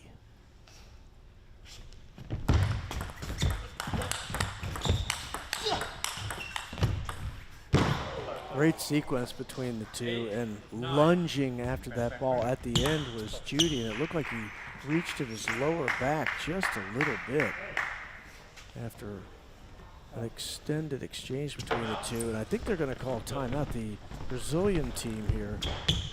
And Lee doesn't look to be in too much distress, but he does call his timeout at a somewhat unusual spot, I suppose. 9-8 here in game 2. As noted, when he lunged after the ball on the last shot in the sequence, it looked like he grabbed his lower back, but I don't see him in any distress here in the corner at all. I think he just ramped up. The kid's totally excited about playing. He's got himself going pretty good right now. His second match of the day, as noted, he beat Gustavo Gomez of Chile earlier in the day in the round of 16.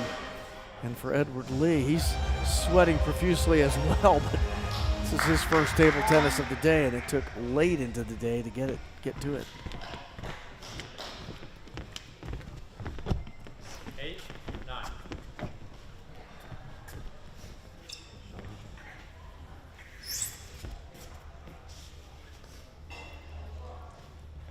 Go! Hey!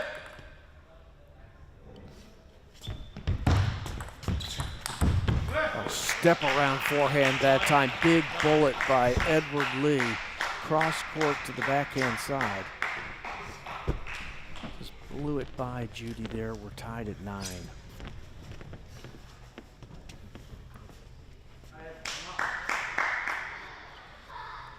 Go! Hey!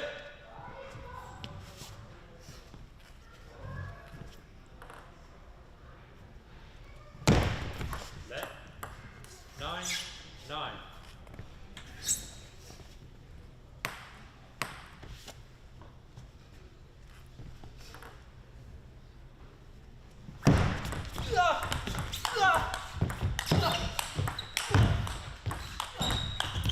Great rally between the two, running all over the place. Deep on the baseline is Edward Lee, and he ends up taking his first lead of this game 2 and has game point with it.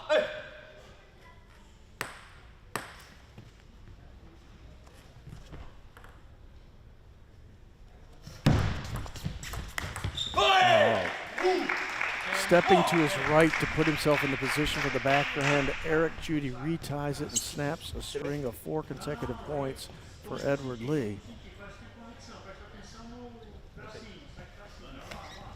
Hey! Go!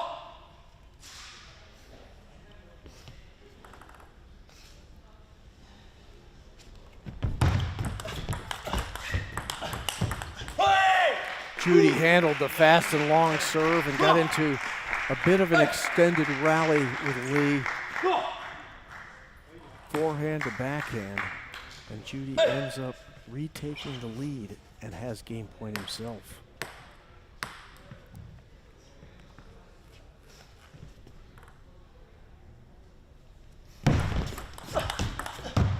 And he takes it on the first opportunity. A 12-10 win in game 2 for the Brazilian. Eric Judy has him up 2-0 here in the best of 7 quarterfinal matchup against the reigning champion, Canadian Edward Lee. We have one more match to go after this one, and that is going to pit the other reigning champ. And by that, I mean on the women's side of the draw, Bruna Takahashi will take on Daniela Ortega of Chile. Right after this match, and that'll close out our quarterfinals. We'll have both semifinals set. Takahashi or Ortega will face Amy Wong in the semifinals. Amy Wong played an exceptional match just prior to this one against Brianna Burgos of Puerto Rico. Burgos just a youngster, she's just 19 years of age. I thought she had a really nice tournament. Ended up beating Ana Codina of Argentina. And also, she's the young lady who beat Irene Yo from the United States of America. Young Irene. If Brianna Burgos is young at 19. Irene is really young at 13. Played very well in her first Pan American Cup. Represented along with several other young women, young lady players for the United States of America. And right off the hop here in game 3, Judy picks up where he left off on the backhand. The flip blows by Lee. 1-0 Judy. This time it's the forehand right in on the body of Lee, who kind of leaned away trying to get at it, but couldn't.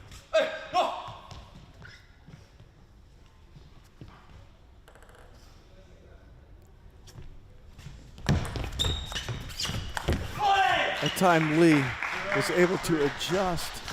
I should say Judy was able to adjust. It looked like he thought the ball was going to go to his backhand, adjusted to get the short shot on the forehand side, put it back onto the table.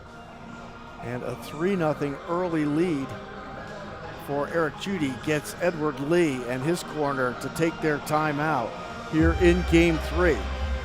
Obviously, you're down 2-0 in games, 3-0 in points in game 3. Got to stop the bleeding sometime. Probably a good decision to get the timeout, which was awarded by our lead umpire in this match, Clayton Pavlicek, who is being assisted by Pedro Moreno, who's from Colombia. Again, we want to thank all of the officials who have been involved in this event. In addition to Pedro Moreno and Clayton Pavlicek, Jorge Vizcarra, Esther Aliota, Tony Shaw also serving as our umpires in this match. And of course, Deepak Samora is the referee in this event.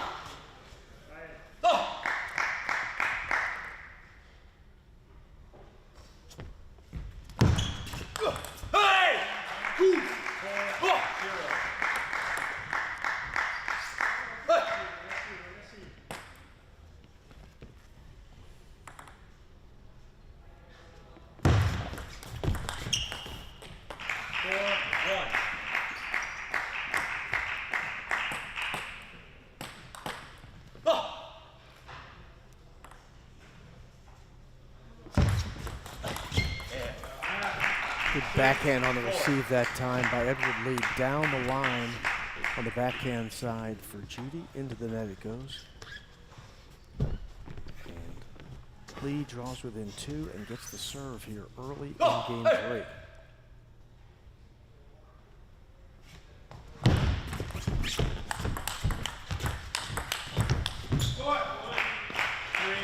Couple of good forehands that time by Lee.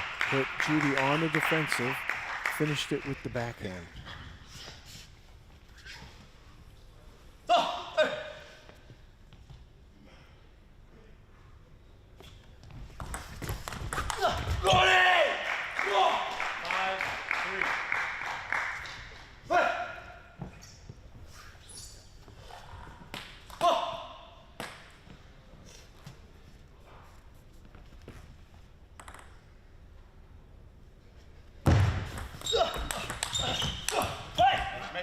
Great backhand that time by Lee. Fought it off directly in the middle of his body. Again gets within 1 at 5-4. Serve to Eric Judy of Brazil. Oh, step around forehand by Lee right off the serve. Beautiful return back into the body of Judy, and we're tied at 5.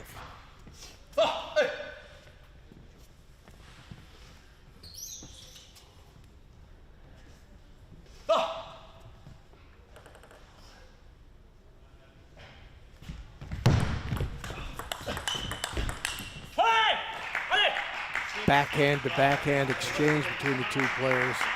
Ends with the ball off the net and out, off the paddle of Judy.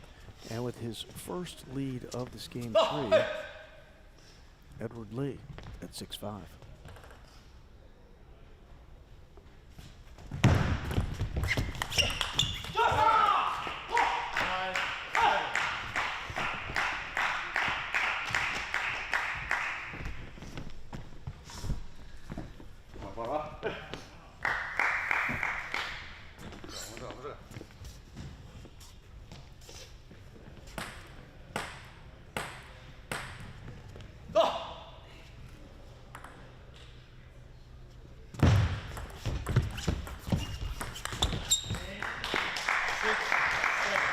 shot was short off the paddle of Lee and bounced up high. That's a recipe for disaster. Judy stepped up, slammed it home. That's flat. 6, 7.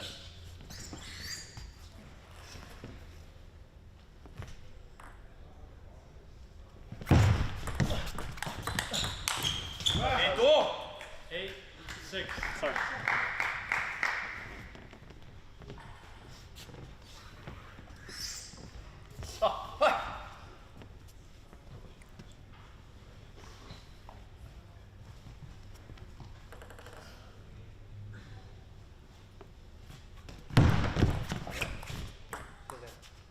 Eight, 6.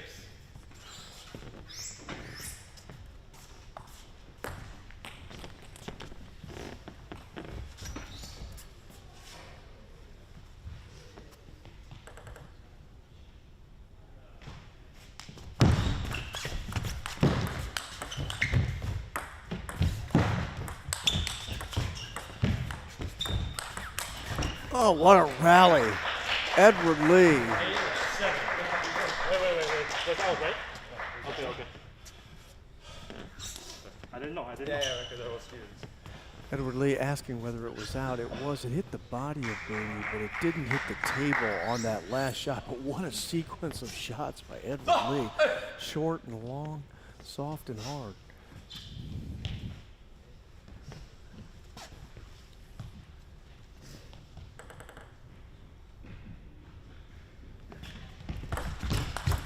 Nice serve that time by Lee. Lots of pace, deep on the forehand side.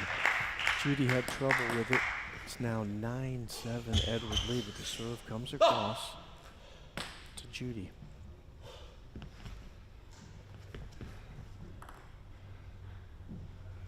That's set. 7, 9. Oh!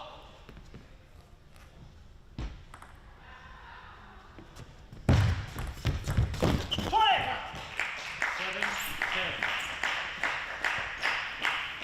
The backhand by Judy off the top of the net and out, and game point for Edward Lee.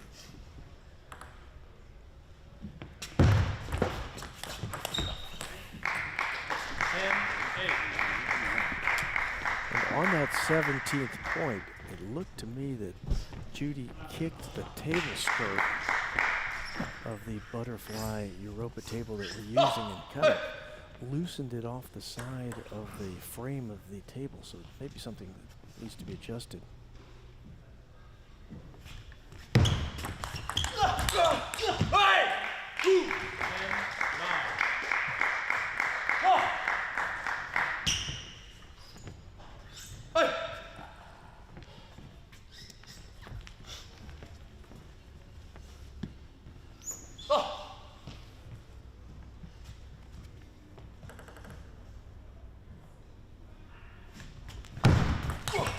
Oh, big swing off the return for Eric Judy.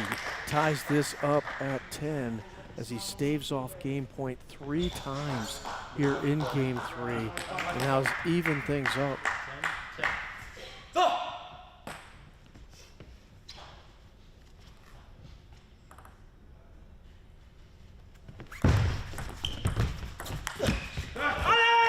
Big reach out. Forehand with side spin that time, comes off the paddle of Edward Lee and cuts hard to the right of Judy, and another game point for the Canadian.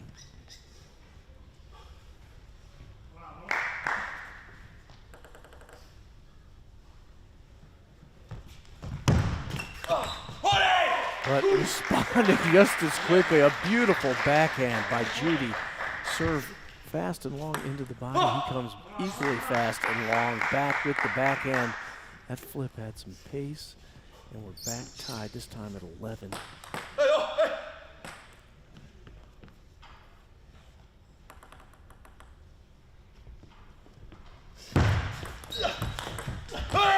And the third ball down the line on the forehand side by Judy. As Eric Judy with his first game point of this game 3.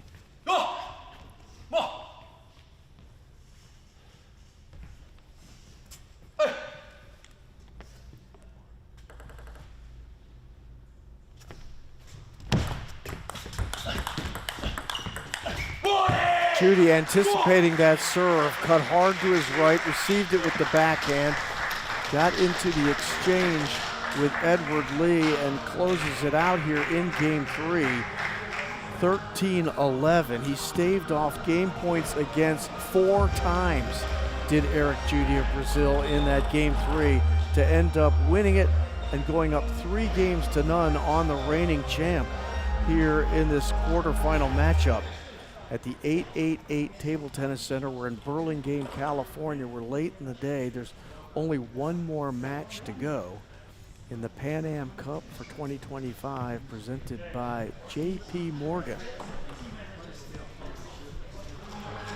We've got one American in the men's semis already. That is Kanat Jha. There is one Canadian there as well. Edward Lee is trying to join his countrymen in the semifinals, but in his way is Eric Judy from Brazil.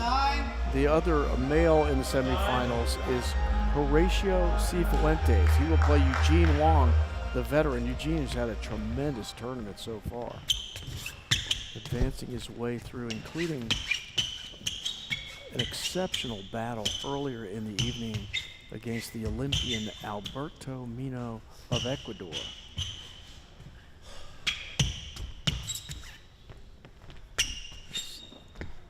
Judy doing a little house cleaning around on the floor there behind the table on the side where Lee was. I think it's from water dripping off of Lee.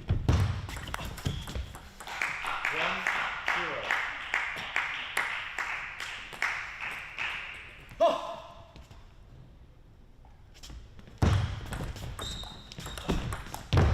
What was this? 1-1. I think there was water, may have been some on the table. The ball took an unusual spin, and Lee missed the ball. 1-2.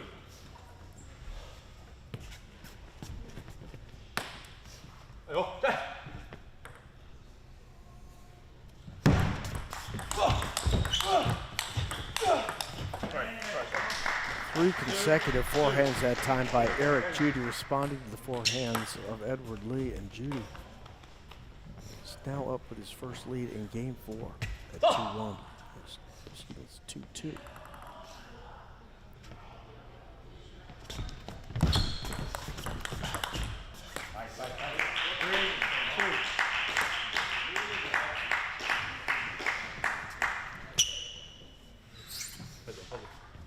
No.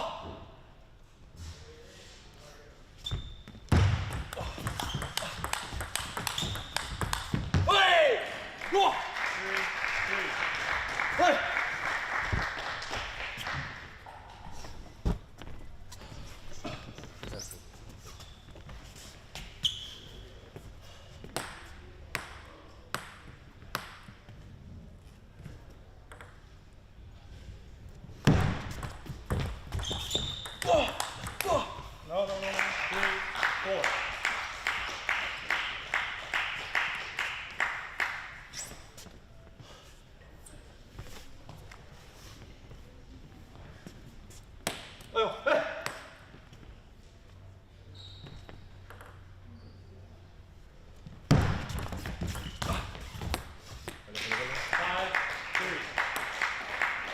Again, Eric Judy has the ability and the propensity to kind of step around the ball to put himself in position for the backhand. That time it went off the top of the net and out.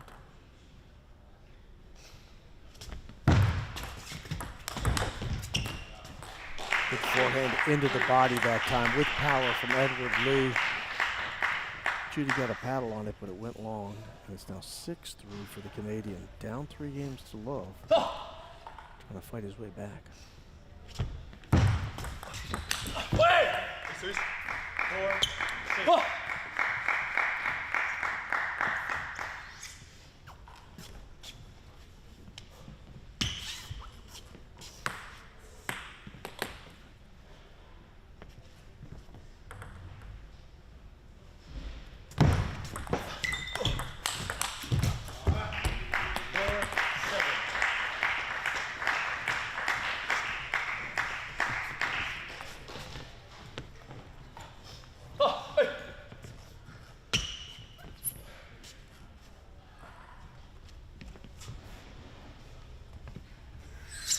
4-7.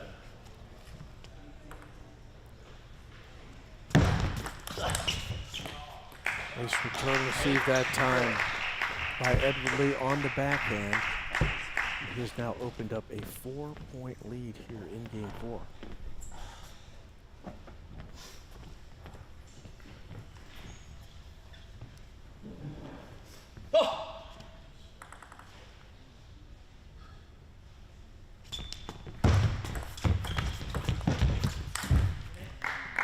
Ball was in perfect position to be put away by Lee, but he drove it into the net. A couple of really nice soft shots to the forehand side short. Looked like Lee had that one dead to rights, but missed it.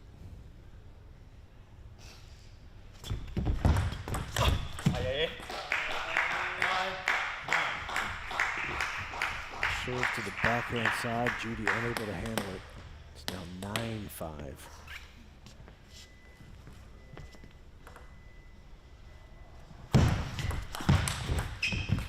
Great response on the forehand. Third ball by Judy. It was deep on his forehand side. He had to reach out. Again, the ball looked like it was behind him. He was able to get it into the forehand corner. 9-7.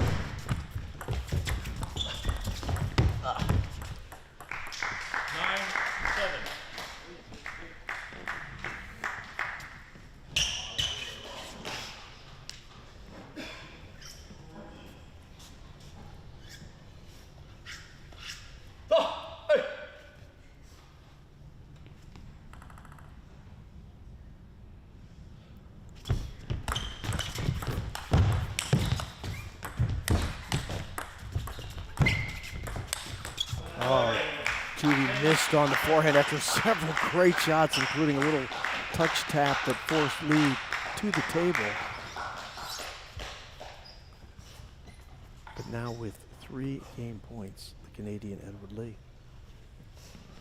Like the table wiped down. Both players, as noted in this one, they came out just scorching right from the beginning, and both of them broke into heavy sweats, and there's considerable water that's been on the floor, it's been on the table, it's been everywhere.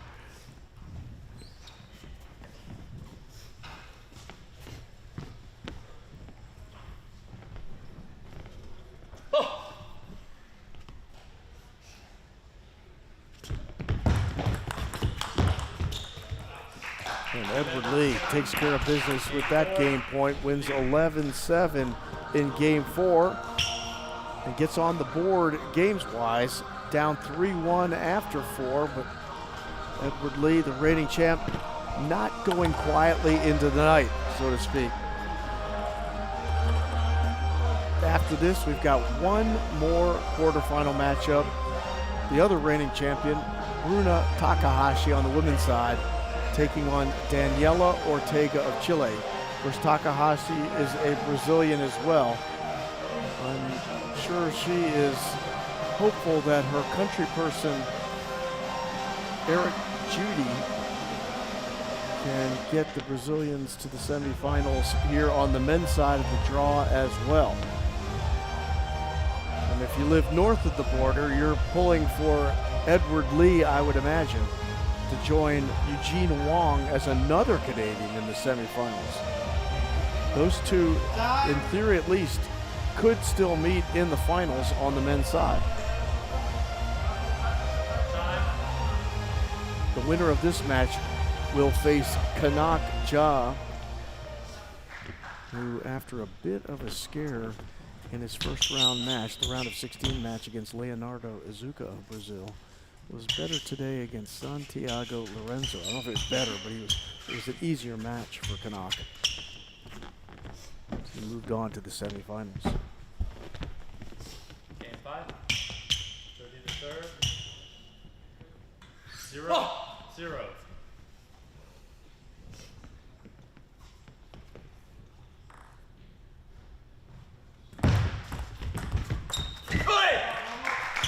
This touch by Judy.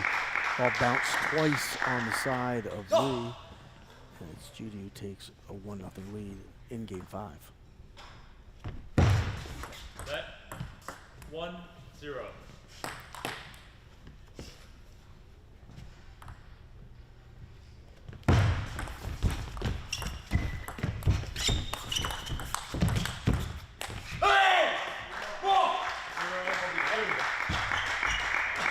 difficult play on the final ball that time for Edward Lee. Looked like he was falling to his right. The ball was below the table. He tried to chip it up and over and get it on the table, but missed.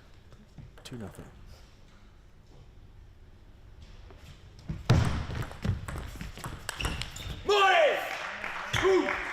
Judy switched up Lee that time. I think Lee thought he was going wide to the forehand. Instead came into the body, the elbow on the left side, and it's 3-0 now.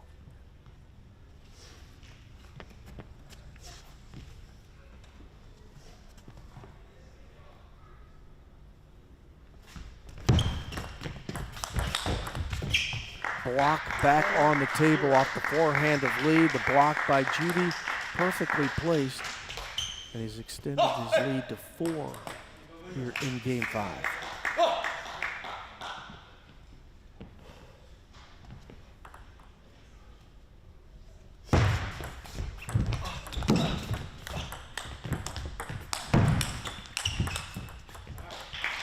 And just as with game 1, Judy jumped out to a 4-0 lead, but getting the 5th point is Edward Lee.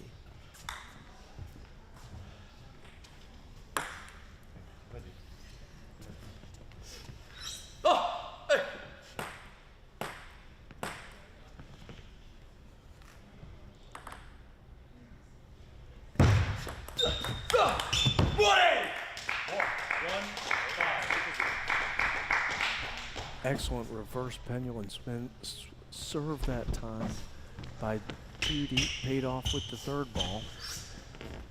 5-1.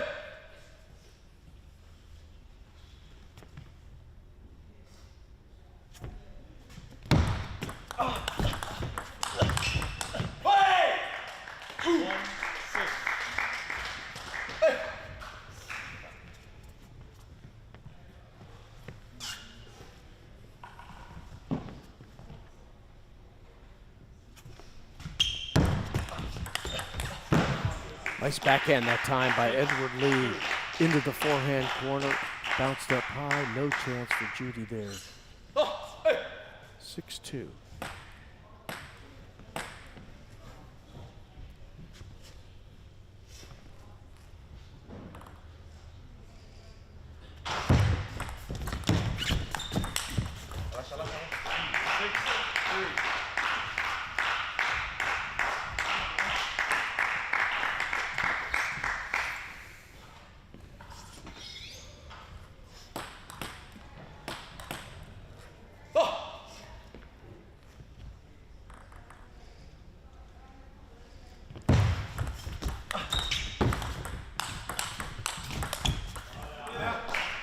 Excellent battle that time by Edward Lee, deep off the table. A couple of strong forehands.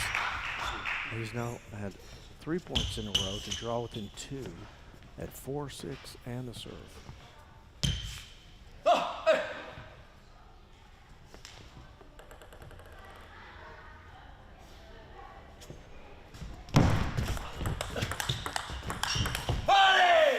Backhand to backhand exchange is won by Judy.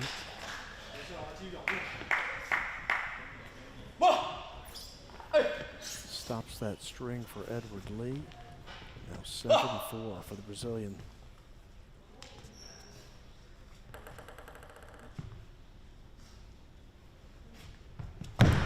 Set.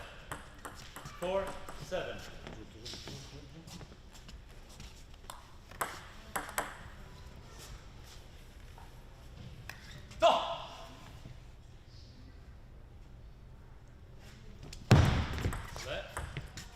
4-7.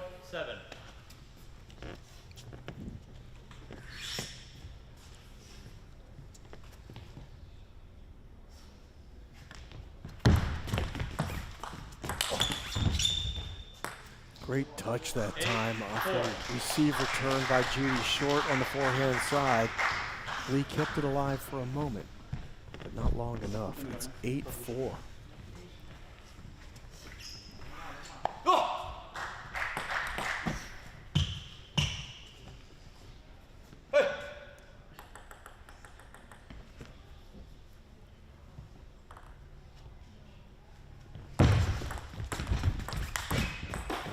Good step around, long reach by Edward Lee.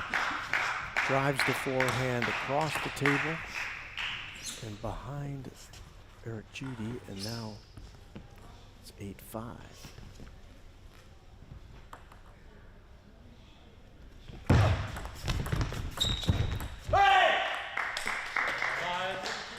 Lee not happy with himself as he dumps that touch shot into the net. And now at 5-9, the Canadian reigning champion of the Pan Am Cup trying to keep his hopes alive in 2025.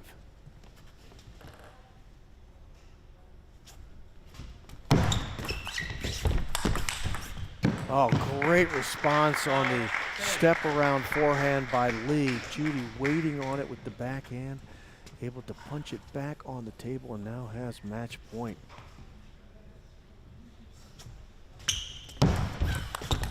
And he converts right off the hop as Eric Judy, great step around backhand on the final shot of the game, and Judy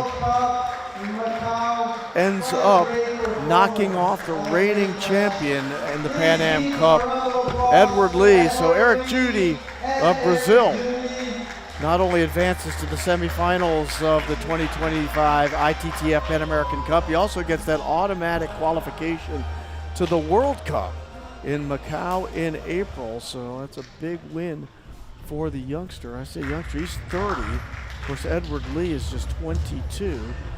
And there'll be a new champion in the Pan Am Cup in 2025, at least on the men's side. Is that going to be true on the women's side? Well, we'll find out whether Bruna Takahashi, the reigning champion on the women's side, is able to keep her hopes alive in just a moment. She'll play her quarterfinal matchup, the last on the women's side, in just a moment against Daniela Ortega of Chile. On the men's side, it's all set in the semifinals for tomorrow. It'll be Kanak Ja playing Eric Judy of Brazil in one semifinal. In the other, it is Eugene Wong of Canada taking on Horacio Cifuentes of Argentina. So we've got an Argentinian, a Canadian, a Brazilian, and a player from the United States of America in the semifinals tomorrow on the men's side. On the women's side, we've got a couple of Americans who have qualified for the semifinals. Young Amy Wong defeated Brianna Burgos of Puerto Rico a little bit earlier in the evening, and she has advanced to the semifinals. She's waiting on her opponent. It will either be Bruna Takahashi or Daniela Ortega in the match. It will be decided, which will be decided in the match that's about to be played. On the other side of the draw for the women, it is the Zhang game. It is Mo Zhang of Canada taking on Lily Zhang of the United States of America. The veteran Mo Zhang, and Lily Zhang, I guess you'd consider her a veteran too. She's been to 4 Olympics, although she's still a very young lady. And here we're going to get Bruna Takahashi of Brazil taking on Daniela Ortega of Chile.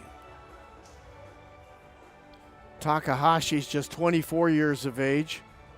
She's younger than her world ranking, but just barely. She's world ranked 25th at this moment. She's been as low, however, as 17th in the world back in 2024. Bruna Takahashi's played in 143 international events, 885 matches, and has pretty close to a 70% win percentage. She's 609 and 275. She has 4 senior international titles notched into her belt as well. Bruna Takahashi is a 3-time Olympian. She was an Olympian in Rio 2016, Tokyo in 2020, and of course in Paris in 2024, where she was defeated by Lily Zhang in the round of 32. And we'll let Vlad Farkas announce the players as they enter into the competition court. And now, welcome to our players and officials for our last women's quarterfinal match.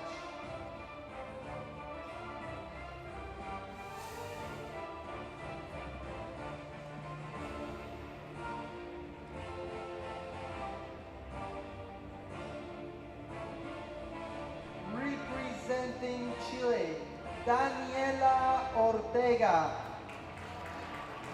And representing Brazil, she's the defending champion, Bruna Takahashi.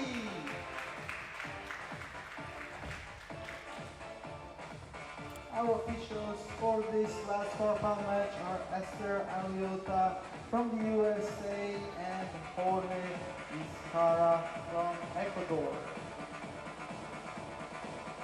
All right, final quarterfinal matchup for the 2025 ITTF Pan American Cup presented by JP Morgan here at the 888 Table Tennis Center. We're in Burlingame, California, on the shores of the San Francisco Bay. And we're about to have the semifinals completely set for tomorrow. Of course, they'll not only play the semis tomorrow, they'll play the finals as well. Hope that you'll join us. The matches have not been scheduled yet, but they will start at 2 p.m. Pacific tomorrow. And there will obviously be 4 semifinal matchups and 2 championship matches as well. This one between Takahashi and Ortega will decide who will play Amy Wong. Amy Wong, who made it to the finals in last year's Pan American Cup and was beaten by Bruna Takahashi. That matchup, if it were to occur, would have to happen in the semis this time. As noted, there is the possibility of, I guess you'd call it a rematch, of Takahashi and Lily Zhang. Those two did meet in Paris at the Olympics in the round of 32, and it was Zhang who got the better of Takahashi, earning that berth in the round of 16, as for the first time ever, the Americans had a woman reach the round of 16 in the women's singles at the Olympics, and a man in Kanak Jha reached the round of 16 at the Olympics. It occurred at Paris, which was one of the wildest events that I've ever been a part of in any sport I've ever been around. It was absolutely just a phenomenally presented event in Paris at the Olympics. Table tennis, I think, was the hit of the whole show. Hopefully we'll do the same thing in 2028 in Los Angeles with table tennis. We're headed in that direction, to be sure.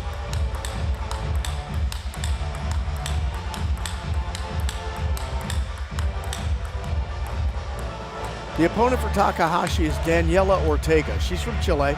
She's 26 years of age. She's ranked 181st in the world right now. She's been as low as 103 in her world ranking. That was back in 2018.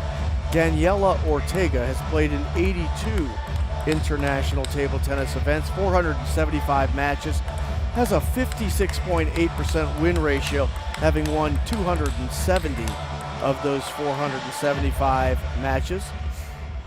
These two have met each other 7 times in international competition. The first time they met, Ortega beat Bruna Takahashi, but the last 6 times it has been Takahashi who has defeated Ortega, the most recent one at the 2019 Pan American Games in the quarterfinals.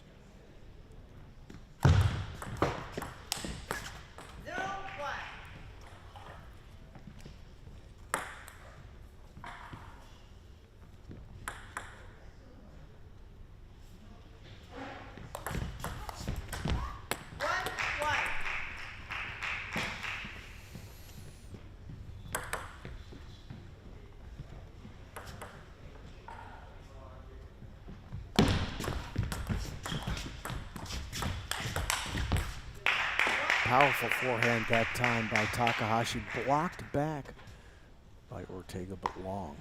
First lead of the match for the reigning champ.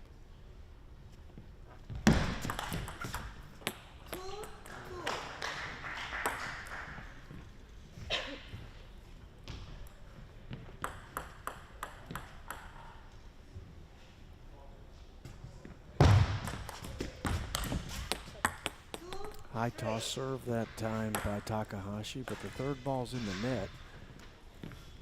Back with the lead is Ortega of Chile.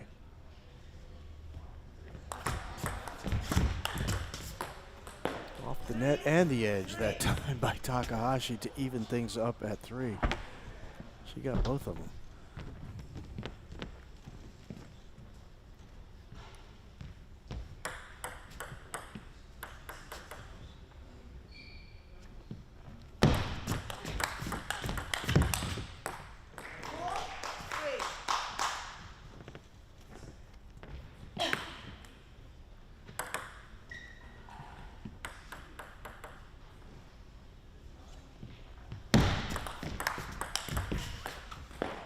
Again, sounds like the net and the edge, this time the outside edge of the table.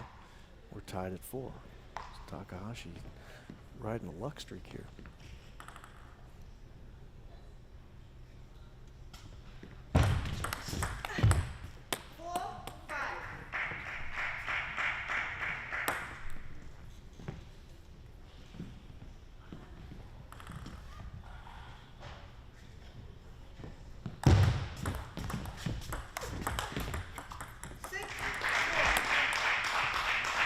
First 2-point lead of the match goes to Daniela Ortega of Chile.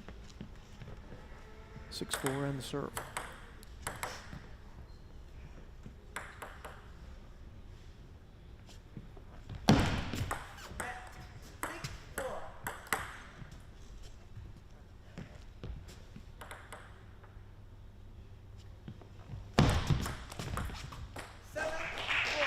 Served that time by Ortega. Heavy spin into the body of Takahashi. Couldn't dig it out.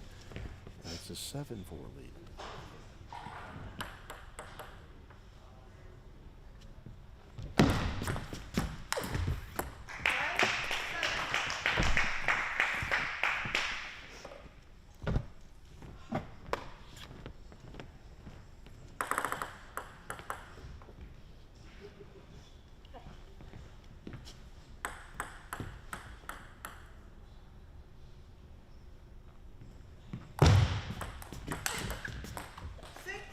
Again, catching the top of the net and the table. Takahashi, 3rd time in this first game that she's done that.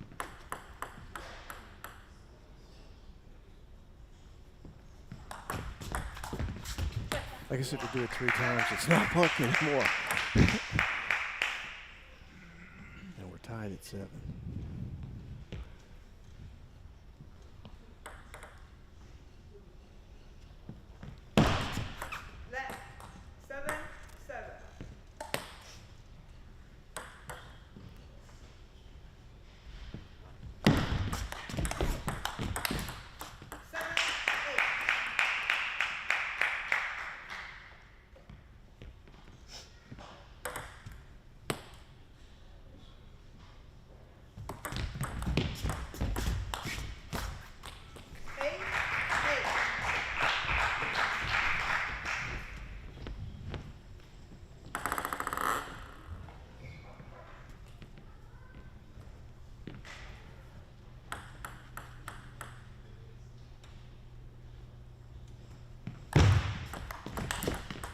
Good return that time by Ortega on the high toss serve into the body of Takahashi, and Ortega with the lead again.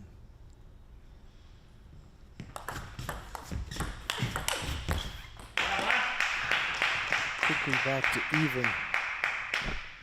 Forehand loop with power to the forehand side from Takahashi to Ortega, blocked back but long.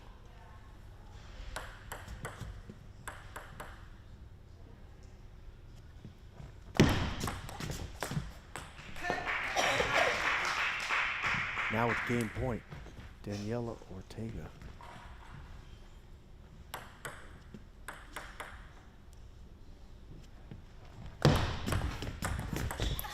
And game 1 does go to the Chilean, Daniela Ortega. So we've already had one reigning champ knocked out this evening. As in the match prior, it was Eric Judy of Brazil taking care of Edward Lee, who won this tournament last year. And now Ortega trying to join him in that task.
There's a sharp backhand loop fired by Takahashi. She had many of those in her first match of the day against Ivy Liao and struggled with it a little bit here, but not on that one.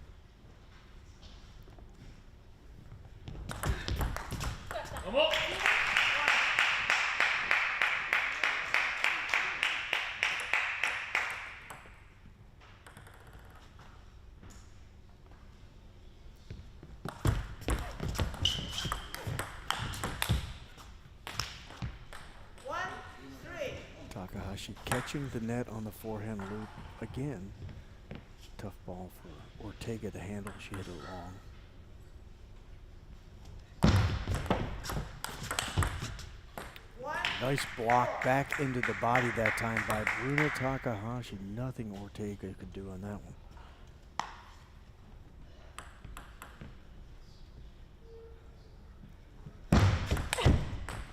Big swing off the serve that time by Takahashi.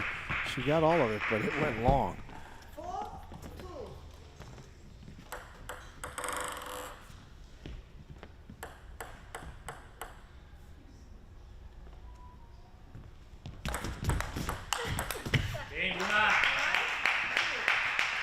Very nice third ball that time by Bruna Takahashi.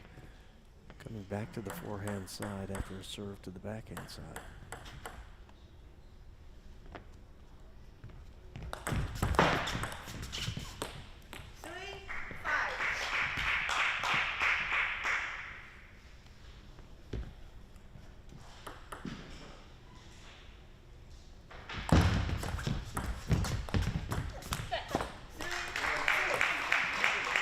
Nice underspin touch on a push by Takahashi. Turned heavily when it hit the table. Ortega missed it. 6-3 Takahashi. 7-3.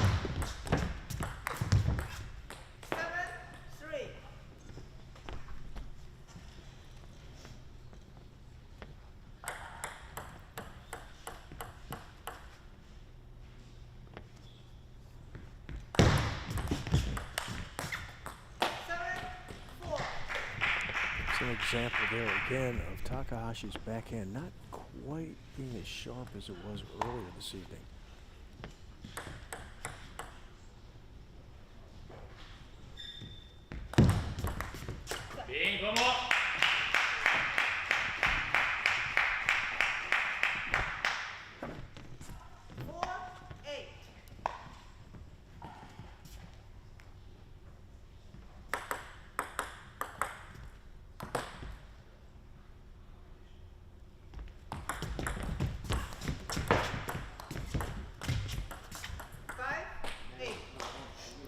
Touch around the net that time by Ortega.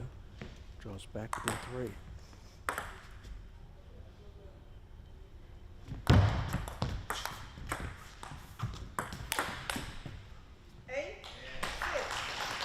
Different serve that time from Ortega. The backhand slice. It put Takahashi back on her heels. She ends up popping one up. Drilled home by Ortega.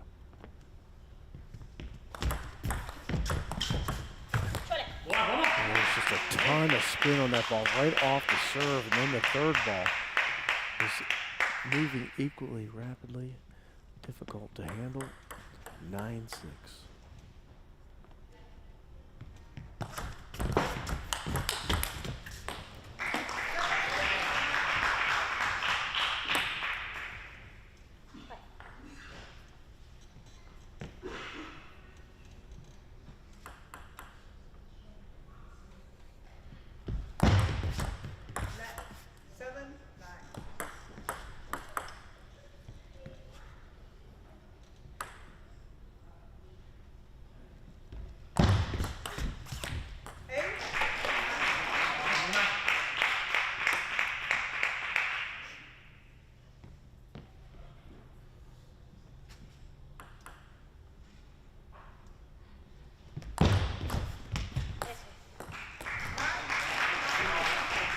Battling her way back to even with 4 consecutive points here.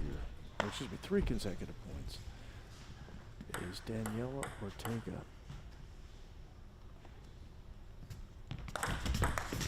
Hey, vamos!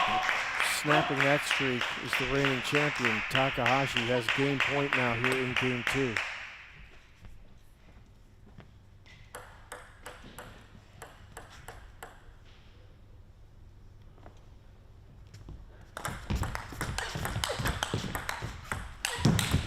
Wow, excellent extended rally between the two competitors there. It ends with a ball into the net from Ortega as Takahashi is able to even things up at 1 game apiece with the 11-9 response to her 9-11 loss in game 1. And in that one, looking at the way the numbers came out, Takahashi led by as many as 4 points at 8-4. Ortega fought her way back in, including going from 6-9 down to 9-9, but the last 2 points go to the reigning champ. An 11-9 victory for Bruna Takahashi. Evens things up in the best of 7. Two players will come over to their corner, talk with their respective coaches, and you can tell a good view here of the Chilean coach talking with Ortega. It seems like he's just trying to settle her emotion just a little bit.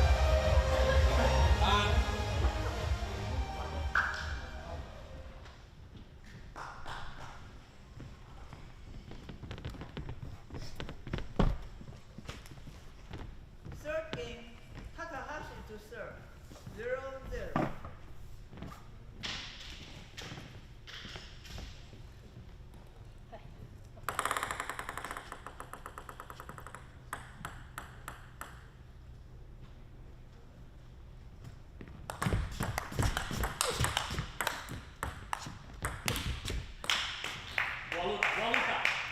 Two balls in a row off the net by Ortega. The first one landed, the second one didn't.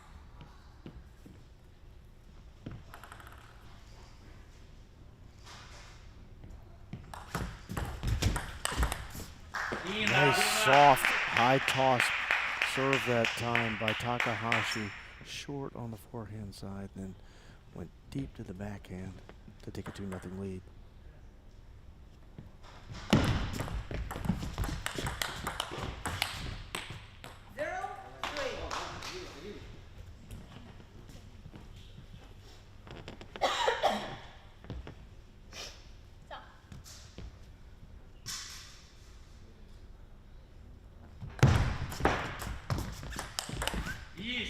Powerful backhand that time. Cross court by Takahashi. Takes a 4-0 lead here in game 3.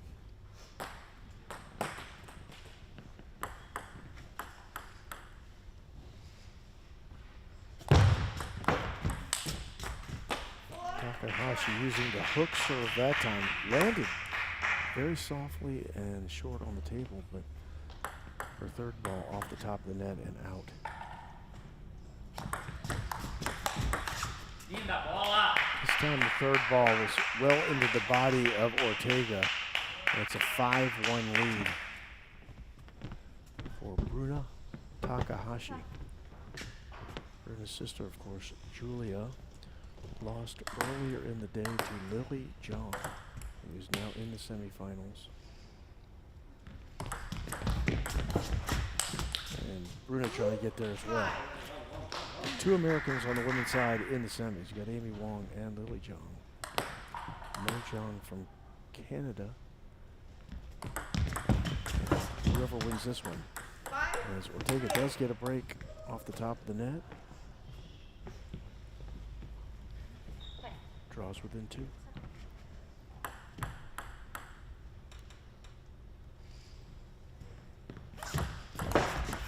And she gets another one. Ortega does, this time off the, what would be right edge if you're looking at it from the perspective of Bruna Takahashi. No hope on that one.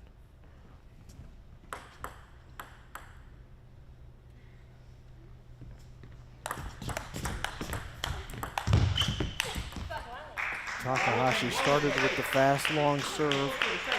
Players settled into the rally, but driving the ball off the forehand into the net is Ortega, 6-4.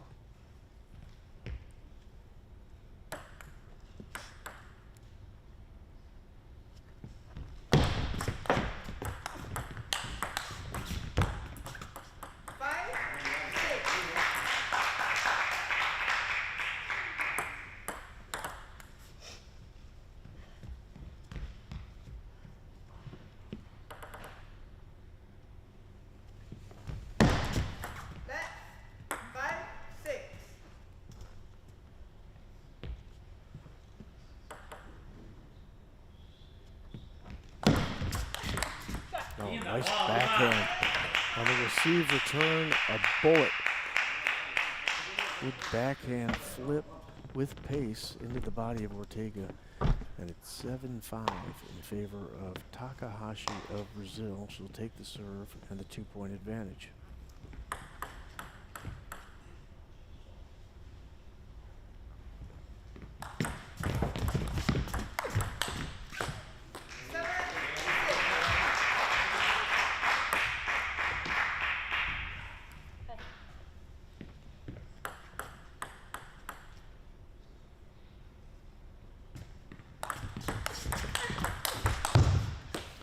Great return that time off the paddle of Ortega, deep into the forehand corner. Takahashi was on the run at that point, and Ortega has tied things at 7 here in game 3.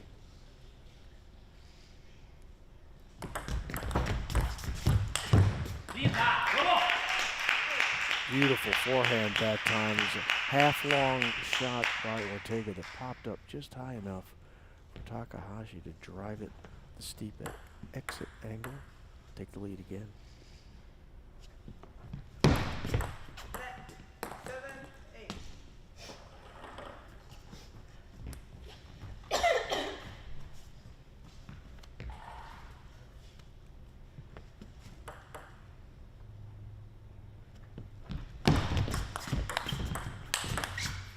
Oh, beautiful forehand that time. Crosses up Ortega into her body off the paddle of Bruna Takahashi.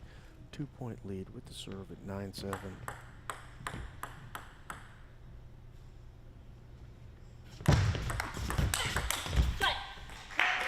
Takahashi goes to the hook serve again, but it was fast and long. And the third ball was too hot to handle. Game point now for Bruna Takahashi. 8-10.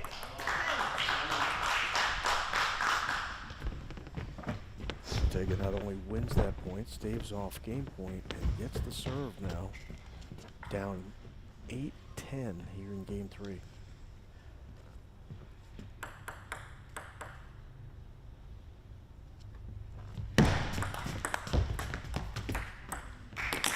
Takahashi tried the little touch shot, but without success. Into the net it goes.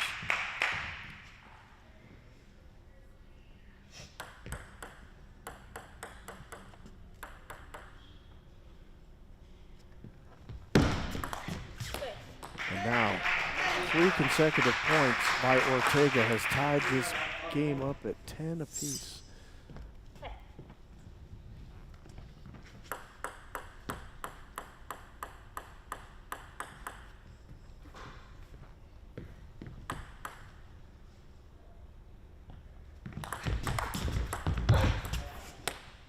Return off the net, dies at a couple of bounces on the side of Takahashi. And now with game point, Daniela Ortega has racked up 4 consecutive points now.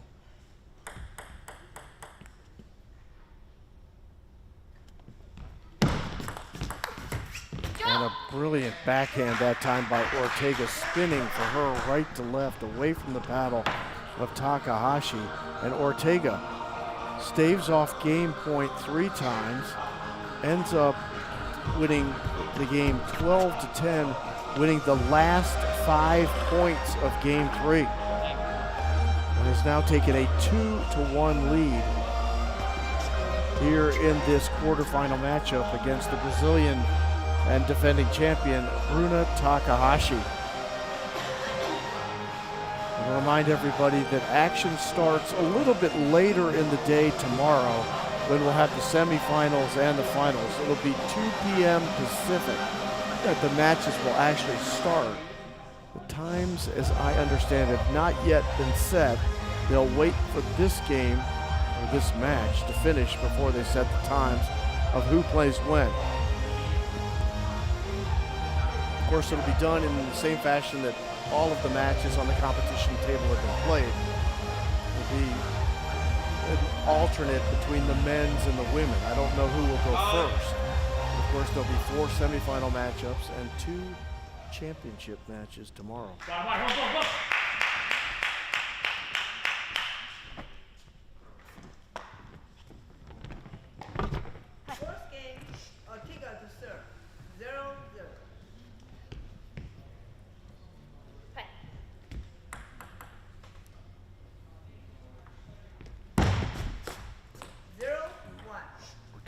misses on the first service, goes long.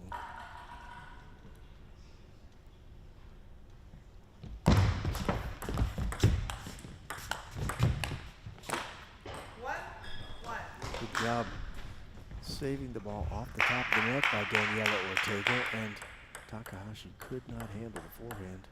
One apiece.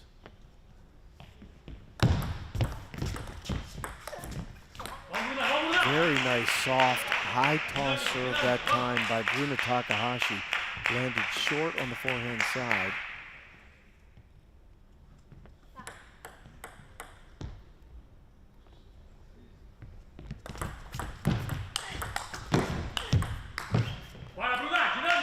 Takahashi using both sides of the table that time. The serve went to the backhand side. She came back forehand and finished to Ortega's backhand.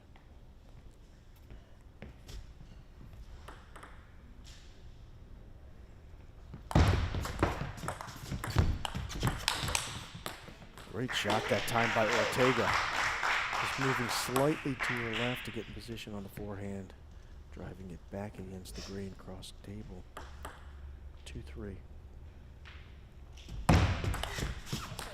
Fast and long serve, receive off the top of the net and out, and we're equal at 3 here in game 4.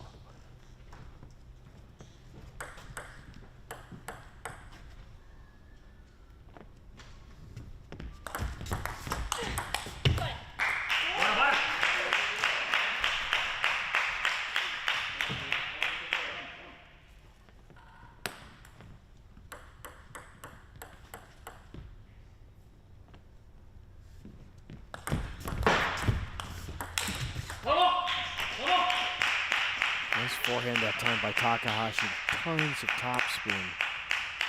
And Ortega dumped her response into the net. 2-point lead for Bruna Takahashi.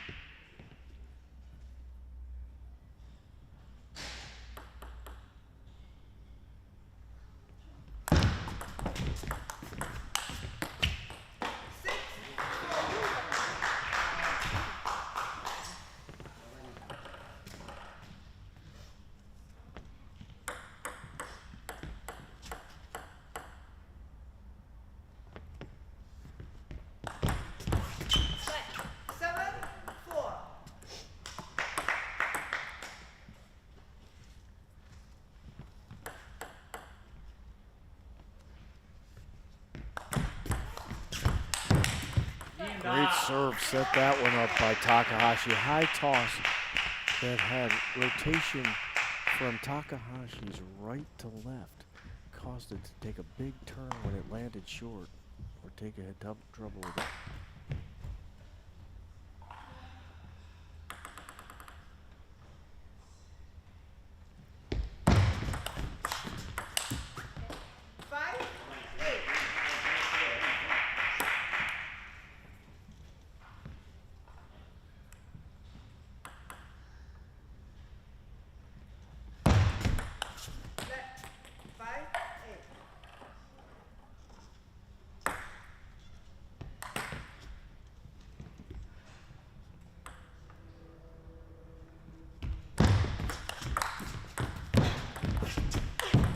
Great save off the top of the net that time by Bruna Takahashi.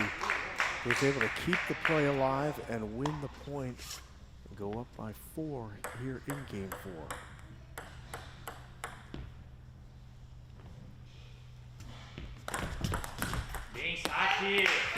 Fast, long serve that time. Trouble for Ortega. Her shot went into the net post.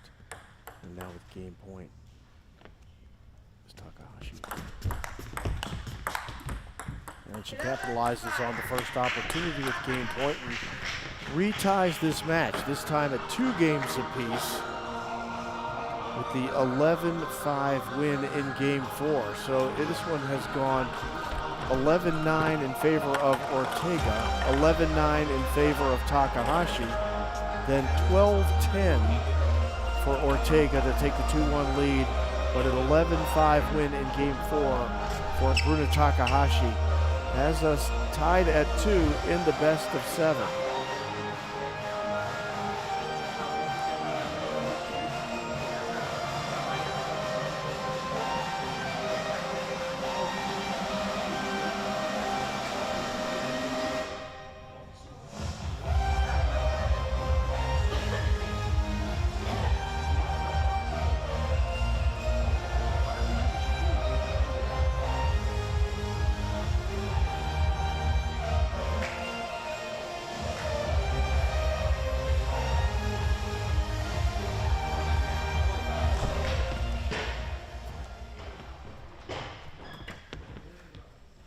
Fifth game, Takahashi to serve. 0-0.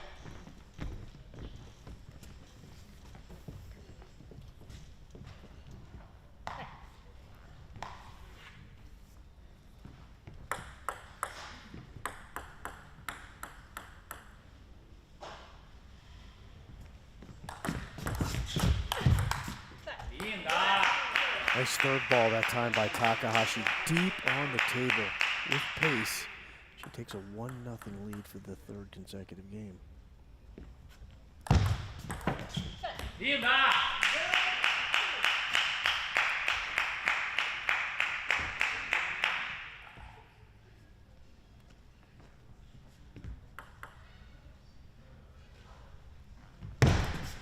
Net 0-2.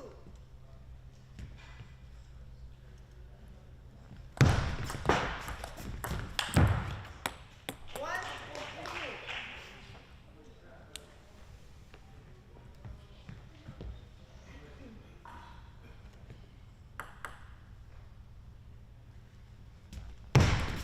Net 1-2.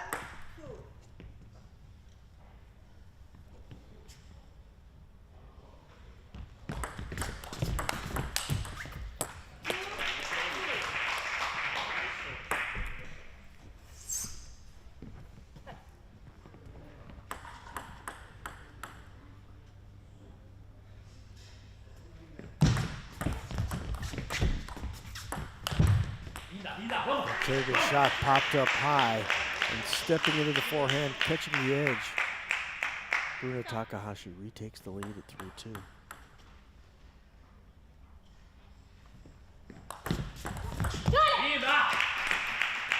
Good high toss, underspin serve that time. Short to the forehand side, into the net, off the paddle of Ortega. And a 4-2 lead, or 2-4 for Ortega serving.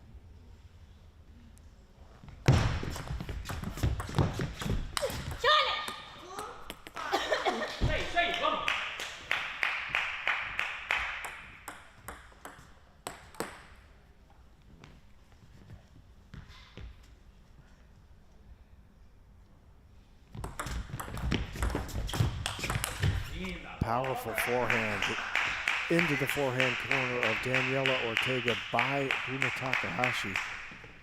She's opened up a 4-point lead here in Game 5.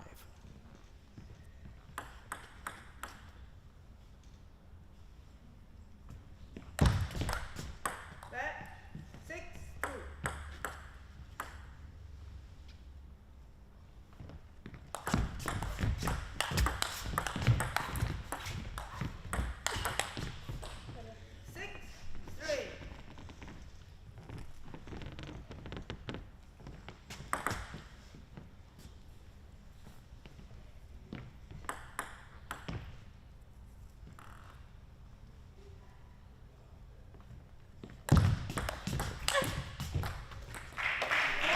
Third ball off the top of the net and out.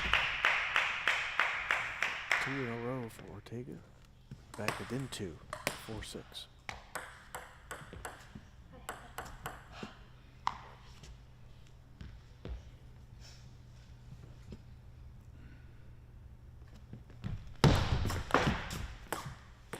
Tough serve to handle that time for Takahashi. Hit the paddle, hit the tabletop as the ball pops sideways. And now it's 5-6.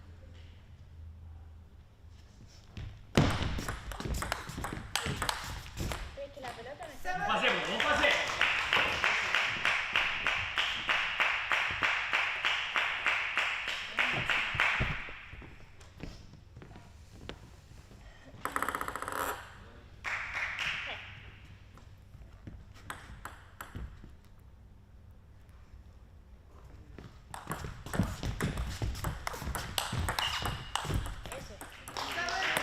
Backhand to backhand exchange ends with Takahashi's loop into the net.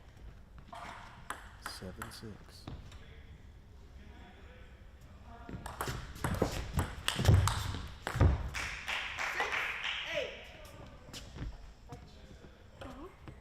Я хочу. See? They're questioning whether the block back by Ortega touched the table. It didn't look like it from here, but didn't look all that close, to be honest with you. Well, they say it did. 7-7.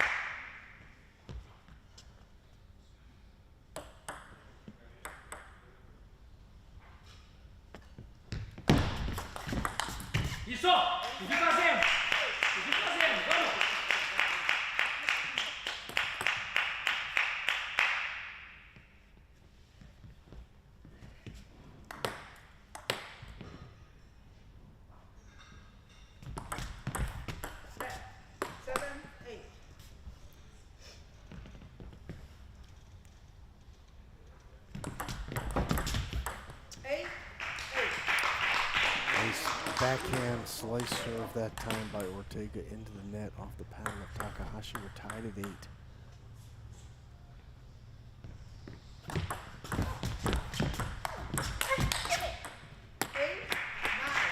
And now Ortega with her first lead of the 5th game.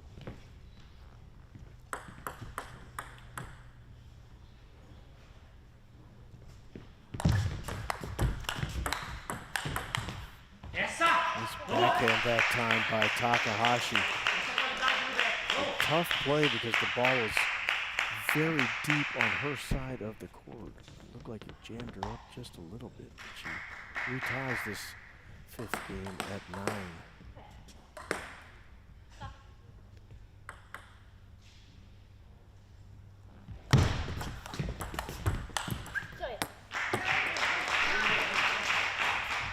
Game point in game 5, Daniela Ortega. A couple of touch shots by both players ended when Ortega sent her second one into the net. It's 10-10 here in game 5.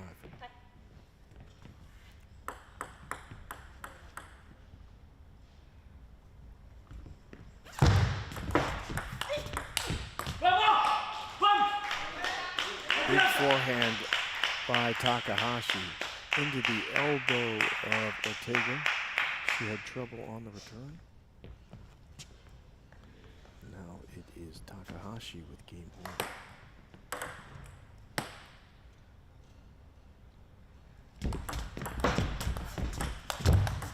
And she finishes it. Una Takahashi ends up with the forehand loop to the backhand side. Ortega had difficulty with it, and a 12-10 win in game 5 for the reigning champ Brazilian Bruna Takahashi has her up in this match 3-2. It's a best of 7. So Ortega comes to the corner to regroup and see whether she can get to game 7 against the reigning champ.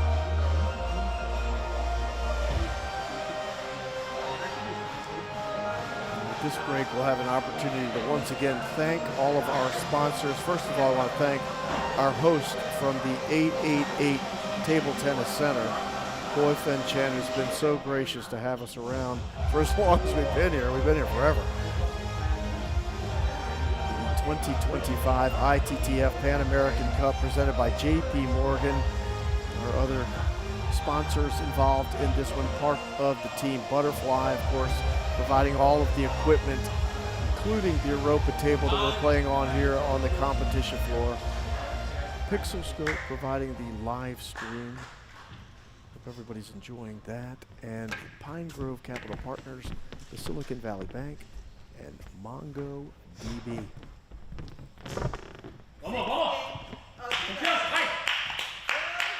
And of course, USA table tennis too.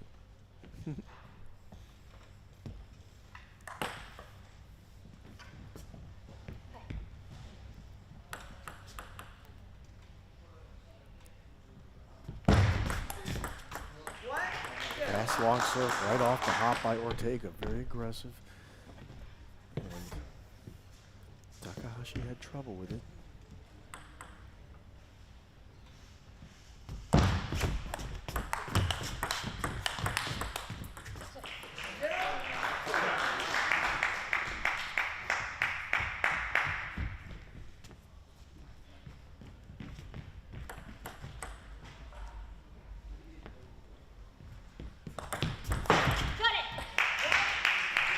Really nice serve that time by Takahashi. But side spin on it. Difficult play for Ortega. Puts it into net.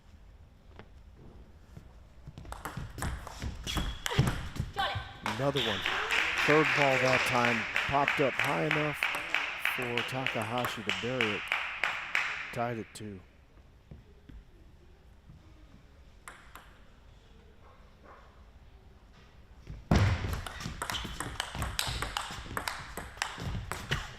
Good rally between the two players.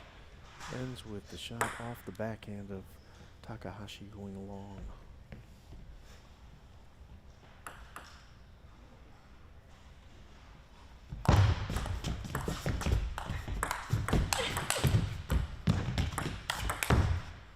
Nice save off the net that time by Takahashi, but wasn't able to do much with it, and Ortega was able to bury the finishing shot and take a 4-2 lead here in Game 6.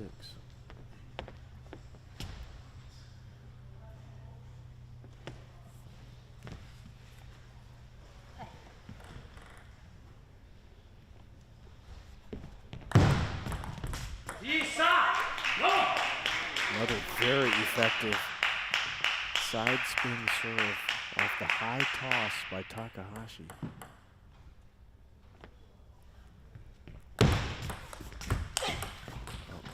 Third ball again. Difficult serve to handle for Ortega. His turn popped up high enough for Takahashi to bury and retie this game, this time at 4.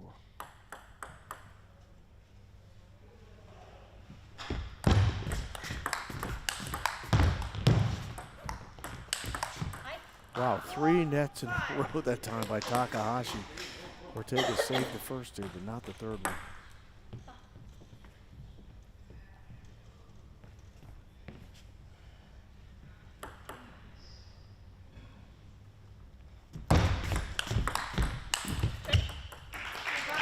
Excellent third ball by Ortega after a very effective return of service by Takahashi.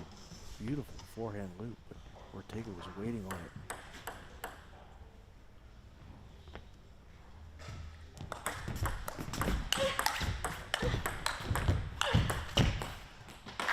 It's the forehand loop to that forehand side that gets through. On the backhand side, Ortega, great shot on 2 of those.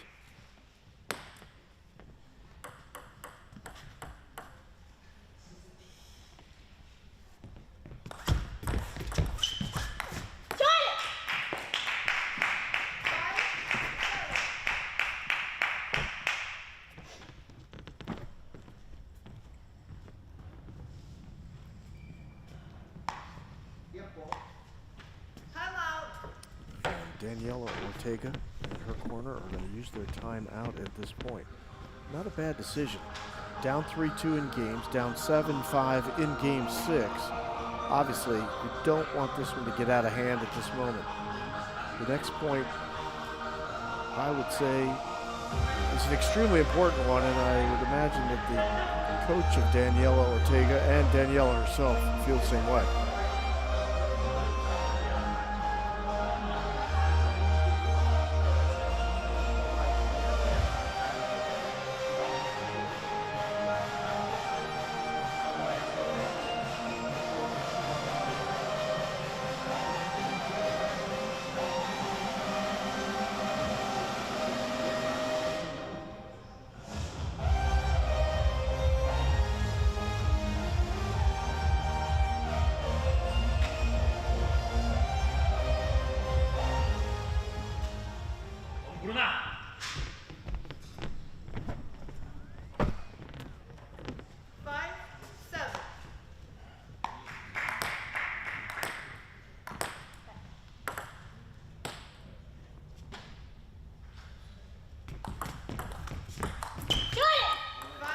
Ortega comes out of the timeout with the backhand slicer, but the third ball's in the net, and there is a 3-point advantage here in game 6 for Takahashi.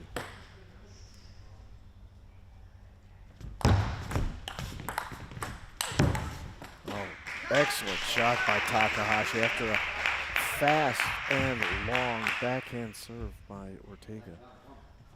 Takahashi fought it off and wins it on the forehand.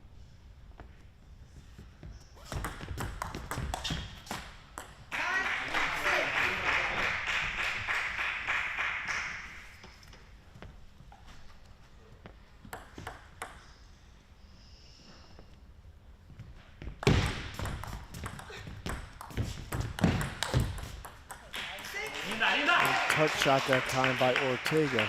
Popped up high enough for Takahashi to attack. Takahashi, excuse me. And now with match point. And Bruna Takahashi, the reigning champion of the Pan Am Cup, ends up receiving that serve and burying it into the body of Ortega, and an 11-6 victory in Game 6 has pushed Bruna Takahashi to the semifinals, where she's going to face Amy Wong, but a 4-2 victory for Takahashi here in the quarters over Chilean Daniela Ortega, who played very well, but in this one, it was 9-11, 11-9, 10-12, and then the last 3 games went to Bruna Takahashi, 11-5, 12-10, and 11-6 in Game 6. So the semifinals are set. Bruna Takahashi will face Amy Wong. That was the final last year in Corpus Christi at the Pan Am Cup. It's going to be a semifinal matchup tomorrow afternoon, evening here in Burlingame, California. The other one on the women's side, the other semifinal, has Mo Jong from Canada taking on Lily Jong from the United States of America. On the men's side, it'll be Kanak Ja facing Eric Judy of Brazil, and Eugene Wong of Canada facing Horacio Cifuentes from Argentina in the other side of the bracket. And you hate to get ahead of yourself, but a Eugene Wong Kanak Ja final in the Pan Am Cup could be kind of cool. It should be some great table tennis action tomorrow afternoon here at the 888 Table Tennis Center in Burlingame, California. I don't think the times of the matches have been yet set. Check them online. It all starts at 2. You'll want to be with us the whole way for the 2025 ITTF Pan American Cup presented by JP Morgan.